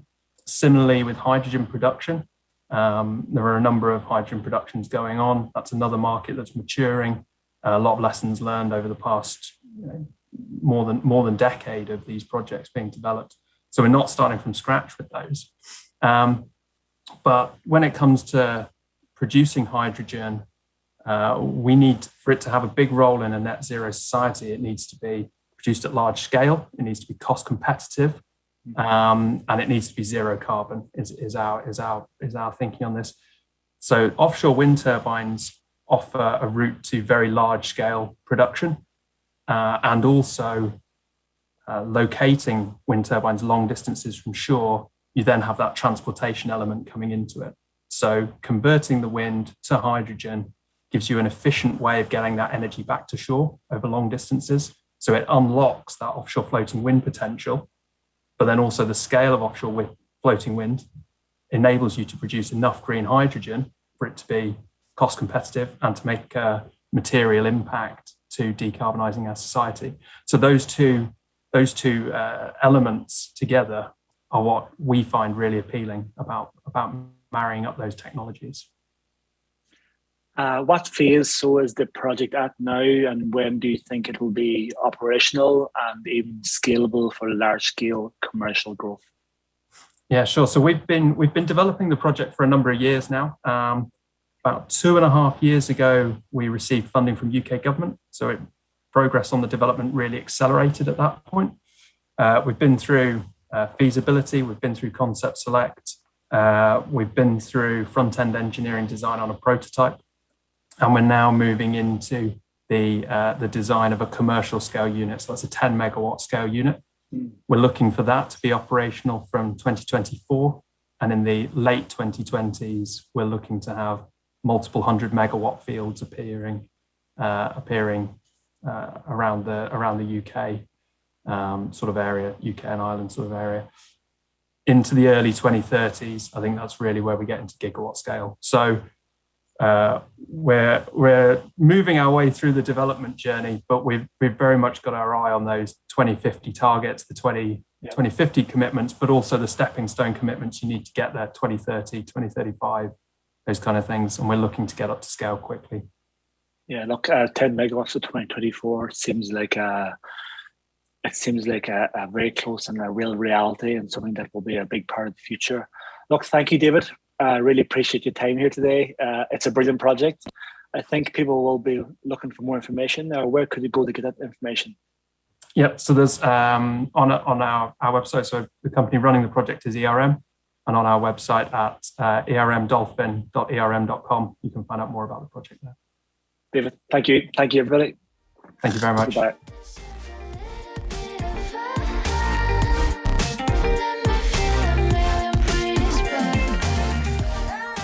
Thank you, Ayodan and David, for this explanation on the hydrogen strategy, and it's really interesting to understand how to scale this technology. So really nice to hear from you. And now it's time to move forward to another fireside chat, and this is a special one. You will see why in the meantime. We have a special announcement, and for this, we invite Matt Hastings from Innovate UK together with John McKinnon from ESB for a fireside chat about innovation and the work that Innovate UK is doing, and to understand how these new funds for the energy sector have been promoting innovation. So the floor is yours. Over to you, John and Matt. Ladies and gentlemen, Free Electrons community and beyond, delighted to welcome you to our fireside chat this afternoon. We have an esteemed guest from across the water, from where I am, at least in Ireland, our nearest neighbour in the UK. And I'm really thrilled and delighted to have a fiery, energetic dynamo in the sector, Mr. Matt Hastings, who's the Deputy Director, Ofgem Strategic Innovation Fund and Innovate UK. So he's kind of the James Bond of funding of startups in the energy startups in the UK. So Matt, we're really, really thrilled to have you here today. And I don't want to completely murder your intro, but from our chats over the last sort of 24 months, we got to know each other, I think, in COVIDville, really. So I think March, St. Patrick's Day 2020, when we hooked up, the day after St. Patrick's Day, we did a sort of a Free Electrons ESB pitch at Innovate UK. Suddenly had to pivot online, and the world has never returned to that yet. But I know a little bit that you know to be dangerous, so I know enough to ask the right question. So you have, interesting enough, both startup background and giant utility background, and now you're kind of helping startups and find a way to work with utilities and find a way to market. So you are the right guy for Free Electrons to be talking, because we're a bunch of utilities and a bunch of startups trying to work together to save the world. So maybe just by way of intro, then could you maybe just tell us a little bit about your startup experience first?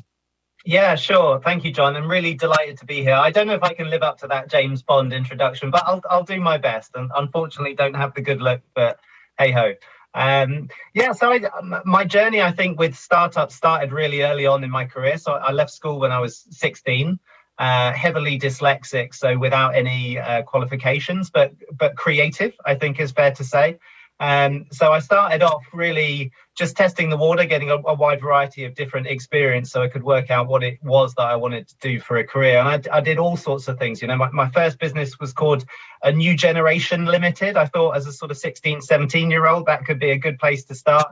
And within that, we had a few different kind of businesses running, everything from new product development, working with inventors. That was, I suppose, my sweet spot, is that I would take very technical inventors and try and help them to communicate their ideas, which is not dissimilar to working with utilities and working with startups. And we did things like soil made out of cardboard at one stage, which was kind of peat-free compost, which was interesting. We did an injection molded device which you could attach a screw to the end of a screwdriver on, and the obvious name for that was Screw Easy. A little bit of tongue-in-cheek, a little bit of fun. And I think it's fair to say that both of those businesses failed miserably. But like all startup journeys and all super founders and entrepreneurs, it never really stops, right? Once an entrepreneur, always an entrepreneur. So I eventually landed on a business called Havoc Marketing. And the idea behind Havoc Marketing, and this was after a couple of years of working in the video games industry and working with sort of media and marketeers, really, and just getting fed up, like most innovators, we get fed up with normality and getting bored of just seeing poster adverts and TV adverts and all of that usual stuff. So Havoc Marketing had sort of two business arms to it. One was online viral marketing, and this is in the year 2000, so just when email was still, bang, bang, every time you wanted to send anything, but people had started to send attachments. So we had a digital business that actually made creative, videos, people getting slammed in lift doors, and pre-YouTube. I like to think it was the sort of YouTube of its day. And we also had an offline viral business where actors would go and do stunts for various brands, dress up in surfers' outfits and giant orange tights to advertise fizzy drinks and things like that. So it was a lot of fun. Well, it sounds like the perfect training ground to working in a power utility. So let's just do that pivot. So your sort of penultimate job before you are today, I think, was with British Gas Centrica. But I think you found some interesting work there. So you've now appealed to half of our audience, the startup world and the entrepreneurs.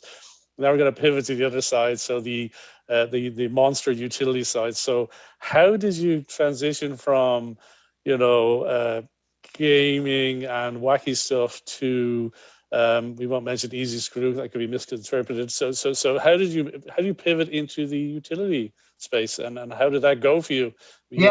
Fish out of water, or what? Sure. So I discovered renewables, I think, in about 2005. And I spent 6 years working at a place called the Eden Project in Cornwall as their energy manager, doing, building management system projects, industrial and commercial kind of renewables installations, lots of different things around that.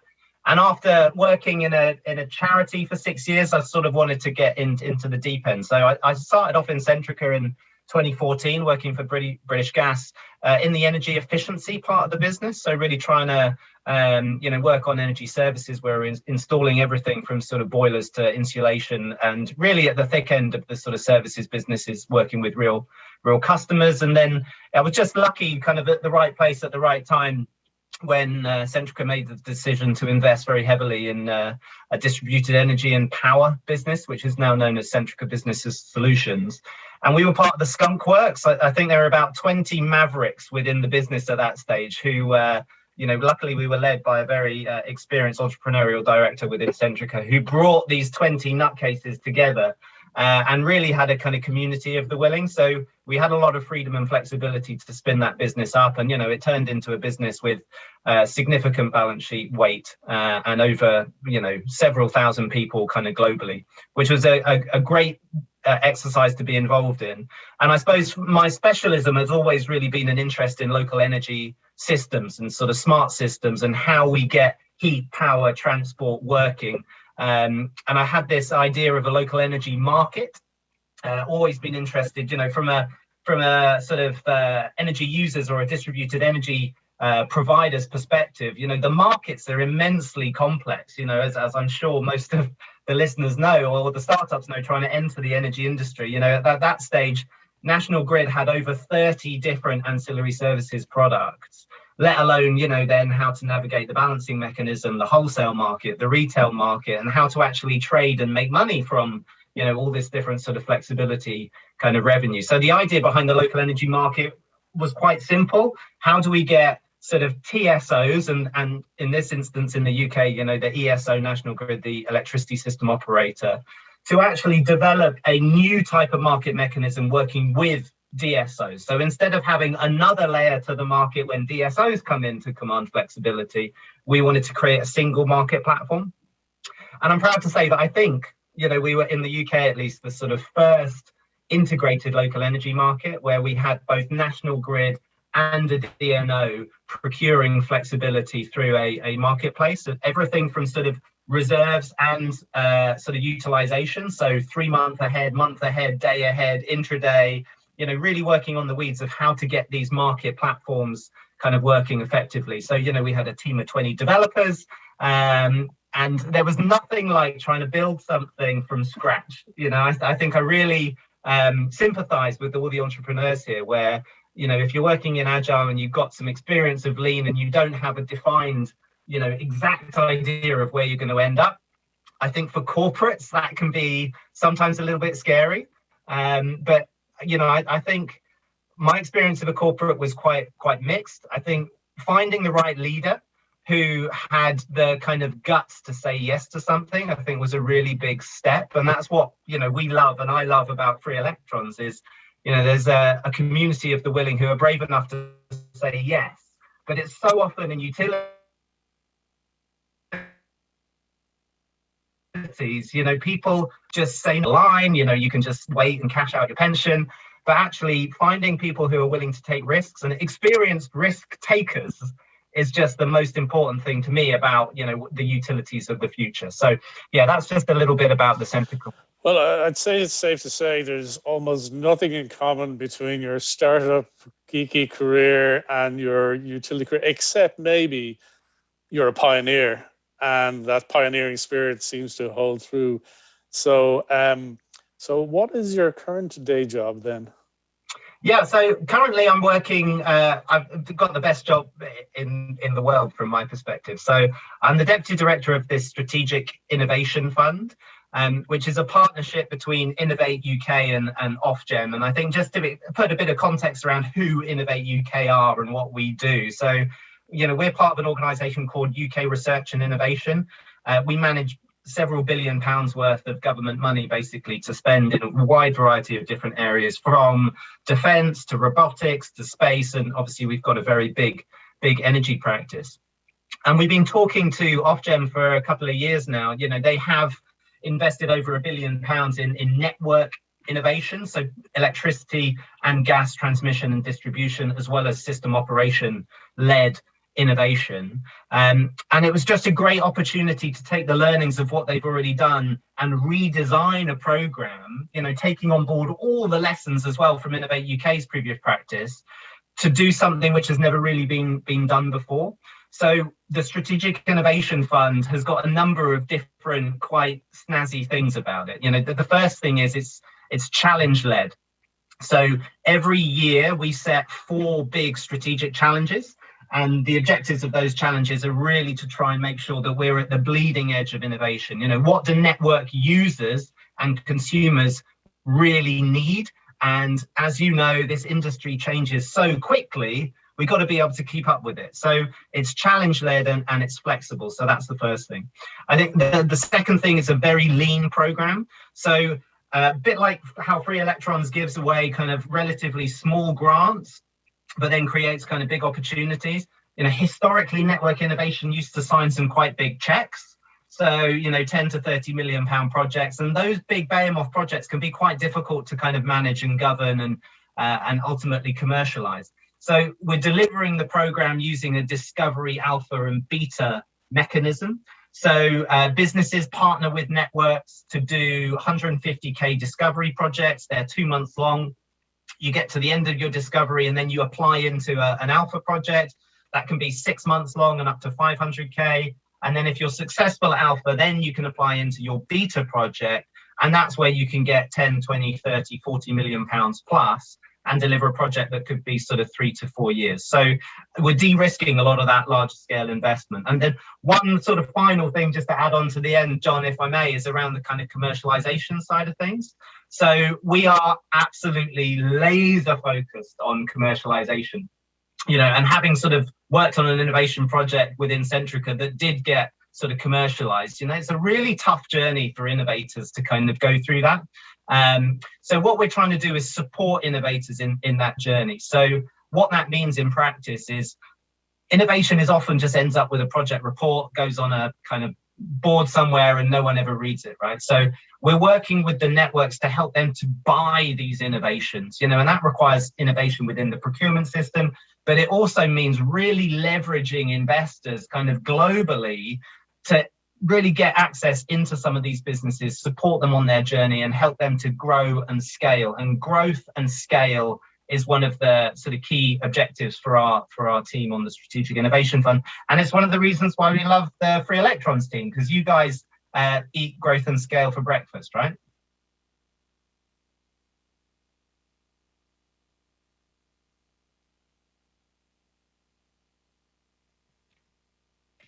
You're on mute, John. We can edit that out. There's some background noise here. No, you didn't mention Ofgem. You mentioned Ofgem, Matt, and we have a multinational audience here, so not everybody might know what that acronym is. You might be important to point that out, maybe. Sure thing. So Ofgem are the UK regulator. So they're the Office for Gas and Electricity Markets in the UK. So they manage both the sort of energy networks, electricity and gas, as well as the retail market. So all the energy suppliers in the UK. So basically, you've gone from gaming to the the craziness of the startup world to the mind-bending challenge of working in a power utility to now being government funded with a license to try new technologies. It sounds a bit James Bondy to me. And if you have like a single, like in your targets, you mentioned, you were lining it up a little bit, but for 2022 now, we're kind of in our sights. If you had a big, hairy, audacious goal, what might that be for 2022? Yeah, so obviously we're trying to mobilize a program from scratch. So mission number one is just like build out the team and do a good job, right? So that's the first thing. But let's take it up a level. I think we're interested in whole system change.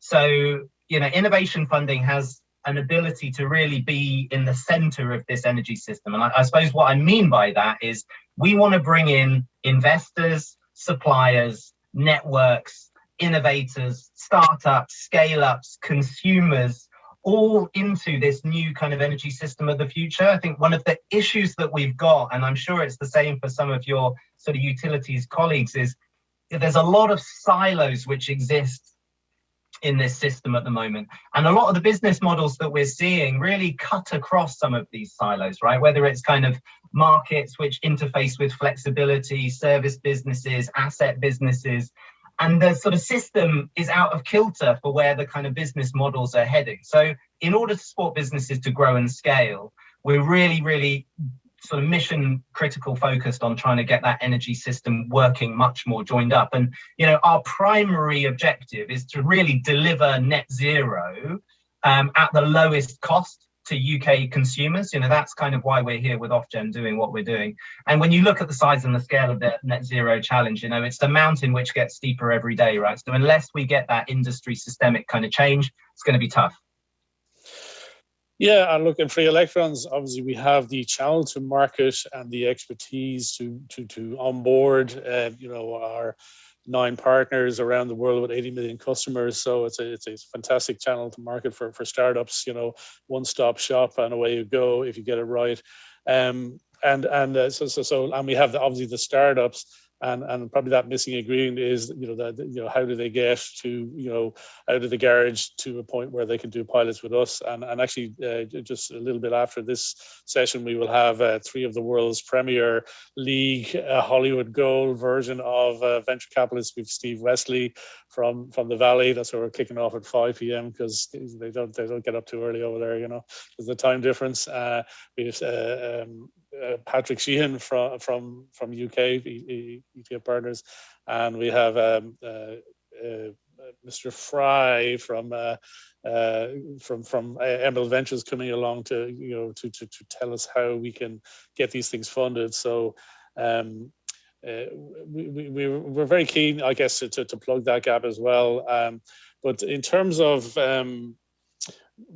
collaboration with Free Electrons, we've had a steady flow of quality propositions. This year is no exception.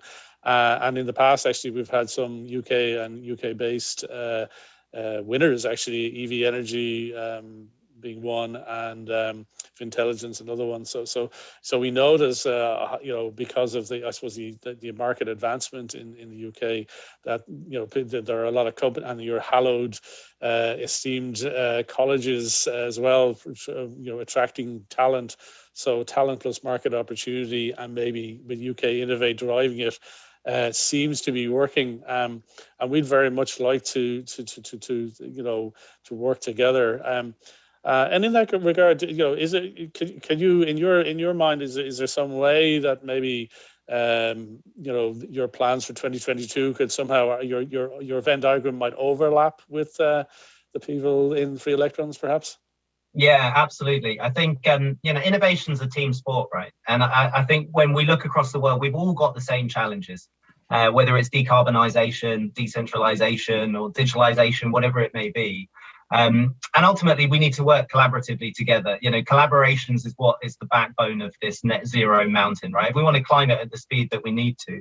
And I think one of the key things about Free Electrons and what makes you guys and girls so unique is that you do have just this immense global coverage, and the speed to market that you guys can produce for these startups is just phenomenal. That plus the kind of boot camp that you offer, where you're really kind of training and guiding, what can be quite technical businesses into commercial world and helping them to grow and to scale. That's a really big appeal to us. So, from an Ofgem strategic innovation fund perspective, sure, we've got a large amount of capital, right? £450 million. But that money will not be well spent unless we're helping these businesses to really grow and to scale. And that means, trying to collaborate with the likes of Free Electrons, helping a lot of our businesses to help the Free Electrons community is good for kind of both parties. And then similarly, we want to create opportunities for the Free Electrons businesses, helping them to kind of partner with some of the UK networks to go through this kind of competitive process at our end, so that they can turn into, 10, 20, 30, 40, 50 million pound projects. So it's a very kind of reciprocal opportunity, and something that we're really keen to explore moving forward. Okay, so that's the end of it, I think.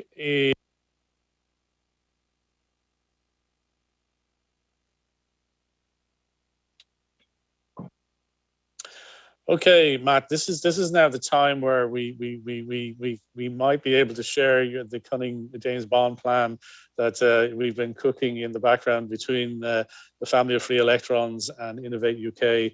So maybe would you like to share, Matt, what we've been working on, and maybe over to you to make the announcement, maybe. Well, that's very kind of you. If I had a little drum, I think maybe I'd start tapping it now. But we are hugely excited, both John and myself, the Free Electrons team and the Strategic Innovation team, to announce what we feel is a very significant global collaboration between ourselves. And what does that mean in practice? Well, we've signed a collaboration agreement, and that collaboration agreement does basically two things. The first, it enables the businesses which have been through the Strategic Innovation Fund process and the top 3 high growth potential businesses. So these aren't necessarily the energy network partners. These are the startups and the scale up businesses who have the biggest global potential to join, almost a VIP pass, a golden ticket into the Free Electrons process, which is of huge value to us, right? We know how competitive Free Electrons is. We know how much startups want to get involved in this program. And so we'll be able to offer that to our businesses so that they can jump into the Free Electrons process and really meet those growth and scale ambitions that we're hoping for. But there's also, another side to this, which is opening up the Free Electrons businesses into the kind of UK market and helping them to partner with some of the energy networks over here so that they can enter the Strategic Innovation Fund and bring their great ideas into the UK. So hopefully a really nice international partnership an international collaboration, which is very good for both organizations, but crucially, very good for the business community, very good for investors, and I think also very good for energy consumers who are going to see the products and propositions that this collaboration enables. John, what do you think? Well, I'm speaking. I'm looking for my Free Electrons hat. I've got two logos behind me.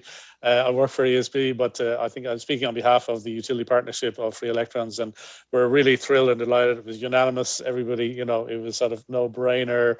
Genius were two of the comments that we got. It's a fabulous it's a win-win. So if we can help top quality, you have the better eyes and ears in your market than we have, but we have a global reach. So if we can get the top, the big challenge for us and probably COP26 rule for the planet is, how do we get the best? Like, there is no magic solution. We need a whole range of solutions. So, but we need to get the world's best solutions out there as quickly as possible at scale. So, it's good for the startup, it's good for our customers, it's good for the planet, and it's good for the utilities if we're facilitating that. So it's a complete win. So thank you very much, Matt, for instigating this collaboration. And we look forward to reaping the rewards in an exciting 2022 with you. I'll give you the last word. Well, I'd just like to say same to you. I think what really makes a difference in this industry is relationships and people. And that's the key driver of all of this stuff. And I think if we can find like-minded individuals like John, you are just as Bond-like as I would like to be. I'm a little bit older, but I'll forgive you for that. I think we just need to kind of start to collaborate more effectively on a global stage. And I think you hit the nail on the head. This is about size and scale and speed. And we can't do that alone, right? It's just impossible. So we've got to form these deep relationships, take some risks, and ultimately just deliver some cool stuff. So, that's why I wake up in the morning. And I think that's what this collaboration is going to do. So watch this space. So there's going to be a lot more to come. So, ladies and gentlemen, you heard it from the 007 of startup innovation in the UK, Matt Hastings. And let's do this together. We're going to have a global solutions to global problems by working together. Matt, thank you so much for joining us today, and we look forward to collaborations with Innovate UK 2022. Thanks, John. Us too.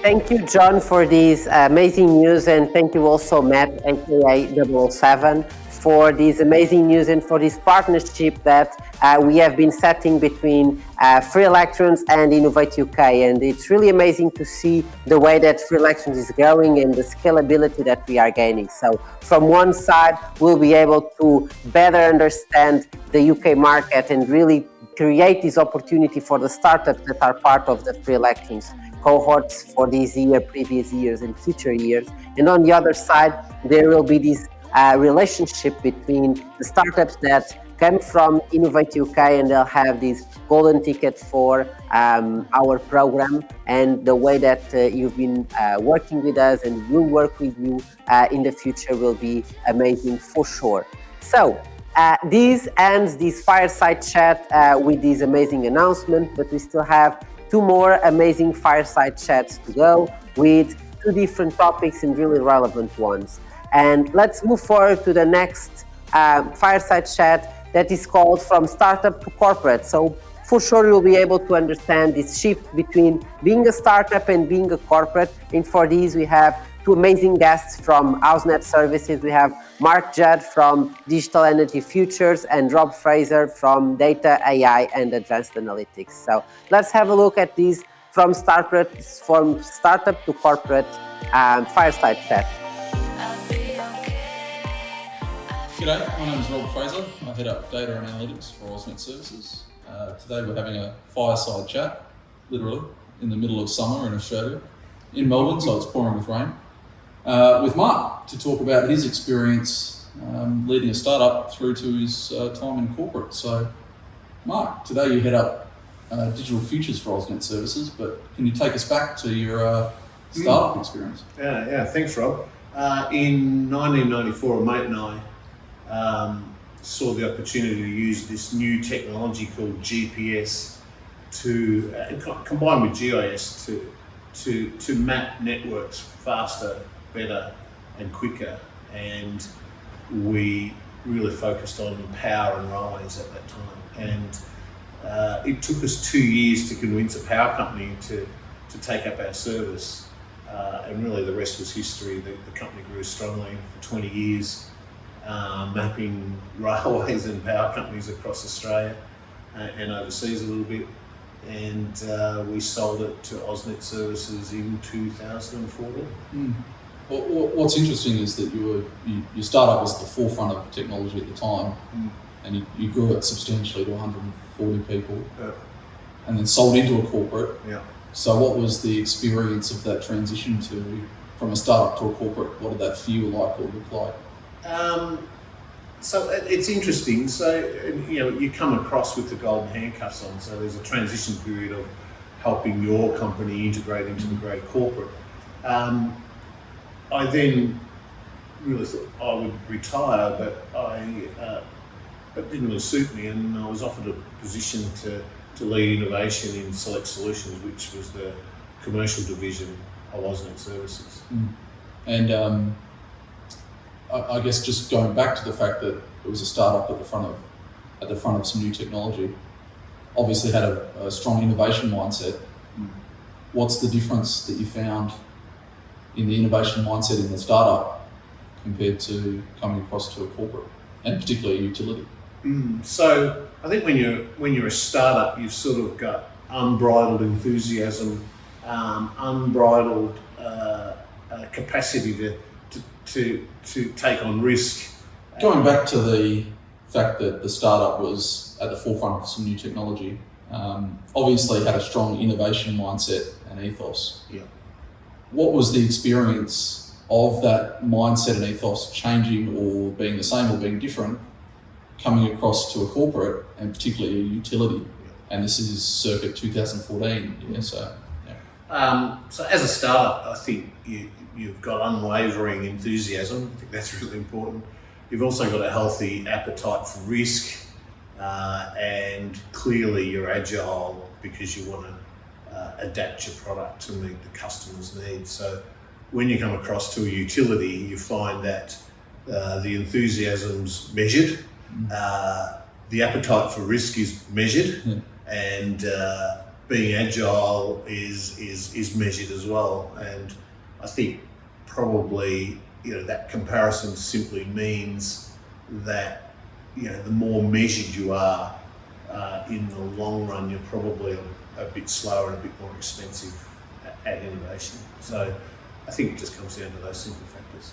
And looking back today, or maybe from your vantage point of today, what makes sense in a utility? Should they be really pushing the boundaries? Should they be measured? Should they, what's the balance? Like even as us as a startup and then growing into 140 people, as we moved and grew, we became more measured as well. So I think, we used to talk about being bleeding edge, and we did some things at bleeding edge that hurt. Yeah. So we quickly learnt to be more measured and be a little bit more leading edge. The customers have got to come with you on the journey as well.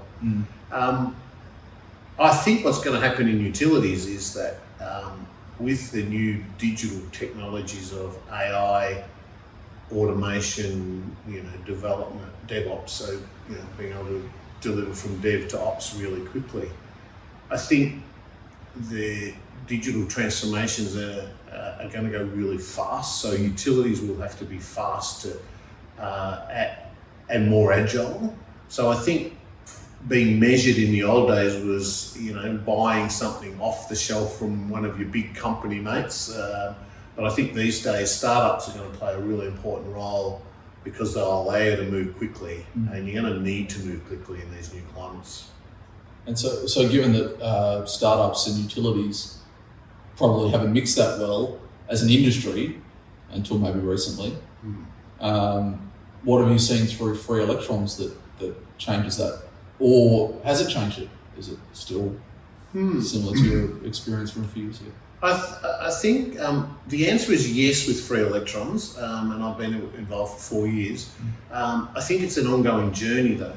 I think the beauty and uniqueness of Free Electrons is it brings together a group of utilities across the globe, and that's unique.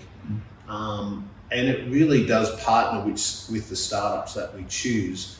And I think that environment, because there's a couple of utilities in that environment that are quite advanced in innovation in our space. So they understand how to work with startups, they understand how to work with the investors of startups, they understand how to support startups and work through with them, including the investing in them. So I think being involved in that sort of culture where they've got that sort of experience as a group of utilities sort of allows you to understand how to make that work and make the best of startups and really do partner with them and help them grow. I think if you're clever, you can invest in them and take the upside of that as well. Yeah. And if you were to sort of give your advice, what are the things that utilities should be focused on to either build an innovation mindset or take advantage of startups or take advantage of a program like Free Electrons? Like, what are the secrets to success? So I think it probably goes back to what I said earlier, is that you can be, it's important to be measured with your enthusiasm, measured with your risk, and measured with your agile, But I think the new technologies allow you to develop things much faster, quicker. So I think to create the culture that allows you to take real advantage of that as a business, so you can do things faster, quicker, and easier, is have a strategy and culture around a strong strategy and culture around continuous improvement and innovation. I think when you do that, you attract the best people to your business, and I think that's going to become very important for utilities to be able to keep attracting the best people. I think add to that then ready access to data. So, we have our big corporate systems, we have our big corporate operating systems that manage the networks and all that. I think they still remain to be important, but I think you've got to take the data out of those systems and put them in a place that makes them readily accessible to everyone in the business and to the people that you're working with. And then I think finally, to really bring it all together, is that you then need a really strong data governance and management process and mechanisms that make sure that the data and the new data that's being generated is going back into those core systems. And if you were doing a startup today, what technologies or areas of innovation excite you? What would you try and build a business around now? So, we talk about this a lot. No, never. So, look, there's a new generation of technologies. We had GPS. That was the new technology. I worked on it in university, so I had that head start. GIS was starting to emerge, so people were taking their paper charts and putting them into GIS. That was really our start. Yeah. So it's taking advantage of the modern digital technologies. And look, today the modern digital technologies are automation, RPA, machine learning clearly, and AI, and then DevOps. This ability to go from development into ops, automatically, and all that sort of stuff is just creating a really ability to do things really quickly and be very agile. And I think that drives a lot of benefit. So if I was going to do something, I think the world will be driven by those technologies and building effectively digital models of your network to we use the word digital twins, but a digital twin or digital model of your network, and then using that to do asset risk modelling, predictive modelling, and all that sort of stuff, whether it's the network, the trees, the generator. That's definitely the way forward.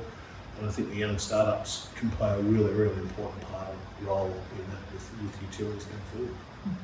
And reflections. Any other reflections on your life from startup to corporate? I've sort of wanted to enjoy the full experience, and I think I probably have.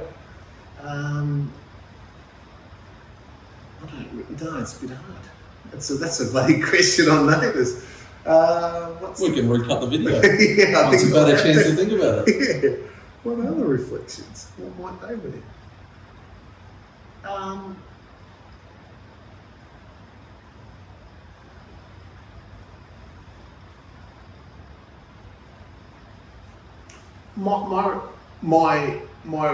My reflection is that I think utilities that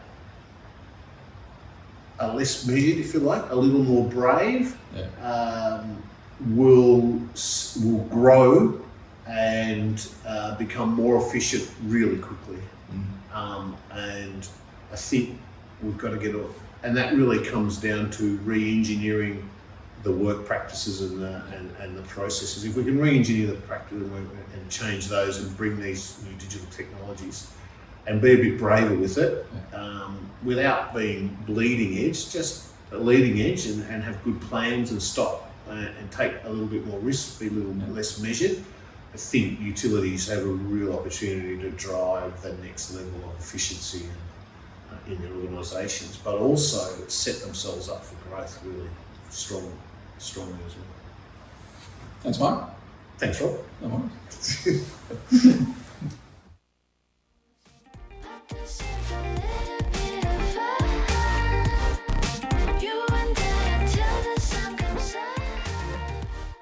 Thank you, Mark, and thank you, Rob, for this amazing perspective on a utility also needs to re-engineer its processes in the way that it can innovate, disrupt the market, and work in the startup way in order to keep evolving and keep adding value to the customers, to its peers, and to the whole energy ecosystem. And now, for our last, but not the least, fireside chat, we'll have Cameron Briggs, Head of Future Energy at Origin, and Ramsey Siegel, Partner at Heartshot Venture, to talk about pilot capital and the way that both can work together and the way that venture capital can be relevant when we are talking about the energy ecosystem. So over to Mark, to Cameron, and Ramsey.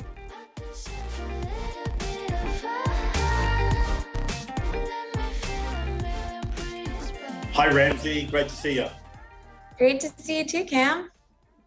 For those of you who don't know, it's probably to the month 4 years ago since Free Electrons last saw Ramsey, as she was involved in the first year of Free Electrons. In fact, she was intimately involved and integral to helping us design the program and put what most of you today experience as what is Free Electrons.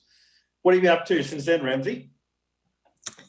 So much. I guess it's been 4 years. So I was with Elemental Accelerator then, and our team, along with a couple of other accelerators, including Beta E, helped set up the program along with 8 utilities at the time, which was such a fun experience, so memorable. So many great moments along the way and along the road. And we continue to grow Elemental. There's about 130 portfolio companies in that accelerator now. And recently we just raised a for-profit venture fund called Earthshot Ventures, which spun out of Elemental, and now I'm on that team. Fantastic. I guess one of the things I wanted to talk to you about today is that you bring a pretty unique perspective. I think probably one of the few people who's kind of in the innovation space who's actually come from being a hardcore energy person in terms of working in that sector. And then I think also the experience of having been through the acceleration process for your own programs and now having moved into hardcore venture capital. And I guess one of the things I wanted to tap into is probably some of the changes that we might have seen in the industry along the way.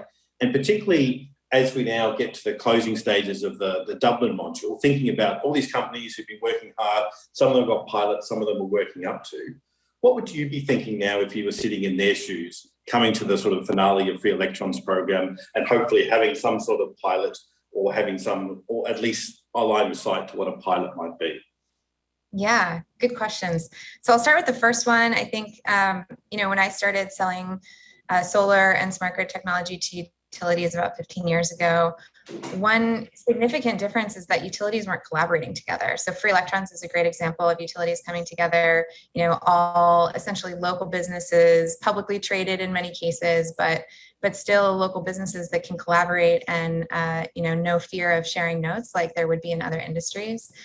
So I've been really encouraged by the fact that there's a rally cry around innovation among utilities and an openness to work with startups. When I was on the startup side, pitching to utilities many years ago, we were being compared against IBM and, large institutions that had, a huge balance sheet. And so it was tough. And now the openness to working with startups and understanding that they're different has been, I think, really helpful for the industry.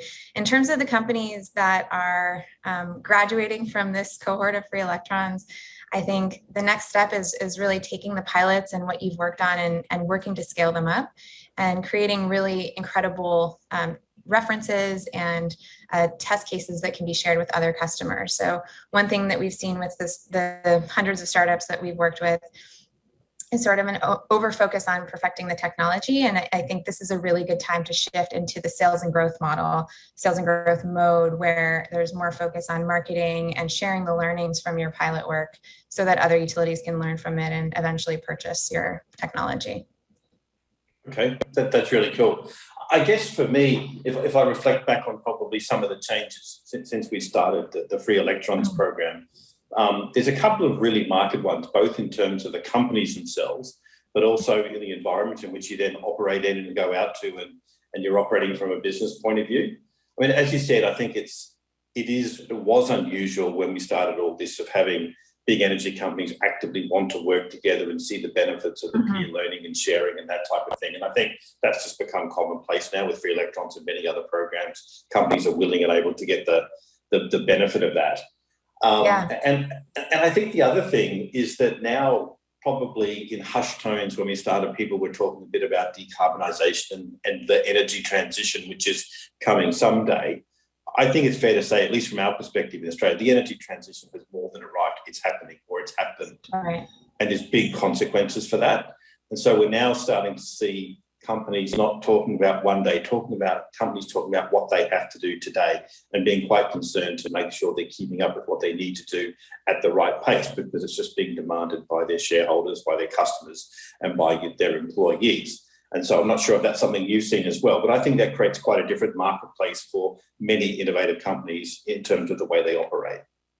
Yeah, I think the world has changed in so many ways. This business was sort of fringy, back in the day. And successes like Tesla and Opower and Nest and others, I think, have helped it get into the mainstream, along with the public just demanding for cleaner operations. And so we're seeing that not just in the utility industry, but software companies, logistics companies such as Amazon have partnered with many big corporates that are looking to figure out, with their influence, how they can make impact. So they end up being really great partners for startups as a result. Yeah, I think that convergence is a theme that I'm seeing increasingly. I mean, we're seeing it from the point of view of, and when you retail electricity, other people are starting to come in and think about how they could retail electricity, and electricity retailers are starting to think about how they could participate in other different verticals themselves. And I think it's highlighted to me that both from a market point of view and also from a people point of view, that to make a lot of these companies really successful, it isn't just hardcore energy people. You obviously need to have people who understand the energy space, but I think the core skills that you need to be successful in a highly decentralized, highly distributed world, particularly one that's digitally enabled, are completely different. And drawing from other industries, I think, is a really big opportunity for the energy industry. Yeah, for sure. So we obviously believe in the diversity of talent at all levels and all types of definitions of diversity. And I think people that are well entrenched in the industry know where the market openings are and can do customer discovery in a way that's really targeted, almost like acupuncture, to figure out exactly where in the market that a new solution can fit. And then people that bring in data science experience, AI experience, other types of technology expertise, I think is really helpful. And then speaking of sales and marketing from the previous question, we have portfolio companies on the Elemental side that have brought people in from the food and beverage industry, Harley Davidson, like very different backgrounds, so that they look at climate tech from this perspective of how can we make it sexy and interesting and want people to want these technologies because they're cool and because they're interesting, not just because they're beneficial for the climate. Yeah, I think so too. I mean, one of the things that you see at Silicon Valley is, although a lot of people were affected in a very difficult way through COVID over the last couple of years, many of the tech companies have done really, really well. And I think buoyed probably by that, but also the market pool for companies to be doing something, I think from an investment point of view, it is kind of a seller's market. That's what we're seeing now. These things go in cycles, and very much at the moment, startups are feeling emboldened, they're having access to lots of capital, they're getting great valuations. Is that something that you're seeing, and how are you thinking about that in terms of the investment side?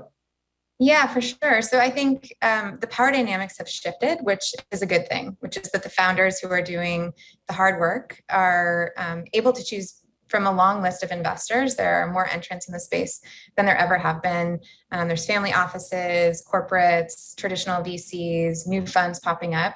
And so there are more options, and rounds are becoming more competitive. So the founder gets to decide how exactly to curate the cap table, which I think has been wonderful to see, and just a sign of the maturity of the market. To the valuation point, I think that, it's what's more important than the valuation, at least for us as investors, is partnering with the right team, the right company, the right technology, getting behind the right mission, and all those details are less important. Because ultimately it's a rocket ship, right? So if you have any seat on the rocket ship, you're going to go to the right place. Yeah, and I think there's an important lesson in that for particularly energy companies who might either be thinking about partnering or potentially even investing in some of these companies, that they're really going to have to, in a highly competitive world, demonstrate the value that they bring, the foresight they have, and the commitment. And I think there's a role for different types of investors, as you were saying before, in terms of whether it's family offices or VCs or corporates. But for the corporates who are kind of participating in this program, I think it really focuses you to make sure that you're not just, oh, well, this looks interesting, let's see what happens, to make sure that you can really bring value in terms of a path to market. You can bring skills, you can take companies into markets they may not be in, and you can accelerate their progress. And I think competition is not always great, but I think it's a really good thing for the startups to see that competition for capital. I think it's a really good thing. Right.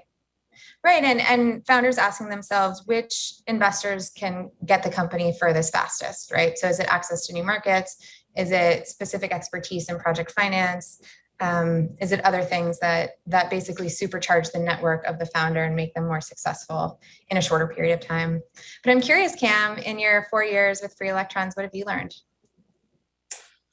Well, that's a good question. It's a big question, Ramsey. I think probably what I underestimated when we started this was the importance of people.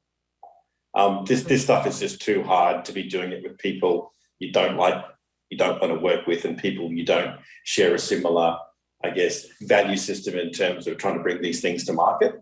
And so for me, I think that the interactions both at the personal level between company to startup, between energy company to other energy company, and perhaps startup to startup, have become probably the surprise element of creating a lot of the really long-lasting and enduring friendships and relationships. And I think in the beginning, perhaps it was a bit more transactional, but as we go through, I think seeing the benefit of that. And I think for us, perhaps that's one of the hardest things about having gone through COVID, is that we can still talk to people, and you have to make the effort, like you and me are today, where we're physically displaced. But I think nothing beats that face-to-face contact to build trust, which is what you ultimately need to make these things happen. Yeah, for sure. That was an observation at Elemental. Before I joined the team, I was focused mainly on technology deployment prior to joining, and this realization that it is the people who build the team, who build the technology, who create the impact, and you can't create a successful company without amazing people on board and focusing on relationships externally as well. So that's really great to see. And I'm curious, from your perspective, in terms of working with a lot of companies on pilot projects, what's been the formula that has made the project most successful?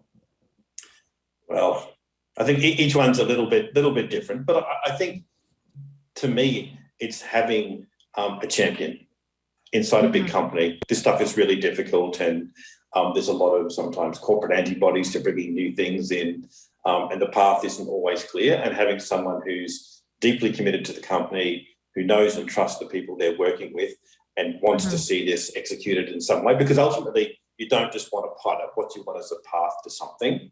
And I think having that champion and having the person who has the internal contacts as well as the knowledge and expertise, that seems to be the thing that takes you to. I mean, obviously there's got to be a fit in the first place between the company and the energy company in terms of compatibility and that, but it's really the champion and someone driving it and taking personal ownership, I think. And what have you seen has been successful ways to scale up from an initial pilot? Or do you have any suggestions for this group? Again, I think it really comes down to, and it's a hard one because you've got to, when you do this, some of the attributes and characteristics of companies that you might want to pilot with may not be necessarily the ones that you always want to then take commercial. And I think if I was in a startup, I'd be making sure that the people I'm talking to who are doing the pilots are in fact the same people who I have to talk to about the scale up, and finding out very quickly if they're different groups. Because I think there's sometimes you kind of, you don't want to get trapped in innovation land, because that sort of makes people feel good and something happens, but it doesn't take you very far. And as a startup, you have such limited resources from a time and money point of view that you want to be really, really brutal in making sure that the things that you do are going to go somewhere, I think. So I think it's making a really quick assessment to make sure that the people you're working with are the ones who ultimately, or at least there's a path to finding those people who are going to help you scale within the company. Yeah, that's great advice. I like that. I think probably one of the things I'd touch on too is that what's different. I mean, the corporate landscape is different in terms of the expectation of decarbonisation. I think there's been a huge improvement in the innovation skills within companies who are getting experienced at doing this over and over again. I think probably one of the things that you can't underestimate is the effect on capital markets and insurance. Like, this is actually driving real dollars going into real activities, and that combined with government initiatives is probably the tailwinds that I don't think we had 4 or 5 years ago when this program started. It really is palpable. You can hear people actually wanting to do stuff. And I think the trick for many of these companies now is how do you put yourself into those tailwinds to get the best benefit from it?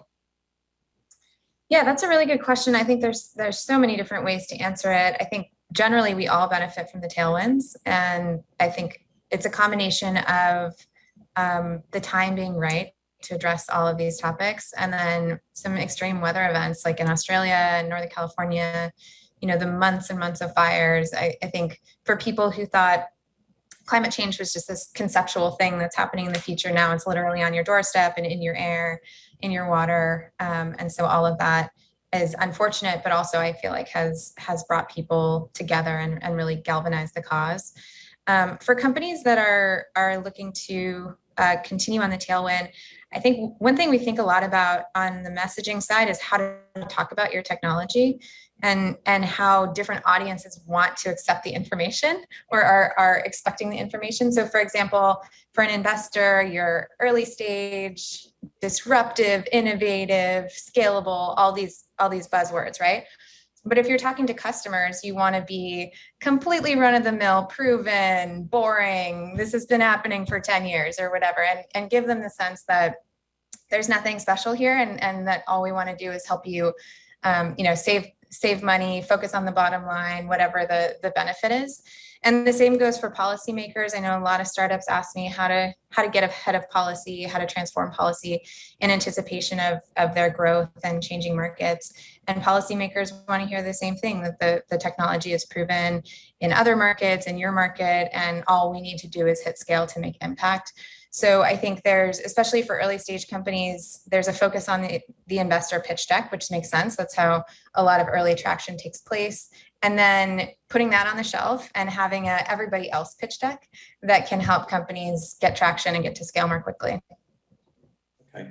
I mean, I'm just reflecting back now, I guess, in the last couple of years in terms of the pandemic, and there's lots of lessons and lots of time. Probably without being on planes, you get a lot more time to contemplate these things. And what I've noticed that is something that is probably pretty important to harness is just the shock that it gave people. I mean, in terms of when we look at things like emissions reduction, suddenly, if you stop the world, you put on the handbrake for 3 months, emissions globally go down to a level which is where you need to be. And that's not saying you want to stop the world forever, but it's actually showing what's possible. And where people used to think things were too hard or too difficult or too long, it can be done. And I think that jolt for companies of suddenly adjusting to people working from home and going to work from home long term now or forever. There's been a mass migration effort in Australia where people are sick of living in cities and want to go and live either at the coast or they want to live somewhere inland, and a real reassessment about lifestyle. And I think those things are going to probably be permanent legacies of what's happened with COVID.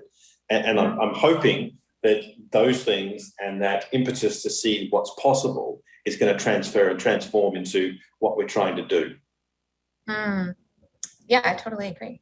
I think the migration has been a good thing for a lot of people. You know, COVID is always talked about in a bad light, but it has also enabled flexibility and emissions reductions. A lot of people spent time commuting, and those are wasted hours and tailpipe emissions that we didn't really need. So I think it's important to be optimistic and look at the bright side of that. But Cam, I'm curious, in the past, we've debated incremental innovation for grid infrastructure versus disruptive innovation. And I'm curious, over time, have you changed the percentage in the portfolio for free electrons? And what sort of percentage between incremental and disruptive do you think is the right balance in the energy industry? Well, that's a really big question.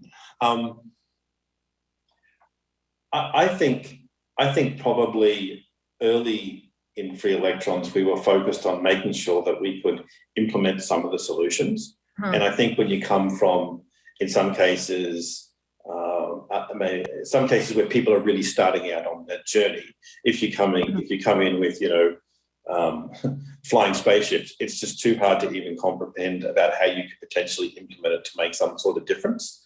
And I think what we're seeing now is, as a lot of the energy utilities are maturing, they're developing their own in-house capability, they're really getting more sophisticated at managing highly distributed, highly decentralized, low-carbon infrastructures. That kind of battle is not over, but I think the mental leap to get there has certainly been passed. So I would say now that as you've matured, it's probably the time to be jumping and thinking, okay, how do I really accelerate going forward 5 years now? So it's not my own decision, but I would say that the push now probably to change the portfolio to being perhaps 80-20 probably is about time to go 50-50 or maybe a bit more to really push what's possible. What do you think? How are you thinking about it? Yeah, I think we need both, and we always need both. And companies that are exploiting incremental innovation have an easier path to market because there's already products in the market, value propositions that make sense, benchmarks to compare against, and the technology just replaces something that's existing with something, presumably better.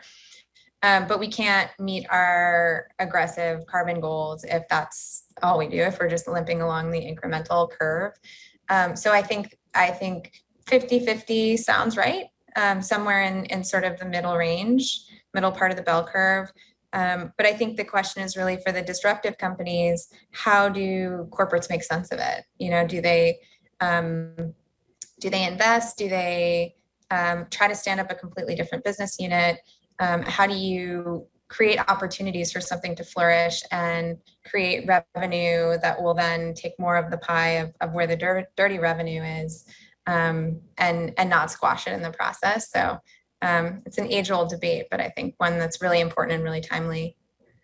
Yeah, and I think just the final thing I'll say on that is that I think the longer-term stuff is really important, but it's like the same issue you have with government policy, regardless of the politics, that if you wanted to a project that goes through several cycles of government, as it might be several cycles of corporate leadership, to have the tenacity and the vision to stick with something is often quite difficult because things change as you go. So I think it takes a real level of commitment, focus and buy-in from a lot of people to have the commitment to do those things which are necessary to make those big changes. So it's always a balance. And everybody likes to be able to say, I've done something, I get a quick win, versus I'm going to struggle for 4 years, but eventually I'll come up with something that's going to change my business. It takes a lot of heroic decisions and maybe some masochism to do that, but I think it's pretty important. Yeah, you got to put your neck out there, and sometimes your head's going to get cut off, and then you just got to move on, right? And accept that this business is trial and error. It's a high risk business, and some will be good and some won't, and not focusing on the failures.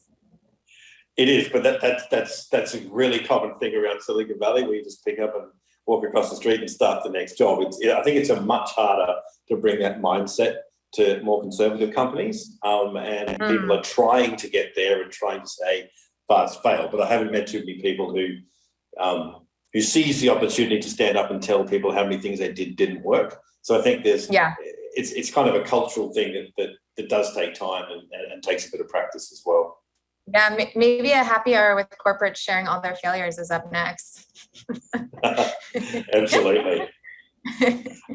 Look, I think I've really enjoyed that. It's been too long since we've caught up. I think it's been almost 2 years since we've caught up in person, and you've sort of been over here. But I really appreciate your time today. I'm sure everyone in the audience will appreciate the expertise, the history, and you're one of the early founders of the whole program. So it's great to talk to you today, and thank you so much for your time. Absolutely, Cam. Thanks so much for all your leadership, and it's been a great ride. And I'm so excited about what's happening at Free Electrons, and just want to wish everyone the best of luck as they spread their wings from here on out. Fantastic. Thanks, Ramsey. Bye. Right. Take care. Bye.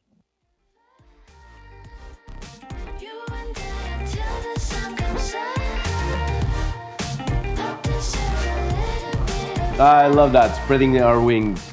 And nothing like some energy innovation to warm you up, especially in the company of Cameron, Mark, Connor, Ratna, and of course, John. These were very insightful, interesting conversations we've had in the last warm, fuzzy moments that were great. Now, it's time, and you've been waiting for a little bit for this, for the VC panel.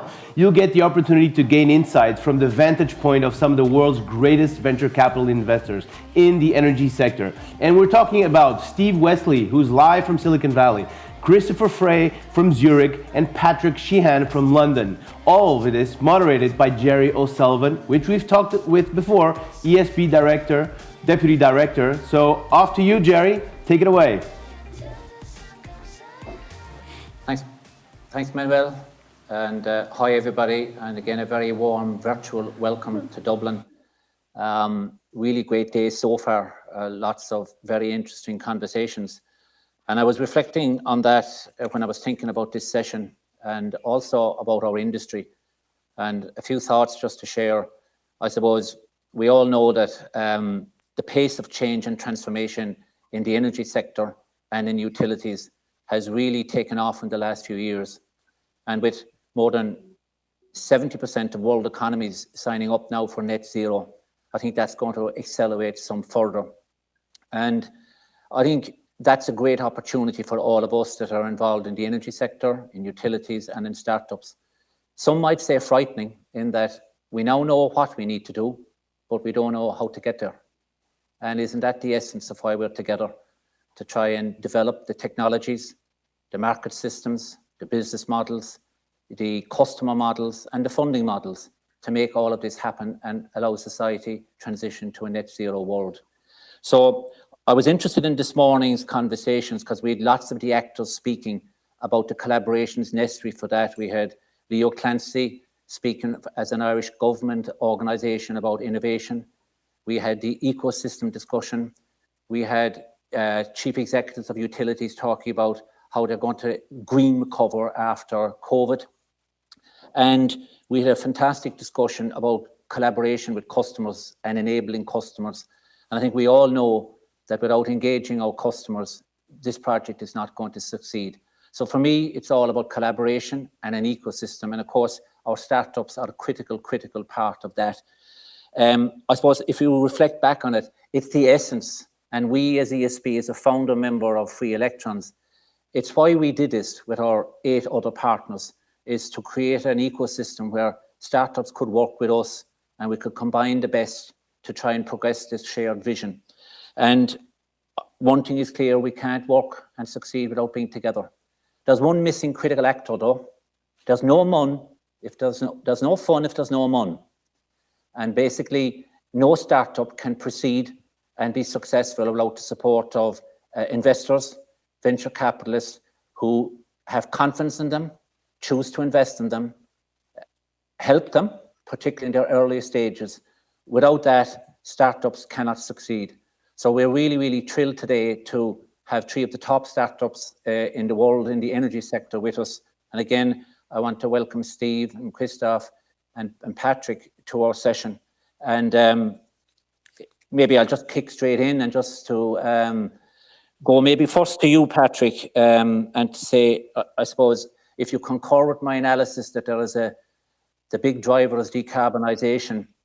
But when you look at your own sector, what trends do you see emerging in your area, and what do you see as the biggest opportunities in the green sector? So we thanks for that. We focus on what we call sustainability through innovation, and we look for themes where we see very rapid change. And of course, the energy transition is a fantastic example of one of those themes. So we're looking at a very high rate of change across a wide range of subsectors in the energy markets, energy systems. We're particularly looking for digital innovation because actually we like to see companies who can scale very fast, but that's our particular niche. And we are seeing an incredible acceleration in the adoption of technology across all the sectors we look at, but including the energy sector. So we're really very optimistic about the future. I think it's been mentioned before that kind of, in effect, optimists change the world, pessimists don't. We see within the crisis a lot of grounds for optimism because of the high rate of change. But I could dive into detail, but maybe I should pass it over to one of the others to. Okay, so Steve or Christoph, if you want to add to that. I would be very happy to comment as well on key trends. On the one hand, I think the excitement that we see is certainly around 3 major areas in the energy in the energy space, and perhaps to step back, COP at the moment, all eyes are looking at COP, and while there is some disappointment on the speed, I think one can highlight that in some areas, even though the coal agenda is not where it should be, there is additional pressure there. Even though perhaps the methane agenda, one would want to move faster, there is additional pressure there. And on the EV charging side, I think the e-mobility side, we have clearly seen many more commitments coming out of COP. But and that provides some context, I think. But on top of that, the areas that when we talk to potential investors and investors around us, then I think 3 areas stand out in their interest. First one is in the hydrogen is just such a hot hydrogen because of hard to abate, hydrogen because of storage, long-term storage, hydrogen because of so many reasons. But let's be honest, it's a very expensive area. So as probably a VC firm, we like to look at the spectrum. Our investors like to look at this, but we are prudent when investing because it's a very high valuation area. A second area is that we see where there's a lot of excitement is the electrification area, electrification of final demand. And there's many items that you can attach to that, but the key point here is EV charging. The EV charging space is such a hot area, and we just run at this moment the sprint in the EV charging context, and there's huge interest from many ecosystem players. So it's not just the utilities, it's the oil and gas utility, and perhaps the hidden number one, that's my last point, and Steve, sorry to have if I have taken the word here. The hidden number one may be system flex. System flex, everything to do with boosting our capability to absorb more intermittent energy is great. And we have so if you look at the movements, for instance, from day ahead markets to intraday markets, and the way how you can manage that as a small corporation, as a small utility who doesn't have a 24/7 floor, and if suddenly there are startups who can deliver solution in that space, that's exactly the area where we are seeing excitement as well. I'm going to stop here. There's many more things to be said, but those are the areas. Yeah. So what I would say, and I just want to look every utility executive in the eye here and say, pinch yourself. This is the golden age of utilities. We're moving toward a world of the electrification of everything, and you are the electricity company. Everybody on the planet is searching for how we can get to carbon net neutral. You are the green energy company. Everybody is looking for what you have. But you have barbarians at the gate. You have Amazon, Microsoft, Google, all coming into your territory and saying, we're the new solution. And most of all, you have Tesla coming in, saying, we're not only going to provide the electric cars, we're going to provide solar on the roof, power storage. In fact, we're going to be a utility. We can do it all. So just note, if you get this right, it's the biggest opportunity the utility industry has ever had, but you're going to need to do two things. One, you're going to need to move faster than you've ever moved before. Two, you're going to need to think out of the box and understand to your core, you are no longer just energy companies. You need to be mobility companies, power storage companies, and you need to show up to the party with a new 21st century menu of all the things you can provide, from energy to storage to solar to even EVs. There's a reason, and you don't have to take my word for this, that Tesla is worth more than the next 10 auto companies combined, is they saw that new future. They understood they didn't have to stay in their lane, and they moved quickly to provide turnkey solutions that people wanted to provide a greener world. You are in the pole position to do that, and you have one core strength that no one else has, and that is people trust the utilities. I'm sitting here in Silicon Valley, and I'm awed by the greatness of the companies here, but people don't trust them. They trust you, but only if you move quickly can you wrestle the market share away that should be yours. Time to get going. So maybe I can jump in and add a comment, if I may, because that transition from being a utility, a provider of a regulated commodity, to being a technology company is a massive transition. And in a world where everything is going digital, there's huge opportunity and threat. And so I think you're absolutely right. The need to be agile is acute. Yeah, I would just to that, Patrick. Just briefly, I served on the board at Tesla. Elon would say at the board meetings, if anybody thinks we're moving too quickly and we shouldn't be thinking broadly, I completely understand, you're fired.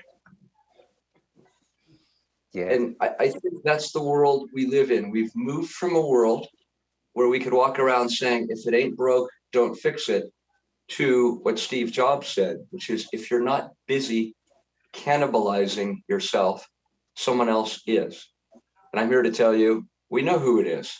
It's Google with the Nests. It is Apple with their home products, Alexa, or Amazon with Alexa, Tesla with everything. The real challenge for utilities, it's your golden moment. Can you move quickly enough and think out of the box? If you do, you're going to win and get bigger. If you don't, you're going to shrink. Yeah, and I think as a utility person, I can identify with that, because I often say utilities were born and bred historically to build big things well that last a long time. And we still have to do that and need to do that. But now we need to do lots of small things fast and quickly to meet our customer needs. And that's the way I think about it. And it's why we're so much reaching out to startups and other partnerships, because they do that better than we. And it's part of our renaissance to try and be a lot more nimble, take more risk, do more startups, try it. If you don't try it, you can't gain. So I agree 100% that that is very solid advice for all of us in utilities. And I'd like to think we're trying to go that direction, even though we have a history and a legacy that is more staid, if I can call it.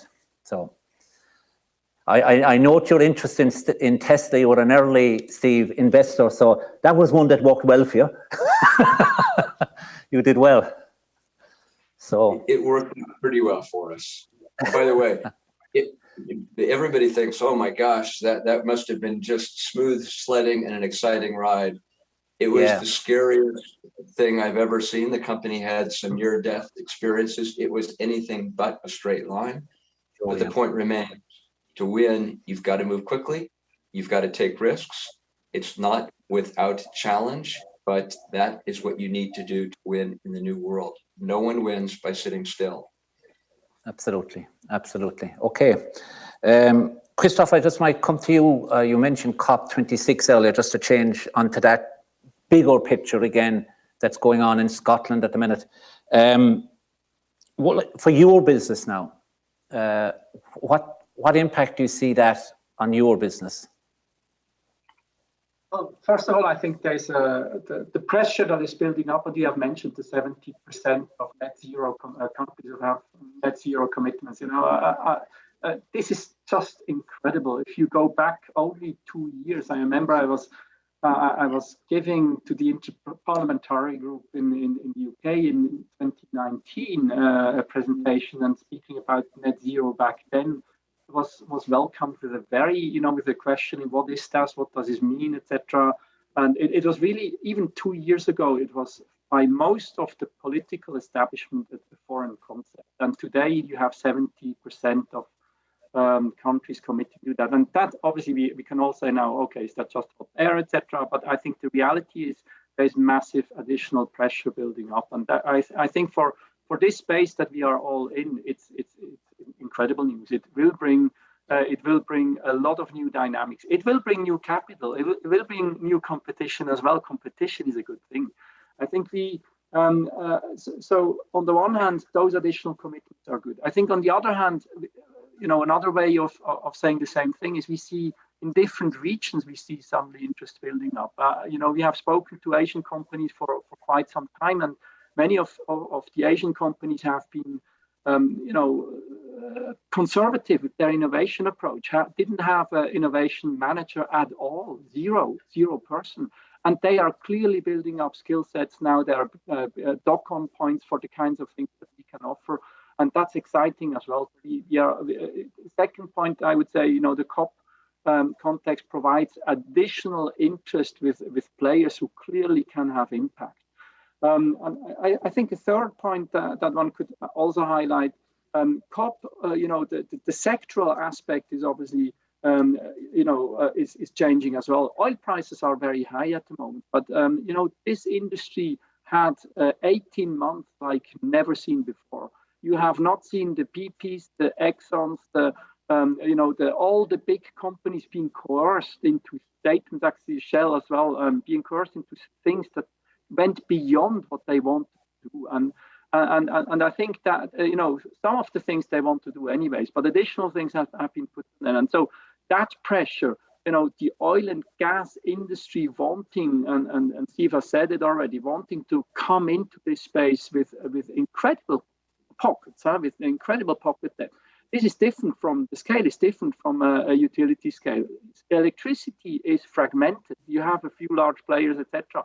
But this is obviously a different play coming into the picture. So in short, you know, the countryside, huge additional build-up, the regional side, additional opportunities, sectoral side, additional opportunities. And I think that's really the macro picture that you're seeing. Yeah.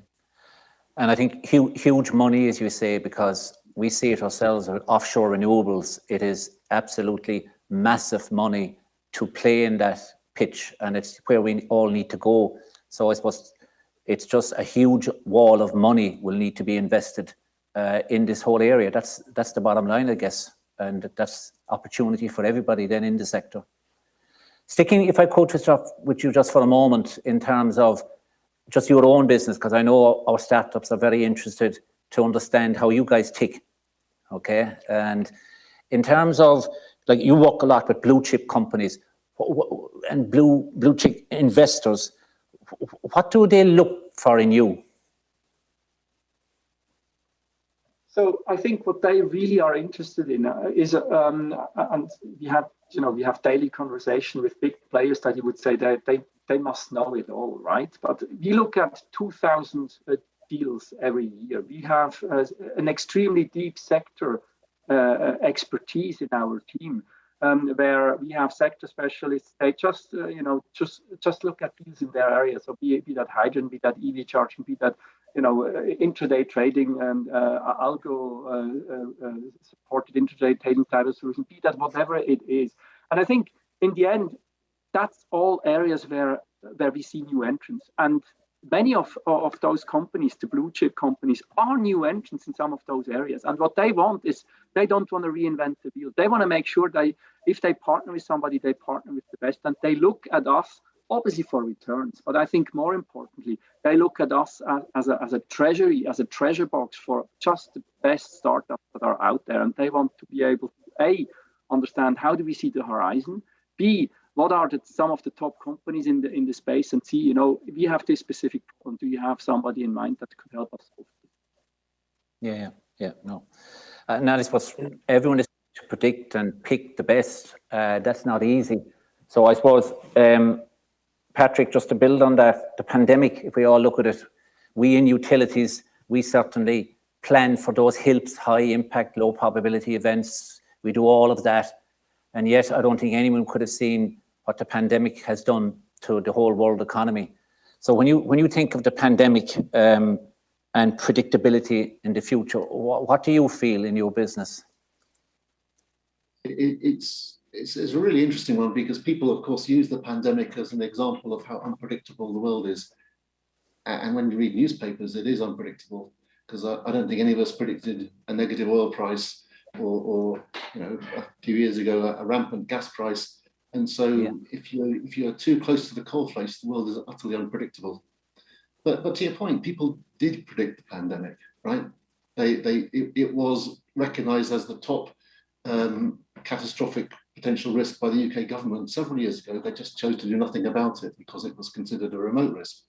So actually, within the chaos, there are many things that are predictable. And there's those sorts of risks which are predictable, the consequences of which are sometimes hard to see. But I think for this audience, perhaps more interesting is how completely predictable the cost curves are in many industries, and not just the semiconductor industry. Of course, the falling cost of solar cells is utterly predictable. The cost curve of wind is now established. And so we can predict a world where maybe it's not free electrons, but it's pretty blooming cheap electrons, right? And we can think about the consequences of that world and the opportunities from a base of predictable cost curves in a chaotic world. And I think that guides a lot of our thinking as to where great opportunity is likely to be. Yeah, no. Any other comments on that issue? It's the $60 question always, about just trying to predict the success factors for the future. So it's one of those challenges. And so with a falling cost of electrons and actually incredible increase in connectivity, falling cost of memory, we see enormous opportunity for the digitization of everything in and around the energy system. And there's just a lot of opportunity there. Yeah. Can we move just to our startups then? And I guess, and I have to put a small confession here. ESB itself has as you probably know, a VC fund, a 200 million venture capital fund called Novus Modus, which for my sins, I chair the investment committee of. So I have the scar marks on my back of the challenges involved in all of that. And when it comes to such funds, obviously having the right portfolio is the magic sauce. So, Steve, in terms of how to find the best startups, do you want to share some insight with us on the approach? You bet.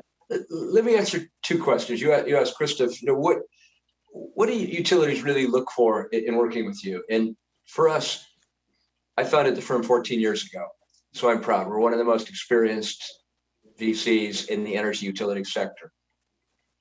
We're about to have our 9th IPO this month, and we've had major multi-billion-dollar unicorn and decacorn successes, including Tesla. Our firm currently has a 51.2% net IRR. I am very proud of our team for doing that. But what has really moved the meter, if you will, for our utility partners and what they really look for, it's that we see 2,600 companies a year, and that's going to 3,000. And we see them globally. And we become their early warning system. for new opportunities, new threats, new technologies, new companies, they should be looking at to move more quickly. Because again, if there's anything I want to leave you with, is this is a game of speed in this new world. And so I think what we most help utilities with is to understand in the new world, utilities are great at building big things, but you often can't build them in this new world quickly enough. You don't have the expertise. Even firms like Google have realized, sitting right in the middle of Silicon Valley with literally tens of thousands of software engineers, they just can't move quickly enough to stay in front. And so for every utility, what I would say, think about who is really running your build versus partner versus buy strategy. Because in the future, if you want to expand smartly and successfully and profitably, you're going to probably need to work with a venture firm like ours or your own, or ideally both, so that you're seeing the best companies and you can make the decision about partnering and buying faster. So we have a huge engine room. We're scanning companies all the time to find the best. I think the three things we most look for is what's the slope of the growth curve? What are the gross margins? How good a business model is it? And how strong is the management team? And I just want to pause on one of those. The business model is essential. And we have all sorts of utilities now saying, you've got to do hydrogen, find us hydrogen deals. We love hydrogen. We just haven't found any yet with a business model that is going to do anything other than lose money for our utility partners. So we're tracking it. We've segmented the sector. We can tell you which areas you might start to look at first. But by and large, we always give our partners a big warning that you might start with the areas in the software, IoT, big data space, because you can well serve your customers there and make a lot of money. And we want to have happy boards of directors as well. So those are a few thoughts. Yeah. And winding it back then to the startups rather than the utilities, the people that are tuning in today on our call, our colleagues, your screening process for them, the guys that don't have board of directors, that don't have that, that's trying to start something new and innovative, your screening process for that and your insights. Sure. Again, it's not so different. What we're looking for is people who understand what product they have that is distinct. We're looking for them that has a clear answer on how you're going to take it to market. We're looking for the gross margins. If there's one thing I've learned over 14 years, and one reason why our firms had 9 IPOs, we found firms like Tesla and Luminar before others, it's because we are laser focused on choosing companies that had a 70 and 80% gross margins. We don't want the firms with 20 and 30 and 40% gross margins. But if you look at the slope of the growth curve, you must be able to tell that story to your VC partner, the gross margins, and that you have a management team that's experienced and knows how to breed winners. If you can do those three things, it's not many, you're going to end up at the head of the pack. And Christoph and Patrick, have you insights from your company? Well, I agree everything that Steve said, and I don't want to repeat it. So I'll offer just a slightly different perspective, maybe just for variety. I think if you're an entrepreneur you're pitching someone very busy, so you have to be succinct and you have to be utterly compelling with brevity, and that's really quite hard.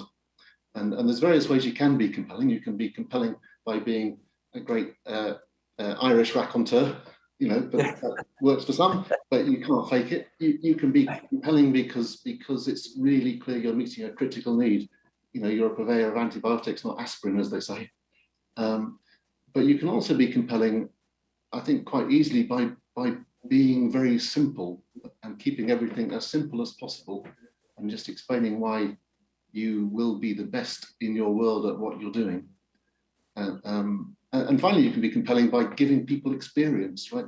Most of us don't learn very well by being told stuff, but we learn really well by being given experiences. So I'll just give you one example of an old friend of mine who ran a computer business, which very nearly went out of business when Japanese companies started to make computers in 24 hours. It took him 6 weeks, but he survived and did a very big IPO because he got his his executives to experience the way Japanese companies did it. And he told them for weeks and they didn't believe him, but one weekend that was enough and they changed. And so you can help people really experience in an immersive way, and then you've made a sale. Yeah. Yeah. I think I can just add, first of all, saying that everything that Patrick and Steve said, I think we would subscribe to too, and that's not surprising. I think, as Gina, the founder of Emerald, would probably sometimes, would remind us we are a swarm business in the venture area, and what really makes us successful is that we, a lot of us do this, some similar things, because if somebody does it alone, it may not work out. But that, I think, what I'd like to add perhaps is, and I have no personal credit for that. I've joined Emerald only recently, but the firm has been around for 20 years, and Emerald has survived, the first carbon bubble, or the green tech bubble, if you want. And I think there's hard lessons taken from there.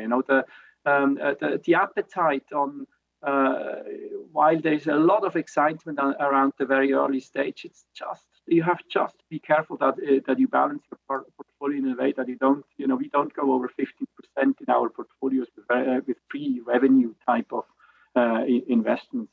Or we look at the hardware versus software. Yes, IT, the software type of things are easier, and that's not. That doesn't mean we only go for the software deals, but we are very careful. If we, for the hardware deals, we ask probably many more questions on top of that, because it's just things can go wrong very, very rapidly, higher burn rates, etc.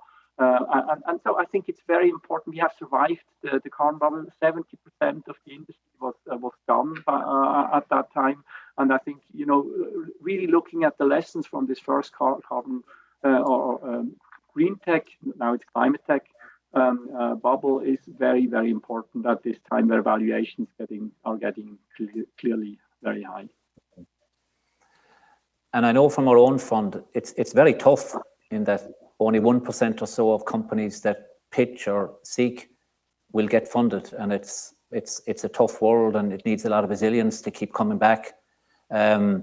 So I was just wondering on the parallel then with our own free electrons. As you know, we have 780 applicants this year. The 9 utilities involved over a short period. We go through a process like we've just discussed to get down to 15 that are with us today. So it's and we know it is very time consuming, and it's very demanding to do that, and do that well, and to do that in a collaborative way that we do it across 9 utilities across the world to come up with 15 out of 780. So I often feel for startups that it takes great resilience to keep going in a world that's often keeps shutting the door. So it's maybe on that, and for all colleagues who are listening in from the other utilities, what advice would you give us? Like we're at very early stage startups, of course, but is it the same advice you'd give to us on the Free Electrons program as to how to do that best, fairest, most efficiently? Gosh, that's more difficult. I've seen a lot of people start up venture capital firms, and I'm very wary of giving advice. For over many years I've been in the business, but I think resilience is key. And starting up, you have a lot of enthusiasm. That's your year one, and then you've got some follow through. That's your year two. But I think when you're starting programs, you've got to be ready for setback and failure. So your year 3 problem, as I would call it, to Steve's point, even the best companies have horrible moments, and you have to roll with the punches and be resilient. And I think it helps to at moments of crisis remind yourself where your kind of true north is and why you're doing things. And so I would just have some principles to guide through moments of crises. And I think we probably focus more on managing crises than managing success. Anyone can manage success, right? Learn to manage the crises, and then we'll probably succeed. Interesting. I think one of the aspects that the team here on our side is certainly very focused on is the team itself, the teams, and I think startups in the very early stage often are at risk, that the inventor is the CEO, is the CFO, etc. And that, I think, the professionalization of the team is absolutely critical to take to heart. I think we see so much hesitance. You know, if we see those kind of functions in an aggregate, and we don't see the professionalization of the team, that's probably one aspect. I think the reinventing yourself, or just be very careful that you listen to what the market tells you. So a company that started with one thing and ends up doing something slightly different afterwards is probably rather a good story than a bad story. So be honest about market signals and follow those and deliver where where the market tells you you have demand. I think those are just two examples. And I think for us, and I agree with Christoph and Patrick, we look for executive teams who've done it before, who've experienced it, who know how to run a company. We often see founders that are brilliant technically, and when you ask them the key question about how do you plan to take this to market, they're sort of taken aback. Their product, they're geniuses. They're so extraordinary, everybody will come to them, right? And that's not the case. So we look for full teams, partners who had the awareness to realize they may be brilliant engineers, but it's equally important to have an A+ sales team, because ultimately someone has to sell something to someone. I also just want to tell a quick fun story. One thing we don't look for is entrepreneurs who show up entitled and say, well, yes, I will be burning $1 million a month indefinitely. And we'll say, well, when do you plan to get to break even? And if they say, gosh, I don't really know, those are short discussions. Nowhere is it written that you have to burn through a lot of money to be successful. I'll just tell you this personal story. I helped take eBay public in 1998 as an entrepreneur. We took in one venture capital round. It was $6.25 million from Benchmark. We did not spend a penny of that 6.25 million because eBay was profitable every quarter from its inception. We never touched the money. 29 months later, Benchmark 6.25 million was worth 6.25 billion because we'd gone public at a stratospheric amount.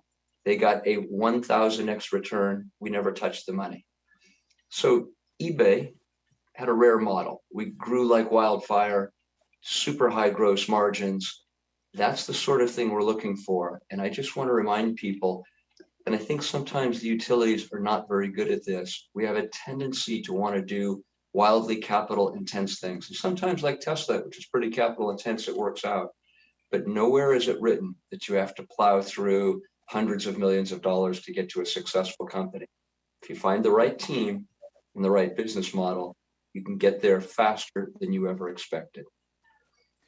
Yeah, I think that's great advice that you've given us for our startups, because I see a lot of that in our own venture capital company, but also in Free Electrons, that brilliant startup innovators, it's their total life, but yet there's a stage comes where you have to build a team around you and to let go, if I can use that word. And I've seen that being very difficult for people to make that transition, saying, look, I'm the innovator, but I'm not the chief executive necessarily of a company that's coming on. And I think it's really an important thing to recognize. Can I stick with a kind of a tough theme, if I may, then, because I know you guys have to be ruthless. So, talk to me about times where you just have to stop investing in backing, where the time comes and says, look, this isn't working, and how that fares.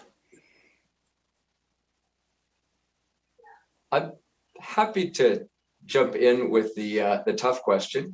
And by the way, to your previous point, you're right. The easiest thing in the world is to be generous with someone else's money. And we don't like that. It's one of the reasons we do this one thing with our venture fund. It's quite different than others, but I think it's the most important thing in the world. A lot of venture funds, the GP, the partners put in 1%, occasionally 2%.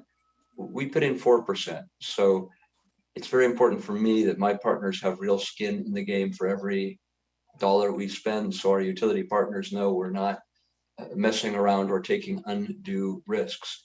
But what happens with us, and it's a simple equation, if they underperform, if a firm misses milestones multiple times, we have to come in and perform surgery. And it's no fun, but it's necessary. And what's interesting to me is more often than you would ever believe, when you cut burn 25 or 50%, you often bring in a new CEO, and it's quite striking. More often than not, firms have actually increased revenue. And what you realize quickly is in too many companies, the relationship between revenue and the amount of money they're burning is not there at all. Newer CEOs often come in, are willing to try new things, take new risks, and identify new ways to generate money, often with a fraction of the burn they had before. So sometimes you just have to go in, cut burn, take some chances, and hope you're smart that the bets you make on the things that return the biggest return on capital. We've had pretty good luck in doing it. It's no fun, but sometimes it's the only way to move forward. It's back to the portfolio question, I guess. You're not going to win them all. It's having a portfolio that works. So it's tough. It's tough. Sometimes you just have to bring things to conclusion one way or another. What you can't have in our world is where things drag out forever with no change. That's a certain loser. Again, the recurring theme is you need to take some risks in this world. And I know that makes some utilities feel uncomfortable, but if you can get over that small hurdle, the upside can be pretty darn big. So Patrick, you were going to come in? Yeah, I was going to leap in and say that it's very hard for people to happily fail fast, but it's a good learning process. And so I think it's good to have a culture where people can talk about things not working without fear of retribution. Because sometimes things just don't work, and we shouldn't keep funding them, by the way, and we can take hard decisions. But sometimes I have something of a checklist, to be quite honest, of and I won't give it all to you, but what's changing, what will still need to change after we put in money, is the financial information reliable, people probably need to change in some aspect, maybe at the very top, maybe around the top person. And so I think it's helpful in stressful situations to come back to kind of simple points and simple checklists on this. And I will literally run through those sorts of lists when we're rescuing a company, and we've rescued a number. But if we think the central thesis is just not working, that's probably terminal. I think probably lots has been said already on the how to deal with failure. But one of the things that is extremely important, and I was very impressed with when I joined Emerald, is the corporate culture. The investment committee. I think always of an investment committee as this holy, standalone thing that runs somewhere in a dark room, etc. That's not at all the case in Emerald's situation. Yes, there is an investment committee, but every single member of the team is invited to join, and every single question, hard as it may be, will be taken extremely seriously. And I think that's a way to also be sure that all the sensors are out, and all the potential issues that could be out there are looked at with great care. And I think that's I think culture really matters in this context. Honest, open, non-aggressive culture that accepts also questions that from time can be naive questions in a way but it's very important to have that culture. Yeah, I suppose speed again, that one has to be agile and move quickly rather than letting bad situations drift is probably an important feature. I'm conscious of our time, and I see there's questions flowing in here. So Christopher, there's one for you, which in your CV, you lead a global energy transformation alliance. And a question I wanted to just that you might expand about that for a few moments for us. Well, it's really you made the point in the beginning. It's the ecosystem question. I think we do believe at Emerald that the transformation, the energy transformation, there's a few hard truths in here. First hard truth is, incumbents are slow in the utility space. The incumbents, many of the utilities are not used, and for good reasons, to act fast because they have and want to protect existing assets. But I think it has been said earlier: if you don't eat into, if you don't undermine them yourself, somebody else will. And I think that's really tough learning in this sector. But in an area where fragmentation is the second hard truth, so the first hard truth is that slowness. The second hard truth is huge fragmentation in this utility space. You need collaboration, you need the cooperation that you also promote at the Electrons, that many others do as well. If you want to do it alone, you're sure to reinvent the wheel that may be turning in a much better way elsewhere already. I think preventing that through cooperation is exactly what we aim for with the Global Energy Transformation Alliance. By the way, we don't limit this to utilities. We are looking at this as an energy play, as a much further play, where ecosystem is defined as who owns infrastructure, who participates in the supply chain, who can add those various critical change elements like system flexibility the best, and that's the digital, the telecoms player possibly, etc. So we look at the transition as an ecosystem play, and we do everything to bring the ecosystem to the table. Yeah, good. Patrick, there's a simple one for you, and it's not from an Irish contributor. It's with a name like Patrick Sheehan. How Irish are you really? Well, put it this way: if I was American, I'd say I was 100% Irish.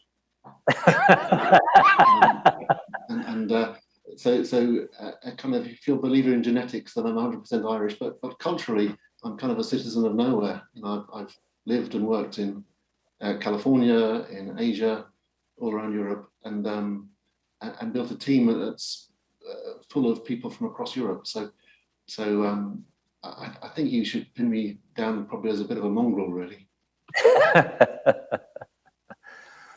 And another one for you, Steve. And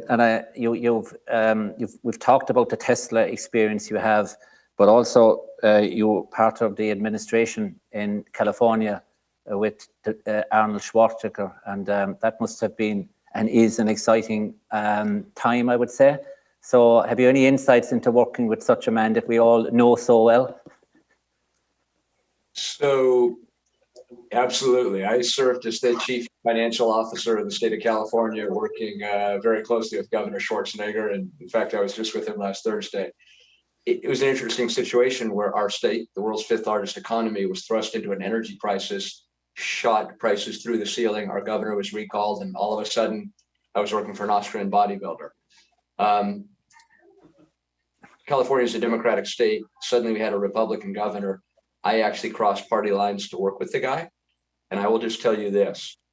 He is the most relentlessly positive, driven person I have ever worked with. He started with nothing, grew up in an abusive home, and simply willed himself to being a world-class athlete in bodybuilding, willed himself to be the biggest box office grossing star in the world, and willed himself to become governor of California. I find the guy to be incredibly inspiring. If he could do that, we all can. The last thing I'd like to leave you with is, I just want to remind everybody, Donald Trump is actually 100% German, not American. we're just claiming that. Yeah. And we in utilities can identify with the challenges, by the way, in California, that lots of demand and supply issues and outages, and so I know it's a tough gig. So maybe just coming to conclusion, I see our time is up exactly. So look, firstly, I want to thank you guys for your absolute huge insights on two fronts: to us as utilities, because again, we are investors in funds, and secondly, and more importantly, the insights you've given us for our startup community today. I think has been really fantastic to see how you see the world. And again, you're an absolutely critical actor in us progressing on the transition to a net zero and working with our startups and ourselves. So we want to just thank you for those insights, and we look forward to working with you, and take care. Great, thank you. Cheers. Bye.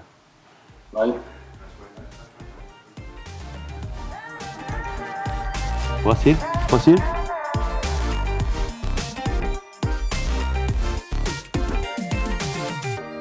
Make me forget everything that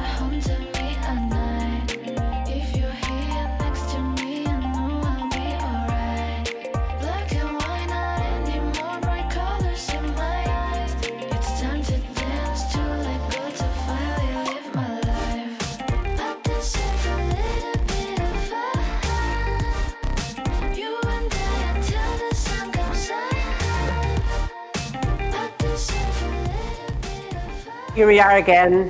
Thank you all, Jerry, Steve, Christoph, Patrick, for being part of this panel and give us the most recent updates and trends on venture capital. And now let's move forward to the next session. Oh, wait, there is no next session. No. So have we reached the end of the open day, Manuel? We have. And who would have imagined that a full day of interesting, insightful topics about energy and energy transition would pass so fast? Indeed, this is the end of the open day of Free Electrons 2021 at the grand finale. But for sure, of course, not the end of the Free Electrons community. We are all, here, part of this community. You were about 1,000 participants making this whole batch. And for the last 12 hours, we've had meaningful, insightful content. At least we hope so. So you are part of the Free Electrons family.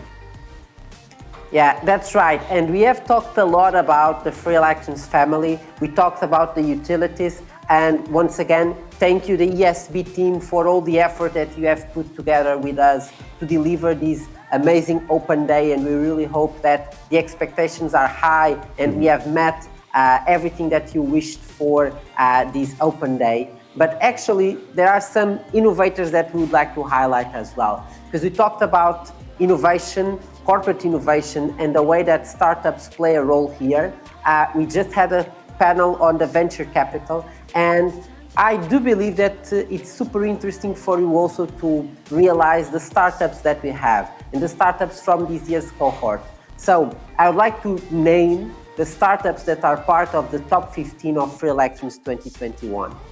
And because I'm getting a bit old, I don't know all of them by heart, so I have them here. And I would like to highlight the startups that are part of this year's cohort, namely Camus Energy, The Bell, Duct, Electron, eSmart Systems, FiberSense, F-Site, Galytics, Grid Cognition, GridX, Caltech IoT, FlexiGrid, Precinto, Rebase, and Zinier.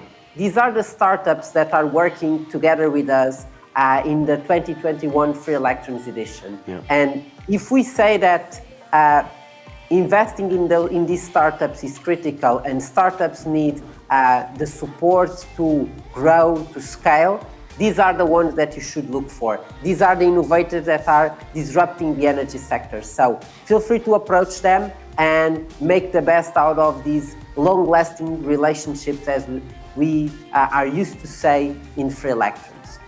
And this is our goodbye message. And as a closing remark, I would like to share that we are here with a single purpose: to transform and disrupt the energy sector. And as we can see from COP26, there is only one way of doing this together. Different regions, different industries, different ways of working, and different speeds, but all aligned in the same direction. Though this is the finishing today and we are finishing this open day, this is only the beginning. This is the ripple effect, and we are just the first drop that hits the water. Mm-hmm. Now we are all in charge to propagate the good vibes and the impact of the Free Electrons in the whole community that we are designing and building together. All we have heard today and all we have discussed today, we hope that has inspired you to do more and to do better. So, see you in one of the next sessions of Free Electrons 2021, 2022. Let's see where the energy will take us. So, see you soon. Bye. Bye, everybody.